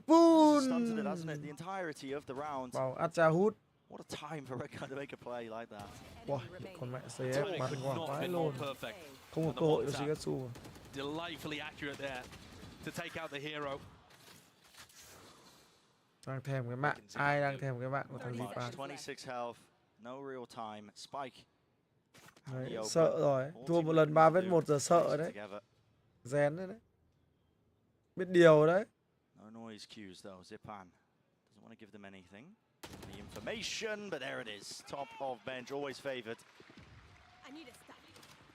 And Safe not even required to use the showstopper. And both of the IGLs having major performances in that round, but Redguard just doing one better. Angel swings out and gets the opener, and Redguard timing on the Trailblazer. Nó biết thừa vào đấy, nó căn đúng timing con chó đi ra nó mới đi vào ấy. Là chó ấy đéo nhìn cái gì. Chó ấy biết trong số một con người. What was necessary. Forces Navi to take the time out. Căng hai cái thằng châu Âu bắn với nhau căng. Nhưng trận này cảm giác hay hơn trận trước. Cái map này a map where I really feel again nó đơn giản there are hơn. chances for either team to be able to win. You were saying earlier, every time these teams have faced, it's been decided by the slimmest of margins. Oh yeah. So one big play, one moment, one shutdown of a clutch, a hero play like that from Redgar, an individual hidden form, these can all make Thực ra hai thằng này enormous bắn nhau differences xem to the nó như thế, outcome of nhưng a đến match lúc like mà this. nó gặp mấy cái team Navi's timeout. khu vực But khác Team thì Liquid chưa biết still thế need nào to đâu dig các bạn. deep. They're 2 rounds behind, and they've only just broken that streak. Been fully almost on the attack side here for Navi. Brunt of all the rounds that they've been gathering up. Interesting time for the timeout as well. I mean, like you said, it does offer Team Liquid a chance to talk about how they might come back into this one when they've got ults of their own. And you've also got to think, is that replicable? The way that Team Liquid won that defensive round? Is Redgar going to be able to make a play through a smoke every time and timing a Trailblazer? Not really. No. Can you find other ways of being able to stop them? Have you noticed a theme to what Navi are doing? If that's the case, we still may have plenty more to play with Bind. Slimy drop down at the feet, gets them on the faster line towards Showers. Either side again, just hunting for that information. They did set Yampy up though. And safe. Close to taking contact here. He can take a very thin Hai line. anh Ray đối đầu với nhau. He's still got the trademark there. But it looks like he wants to actually fight. Hai đồ con chó đi bị hút ạ. Hay nhờ, đúng hợp lý. Một cái hút đổi một con chó, hiệu quả phết. This time they baited out. It's been bogging them down. Lấy cái hút đi đổi lấy con chó. Ok. Spotting the jump peak. Is it really just going to come down to again contact plays? Smokes drop down. Bay vào luôn ạ. Láo này. The angle's watched. Redgar is closer to the corner as the smoke is propped up. No, the damage not enough to bring him down. Choáng mẹ. Thằng Redgar được cái nó support tốt. I thought he was going to try and get in off the Seekers there. He was at risk of being able to be caught by a shred of the spam. And healed all the way back up here. There's NAVI is still going 34 for seconds. Yeah, they want to try Lại and lần squeeze thứ it in. hai. No, the Redgar is Lần here. thứ hai close to đứng the trong corner. đây, thằng kia lại lần thứ hai. Không Không check lại chỗ này. 2 lần. Redgar có cái quả smoke ở đây chỗ này nó cứ lần ra lần vào, có chịu thật. Safe really has stepped up. He's finding many crucial kills here. Tại cái giải này, giải nó diễn ra ở Mỹ nên ra là muộn mà. Phải con cặc. 2 giờ bắt đầu nó bắn. Nó bắn đến 8 giờ sáng, tao chắc lại nốt trận này tao nghỉ. Just too much, and Safe clears everybody else up. That's dropped Navi down onto an eco round, and things now certainly as close as they could be between these two teams. We're likely to go 11-11. What a parity between these two Đấy, teams. bây giờ bắt đầu Navi bắt đầu tù rồi đấy. So likely Xem to go có may thắng được cái round này I think không? one of the biggest issues for Navi is that they're never really able to disrupt Yampy. And he is being allowed to maintain information on one side of the map, and they post Yampy up with a little bit of Soulcast utility. He has a trademark somewhere else, and then Soulcast goes and rotates, or Safe goes and rotates. Yeah. And they just leave Yampy either alone or with one other player, and it lets them stack a stronger side away from the chamber. They're not doing it just yet in this round, but as that guiding light finds no information towards Fountain, you're anticipating one of these players to rotate to A. Nát lại ngồi đây. Bursty play being Quan trọng nhất là cái sao hút này nó phải chuẩn vào mình. Nát lì phết. Toàn ngồi sau quả smoke. Sắp hết rồi. Để làm nào? Rồi, ném nết, quả nết phải chuẩn, quả nết chuẩn. Ui, cái góc của nó tự nhiên thành đẹp. Ui. Body blocked inside of it. The rocket goes flying past it, and will be brought down anyway. And Team Liquid, the ult's being invested. Redgar running them down. It's up to Angel. Giết được một người thì nó vẫn chết hết. Ông Nát lì thật. Nhưng thằng Nát nó ngồi đấy tự nhiên thành đẹp. Nó cản được, nó gọi là đảo lộn cái đường tanh bom bên phía của Navi. Đấy, cái góc bên đấy là luôn luôn phải có người giữ. But I am surprised that they committed that Brimall. Hay giờ, thằng Redgar còn này kịp ăn được một mạng. A bit bold from Angel.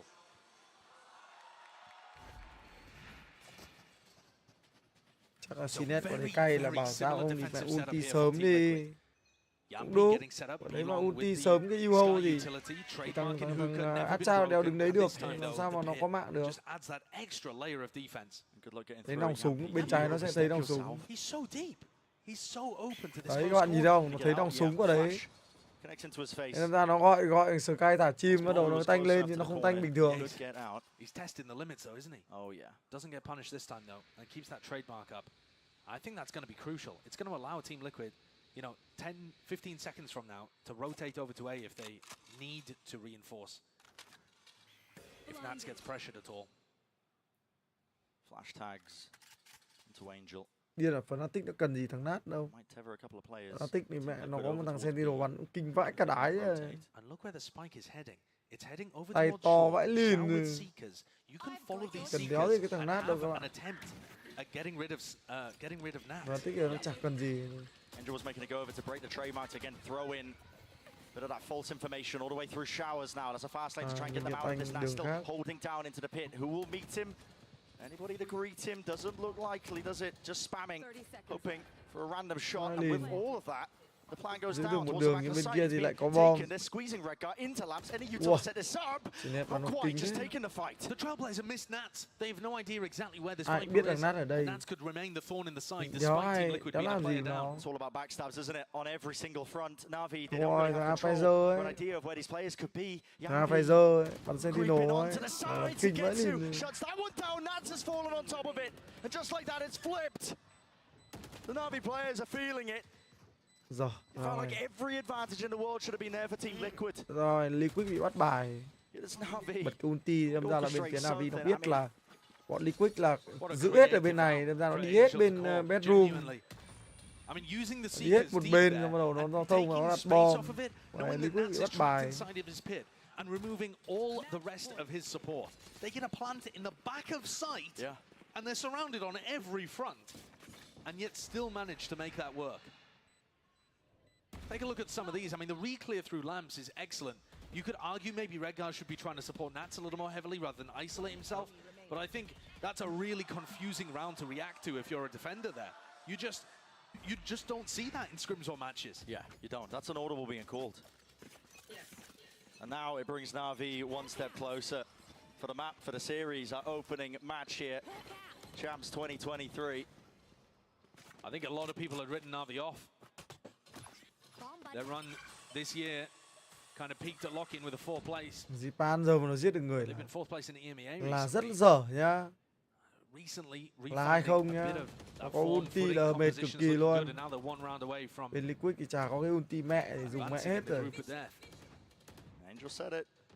It's not about the consistency. It's just about Không making nhồi it ulti cho Zipan đấy. Peaking at the right time. Chạy về nhặt đốt cái ở They want to put đi a bên. stop to it. Tiếc kìa rồi. I feel like overtime is almost deserved in this one. Yeah. It's been so close between these teams. Navi attempting to keep these defensive players locked into A. That's what that flash was for, but as that Trailblazer, really good timing on that one. I mean, must have seen at least 2, maybe Chắc even 3 lộ 2 players. thằng rồi. Didn't get broken in time, and they've still got Yampy locked up onto this line of sight angle. It's all given information. Safe was thinking about rotating and has decided not to. Surely with that flash though, the raise has to come over to B. With the Trailblazer, no way. Where's the TP? Yampy? There's nothing to clear him into the corner here. Solkas being wrapped around. He's granted 2. Yampy's still just trying to survive here. Util not clearing him out. Showstopper into Mất mẹ cái the trụ corner. rồi, nó phá mẹ cái trụ rồi. To the backside of that TP. Time. Ui, Save chết con này tự nhiên lại khó quá. 13-11 cho Navi. Is 3 versus 3. An elbow control for Shaun Sugetsu. A deadly duo for Navi. There's no util for Team Liquid. No, they're in great position to be able to win this and close it out. Gambi ở đấy lì phết. Should be the Không, finisher. nó phải lì thôi. Running through onto the Nó side vào now, bom giving up chả để làm control. gì cả. Semblance of it, a tap onto it, not quite a tap, it's a full Không bloody được. stick. Nats Vẫn luôn. half onto it with the smoke in his face. Hay. Ridiculous. Đi để nó gỡ luôn à. Bên kia thì đéo thể nghĩ chuyện đấy xảy ra. Hay. Goodness me. Hay đấy. 26 kills at the top of the scoreboard, and that is not the most important part of how he was able to make it work at all. Hai ông Sky các bạn nhìn thấy không? Một thằng 9 mạng, một thằng 12 mạng các bạn nhìn thấy không? Bắn cái đâu Sky ở cái map này khổ cực kỳ luôn. Nó bị thuần support đấy. Và đến lúc support xong thì chỉ có 2 kịch bản với một đồng đội giết mẹ hết rồi. Mình sẽ đéo có nhiệm vụ gì, và hai là địt mẹ và đồng đội chết hết, để lại mình thôi. Khổ như con chó luôn mà. Incredible stuff there. What tenacity from Liquid to keep fighting in those moments. They've won 4 out of the last 5 rounds for an excellent response. Pulling a retake out there with barely any utility. And we come into overtime. Qua luôn, tanh luôn. Được đấy. Hay đấy. Ui, đéo được. Bên kia nó kẹp hai hướng. Ôi, sao 2-2, đẹp rồi. Swung on the player that was trying to support from market. But he's calling the rotate now. 3 players over NAVI đẩy towards B. rồi, cũng ý đồ phết. Seems a bit bizarre. Nhưng mà NAVI lại đập lô rồi. Có truyền thống của Captain rớt rồi. Đập lô 3B, đẩy ngược lại B. Sẽ là Bomman clear, sẽ là nó đặt bom. Và thế là đi tích bom, 3v3. So CNED is concerned that he might not even be able to flank properly. Rớt ngày xưa đấy, đập lô đấy. Nhờ ta tích đi thắng đã Salit đấy các bạn. Ôi hay. Nát con này tự nhiên lại di chuyển. Thành ra bị chờ. Ôi hay. Hay. Cái vào ra. Lỗi của Nát. Nát đang đứng đẹp rồi, Nát tự nhiên lại muốn tham, muốn đi vào cái góc bên trái, nghĩa là nó đang muốn đi vào cái góc để không bị hở lưng nữa. Đúng cái tham minh đấy thì nó đang đi vào thì thằng CNED lại giặt ra.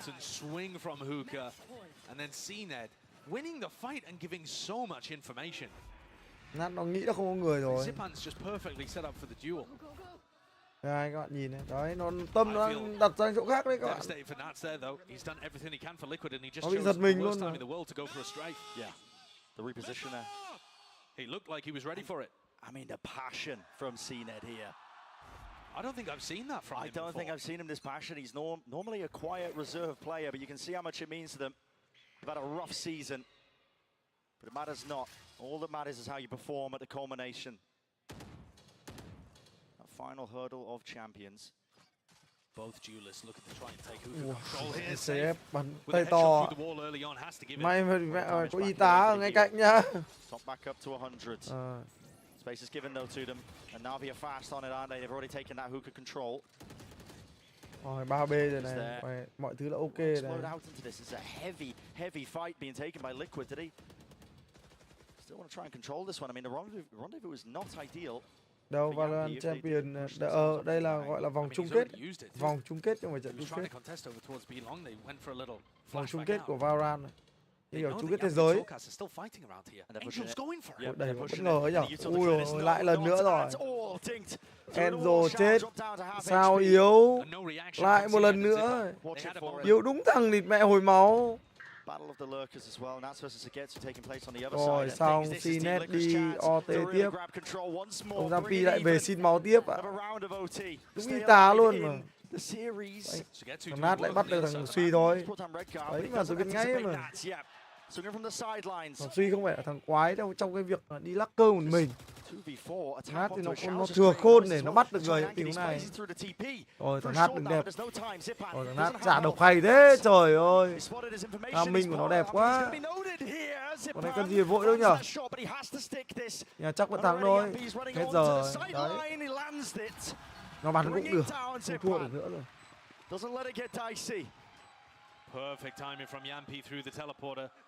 Có văn tôm đấy của Nát là mỗi mình nó dùng, với tôi dùng thôi các bạn ạ. Chả có ai dùng. Ngày xưa có một thời nổi được bởi vì thằng Nát nó bắn cầu đấy hay quá. Nhưng thực ra thì mọi người chả ai dùng của đấy. Mỗi thằng Nát dùng. Tôi thỉnh thoảng tôi bắn lên tâm thằng Nát thì tôi cũng hay dùng.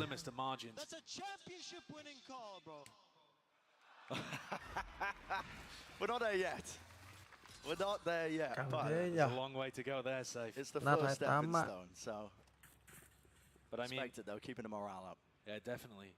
And building up whoever it was that made that mid round. Cầu đấy nó chỉ có màu tím đấy thôi. 13-13.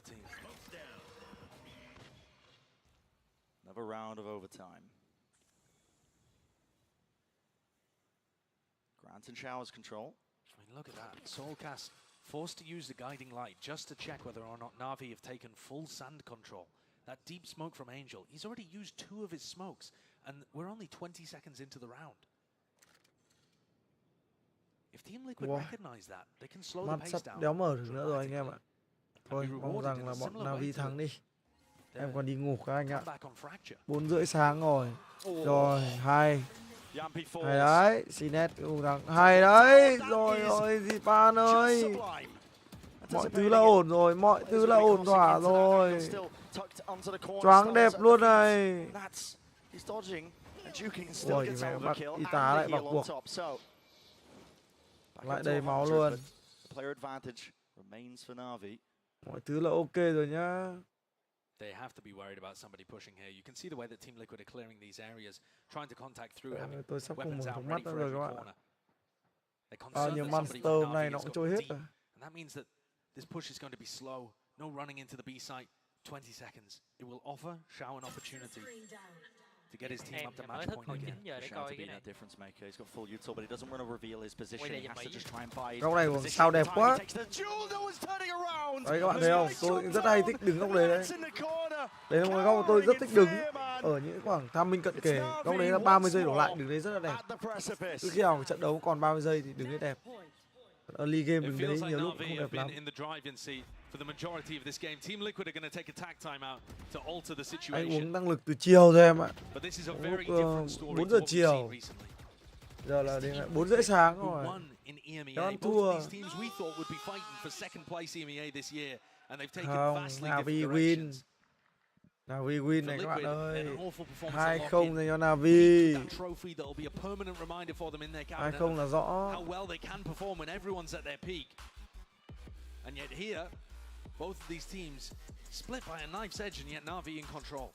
Looking like they might go 2-0 in a map pool that, honestly, I think either of these teams could win on any of the 3 maps that we were playing today. Cắt trận này bên kênh Việt Nam. Seen that manifest, man, just how close it is.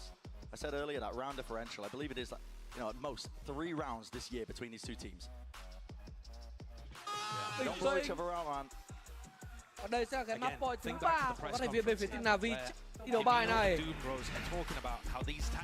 Giọng ai nhỉ? Liên Minh à? Timeout dành cho các thành viên bên phía team Liquid trong loạt thi đấu overtime. Tôi có thể xin one more được không ạ? Thêm một loạt thi đấu overtime nữa. Have called back-to-back timeouts exactly at the same time here heading into round 28. Look at that. Always awkward if you're calling a timeout at the same time at the opposition. Yeah. Lyric và Syntosic à đúng không? Your piece in the first one. Quite. Nobody needs 2 minutes. But this is just going to add so much more tension to the players. In spots like this, you feel like, okay, I've already said my piece. I want to get back into it. I want to get back into the action. I want to impose my will upon the game. And instead, you're forced to just sit there. 2-1 thì trận lao mà đến 6 giờ sáng. But think about it. Yes, it's the beginning of champs, but still, right off the bat, your opening match is not one you want to lose. Instantly in hot water, going down to elimination.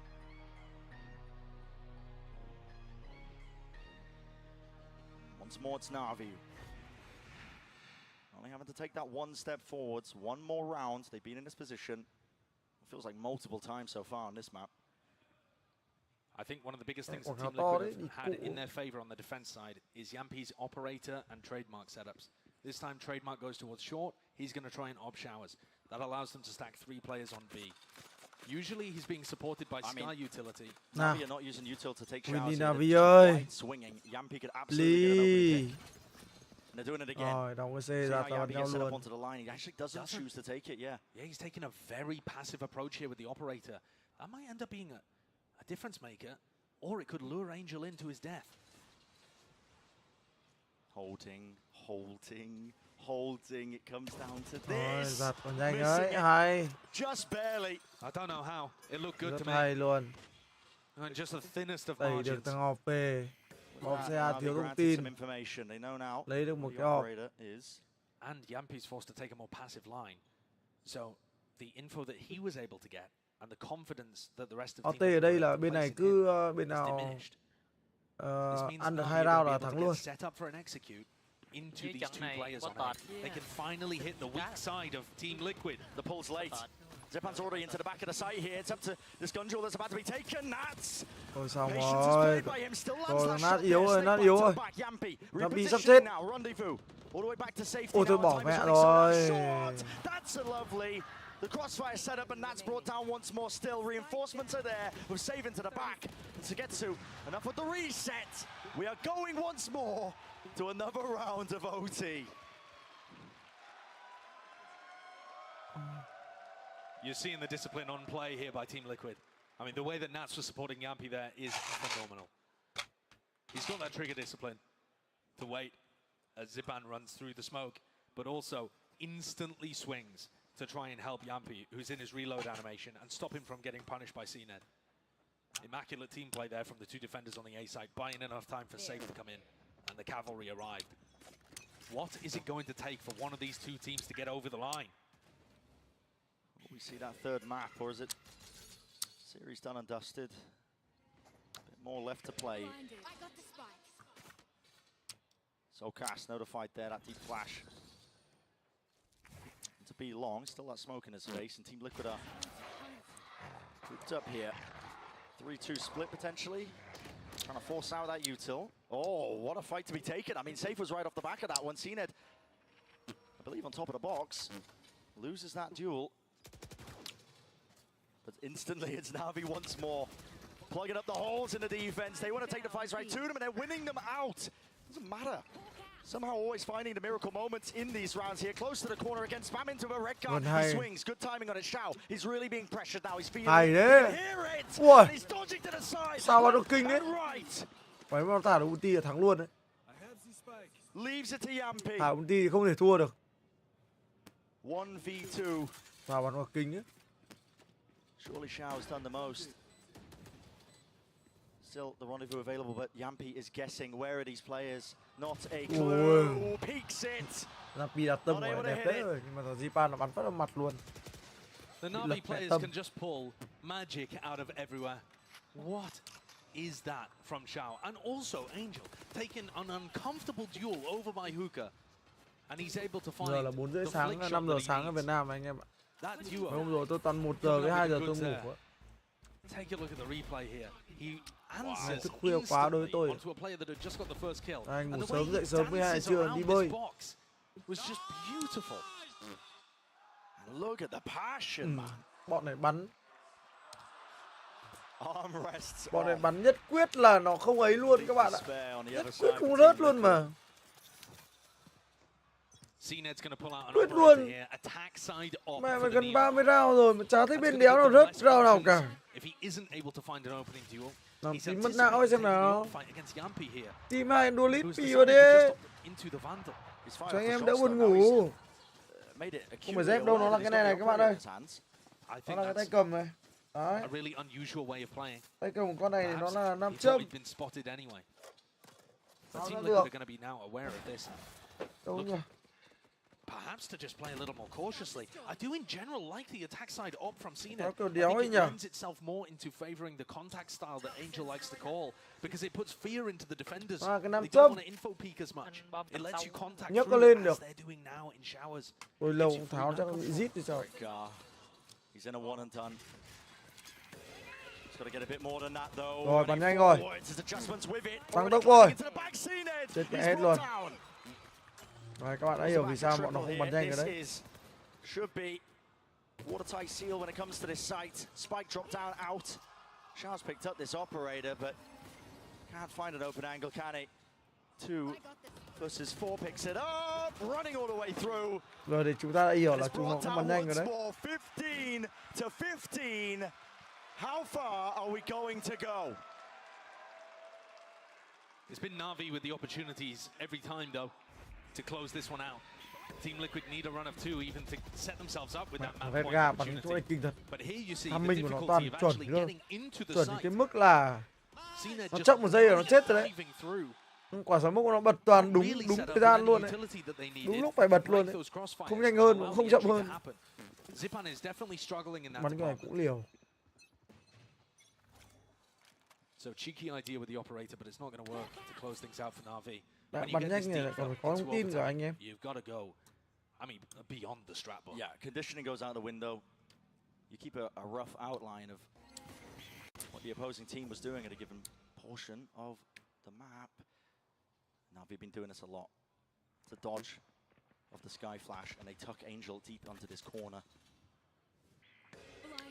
At some point, the way that Xiao and Angel have been playing is surely going to get overwhelmed. They've been pulling out miracles. Will they clear it?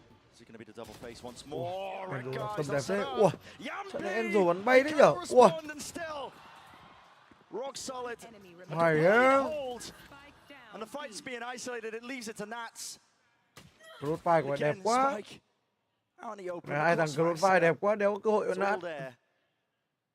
Các bi thì nó đéo ra, nó kê, nó căn thằng Nat xuống rồi nó mới ra. And that was just immaculate. Hay quá. Kills through the smokes as required. NAVI get up to another match Angel bay vãi lìn. 16-15. Neither team able to get across the line on their attack side. Angel bắn Look bay. at that timeline. It's just a sea of teal. Will NAVI be able to do it? They've had so many chances for the series to advance in their groups against all expectations, all odds. And if this keeps going, NAVI might be in a position to... If this keeps going, NAVI might be in a position to break their own record of the longest game we've ever had at a global tournament. The score in that one was 19-17. Nãy giờ hai team bắn This just doesn't tấn seem công to tù show vãi any cả signs chày of ấy. stopping. Will NAVI break Duy Đức ở ngoài OT phải không? through? It's the big question. CNED, fast Rồi, lane nhanh there, rồi đấy, flash nhanh đúng như inside các of bạn it, mong no muốn one này. really play Hay, đúng rồi, marks nhanh và towards tanh it, cái bom side B, stuns. tanh cái đường lớn, Wins đúng some rồi. momentum to try and get them into the Mọi side, thứ but là is ok anyone rồi này. really Cũng chuẩn rồi looking to này. see that? Holding Đấy these rồi. this time. Chiến thắng là đây rồi. It's gonna be a miracle. Rồi, bình tĩnh nào. For the series. Không ai kêu ca nhá. Rồi, đúng rồi, bom kín. Hợp lý luôn. Biết luôn là không ai kêu ca. Lửa đẹp rồi. Đây rồi, đây rồi, đây rồi, đây rồi, đi ngủ đây rồi. Cuối cùng chúng ta đã được đi ngủ. Nào.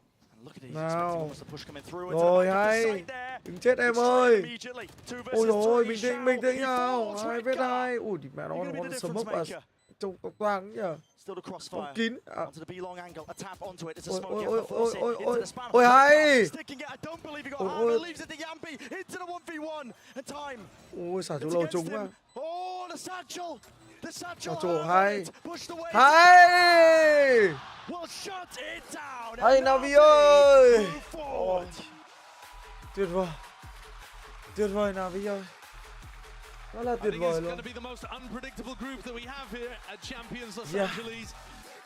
Vô địch rồi. Đi ngủ thôi. Mọi thứ đã khác. Vô địch rồi. Đi ngủ thôi. Despite the heroics of Nats and Save, end up getting taken down. Mimi was talking about it on the desk, how at some point this year, these two teams crossed paths. And what once was NAVI heading for the number 1 and 2 spot within EMEA ended up in a bit of a decline, a bit of a slump, I think it's fair to say. Anh em nào còn lời gì muốn nói nhở? Nói nốt đi, tâm sự nốt đi, tôi còn off the team nhở, trời sắp sáng rồi. Có đủ cho từ đây. See the series going either direction, but they will be playing now from the elimination side of their group. And having to face off against the loser of DRX and Loud. Not a fight you want to take, either way. Certainly not. But I think both of these teams in pretty reasonable form. There were a lot of questions about where these two teams would end up being, what caliber of play they would bring to the game, and it was actually really quite impressive. I was particularly impressed with what Nats was bringing out here. Yeah, absolutely. Well, let's send it down to the desk as well to break it all down. Thank you so much for that, fellas. What a game we saw. 4 rounds separating Liquid and NAVI. That's how close this matchup was. Don't let the 2-0 confuse you there. Of course, Golden Boy here alongside with Mimi and Sean Garris as we look to jump into the action. And let's just go straight for our Verizon high-speed moment of the match. Because you gotta give your flowers to Ok, Sugetsu, cảm ơn anh em đã theo dõi buổi livestream nhá. Hẹn gặp lại anh em vào hôm khác nhá. Chúc anh em ngủ ngon nhá. Bye bye. I mean, in this overtime, it was a battle.